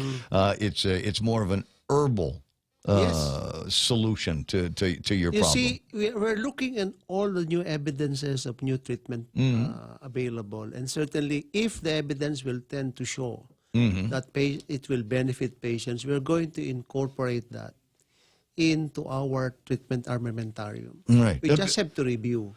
Well, there's the ample evidence. I want to say that that even the folks over at where's that in California, Cedars-Sinai, Yes. have begun taking a look, or did not just begin. I mean, it's in California, for heaven's sakes. They got all kinds of Zen Buddha people that can walk around and start giving you something that was made out of a plant we found outside. Try this, and your headaches will go the way. Try this, and you'll sleep all night long. Those kinds of things that non-invasive to be sure. You know, I have a small farm in the province nearby Metro Manila, and as I go more frequently there, I tend to be exposed to some of the natural medicines that the local folks are using. Yeah. And I'm seriously looking at it, because if that is as effective or even superior to the available treatment, then certainly we should incorporate all of these things. Well, and you've got, here's the idea. I mean, number one, you might have a positive placebo effect that comes from it, because I'm taking this, I grew it, or it was given to me. Here we have surahanas, and they're basically our witch doctors that know which plant out there settles your stomach, which one will help you get pregnant, which one will, all of this treatment emanated from somewhere. Natural sources. Yeah, and so that's the other part of it, is we're talking about something that didn't go through a lab, did not get processed, and is more natural. As we grow older, we tend to gravitate towards what our old folks are advocating. Yeah. Live simply, no excesses, moderate living. And I think that's the best thing. Don't disagree. Don't disagree. I've gotten a whole lot of, although I won't refer to it necessarily as therapy as much as it's just fun to hang out. I like going to the beach. Beach is nice. Get plenty of vitamin D. Vitamin D, absolutely free. And it's a good place to drink beer, watch bikinis go by, and watch people frolic in the ocean. And there is a certain mentality that we have here that when you get sick, the beach is where you go. There's something it's the therapeutic bikini about part that will heal you faster. Oh, I cannot disagree with that, Dr. Art. It's just awesome seeing you. How long are you going to be in town? We're flying out tomorrow night. Aye, so short trip. I'm glad that you made it to the station. We're coming back very soon, maybe May or June. Okay, around my birthday, come on by. And if there's When is your birthday? May 11. I'm a Taurus and a Tiger. Okay. Tiger this year. May 11. Yes. It's now on my the calendar. Well, it's hopefully I'll be able to spend some of that time around that time of year in the Philippines. As I say, it's time for a medical checkup. Maybe I can go find somebody in your building that can take a look at my eyes. Make sure that the old LASIK that you guys are doing LASIK now, right? Yes. Amazing. So one-stop shop, take a look at my teeth, do the executive checkup, maybe if there's an update on my eyes that we need to be doing for LASIK. And then we got to figure out how to pay for all of this stuff. So are you working with all of the insurance companies here? That's the reason why I came in here. They didn't tell me. Okay. We're going to talk with the other insurance companies here. All right. So make sure that you are, what do they call it? There's in network. In network. And my main objective is it should be the patients who should win. Amen. We'll only support the HMO and the hospitals. We'll talk it over. But the main objective is how will the patients win at the end. Going back on that question now and thinking about all the things, the referral office here on Guam, the idea is that they are going to be your advocates. They are going to be the ones, the concierges, if you will, for your health care, that will put everything together so that basically all you got to do is get off the airplane. And get on an airplane, get off the airplane, and go to the hospital. Everything will be laid out for you. Point of entry up to point of exit. So in some of these cases, what kind of referral do I need to carry into the referral office? Can I come in as just a customer, or in order to make sure that my insurance company will cover? Just coordinate with our office in here, and she will facilitate everything. Okay. To check on all of this so that you can prepare a program right for you. There are going from to the be preliminary questions that you're going to answer. There are going to be a lot of people because I think this is becoming conversations that I have with other people in my age group. We are all suffering from the same thing. COVID-19 has made it so that we've put off and for as long as possible some of these situations, and you want to get the right kind of care before they become chronic, life-threatening. Correct. So go and see. Where is the office again? Where did you put the? It's in Tamuning. Tamuning. Down the street, where I'm trying to think of if there's a good landmark from there. There is I think what is the HMO that is right across our office, a little bit over. Oh, I is saw that Take Care? Take Care, I think. Okay, yeah, all right. that building. Google it, if you will. I'm sure that you'll be able to find something on a map somewhere. PhilMD. PhilMD. Find me, and we'll drive together. Bring that in. She's listening outside, going, "Oh, they're asking about the location. Funny, we have it on the map that is on the brochure. This is it. If you don't mind, let me take a look at this. PhilMD. Your journey to better health begins here. Office number is 637-5433. 637-5433. They got a fax number, but I honestly don't know anybody that still has a fax machine. Yeah, it's an auto. It just does, what's that for? Okay, let me see. Where's the PhilMD? And I'm looking at the gizmo. It's 428 Challenge, San Antonio. Yeah. Okay, so you know where 3 Squares is? A little further up the road, and we'll put you. Golly, there's a baby place there. Yes, it's a pediatric clinic. Yes. Okay. Yes. All right. I know exactly where the place is. So 3 Squares. Keep going towards St. Anthony, and it is the next right-hand turn from there. And as you said, you're not going to be in town for very long this trip, but we'll see you again in the springtime, and we'll talk more. But I am kind of curious, and I was hoping that we'd spend some time with Chanel on the subject from Public Health. She's also Pinay. And many of our friends are going back to the Philippines now that it has opened up a little bit. And so you've just returned from the Philippines. Now, you're a resident, though. You're a Philippine national. But when I go and I'm done with all of my activities at St. Luke's and all the medical care that I'm going to be seeking, what's still open in the Philippines? What's open? What's closed? Are the malls still open? Are there good restaurants? Restaurants are open. It's almost all my favorite bars are going to be open. Yes. See, he's got the good class not to mention the names of any of the of my favorite bars in Manila. But in Bonifacio Global City, I've got such a there's such a soft spot in my heart for that area. Yeah. And I absolutely love staying there. There's so much to do and so many places to go, and there's great shopping, great nightlife attached. But I used to stay at a B&B.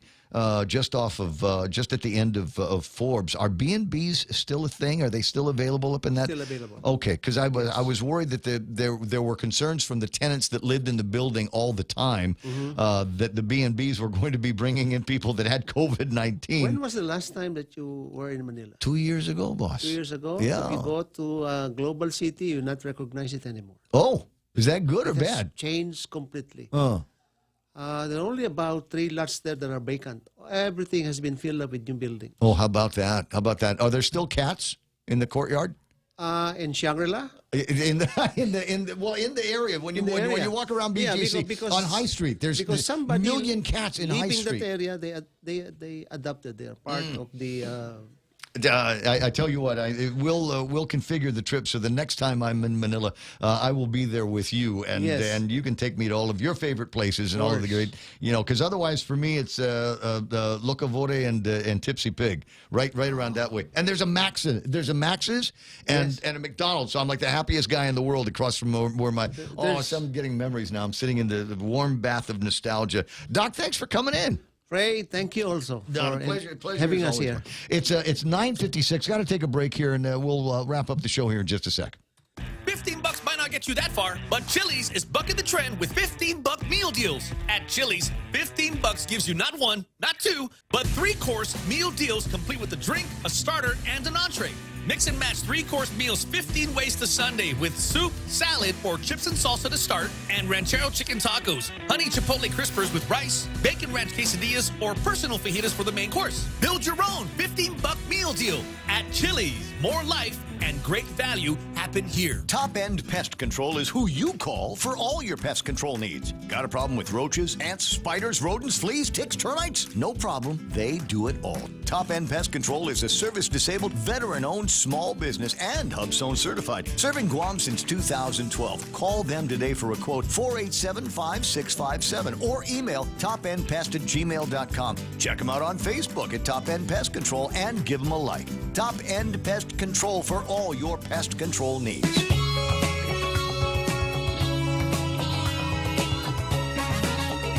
So while all of that conversation is taking place, I get a blast from my cousin Troy. And cousin Troy has a new article on his website. Says St. Nicholas tops UOG poll for governor. Congressman Mike St. Nicholas has a stunning lead in the latest scientific poll for governor from the University of Guam's Dr. Ron McNinch.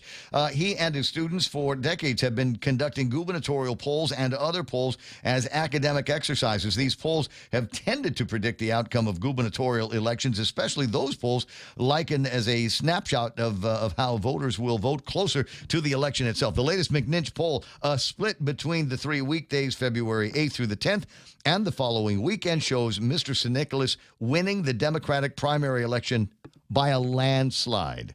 The weekday poll for governor split 455 voters, shows 36% of voters choosing St. Nicholas when asked, who do you think will be elected governor? Poll respondents were not given choices. So it's one of those things, kind of a top-of-mind awareness thing. Oh, St. Nicholas, obviously. Mr. St. Nicholas has not confirmed he will run for governor, though he has expressed interest in the office. If he runs as a Democrat, which he said he would in honor of his grandfather, he will challenge Democratic Governor Lou Leon Guerrero on the August 27th primary election, which is 184 days from right now. The winner of that election will go on to challenge Republican former Governor Felix Camacho in the November general election, so long as nobody else joins the Republican field for governor, and it doesn't look like that's going to be the case so far. Ms. Leon Guerrero received 27% of the vote in the weekday poll split. 34% of the respondents believe Camacho will be elected governor, and then voters threw a wild card into the mix here, and then it goes into a thing he's referring to as the Gutierrez effect. I wish I had time to read the whole thing to you, but we got to break away. For Real Joe and Montesilva Tyron and Jerry Roberts, my name is Ray Gibson saying thanks so much for listening. More on the No Frowny Face Friday show starting tomorrow at 6. It's 10. Here's Fox News. Sarah, Fox News. As Ukraine declares a state of emergency, the White House says it's monitoring the movement of Russian troops, but it can't predict their movements. For the last several weeks, the threat of a Russian invasion of Ukraine has been described as imminent. Press Secretary Jen Psaki says what that has come to mean is that until definitive movement of Russian troops into the country is seen, We're in constant contact with the Ukrainians about their positioning, about their capacity and capabilities. We're not predicting a day, a moment, or an hour. That has been our assessment. Psaki says some sanctions have already been detailed, limiting Russian global financial access, with perhaps harsher sanctions to come. Gernal Scott, Fox News. House Speaker Nancy Pelosi expressing support for the people of Ukraine. The people of Ukraine, although it's not a Article 5 country, we will not have boots on the ground, know that we are with them, not only in spirit, but materially, in terms of meeting their needs. And she defended the decision to sanction Russia after troops were sent into eastern Ukraine. Some Republicans had called for action to be taken earlier. COVID mandates are ending in Chicago. That announcement from Chicago Mayor Lori Lightfoot. For certain public locations on February 28th.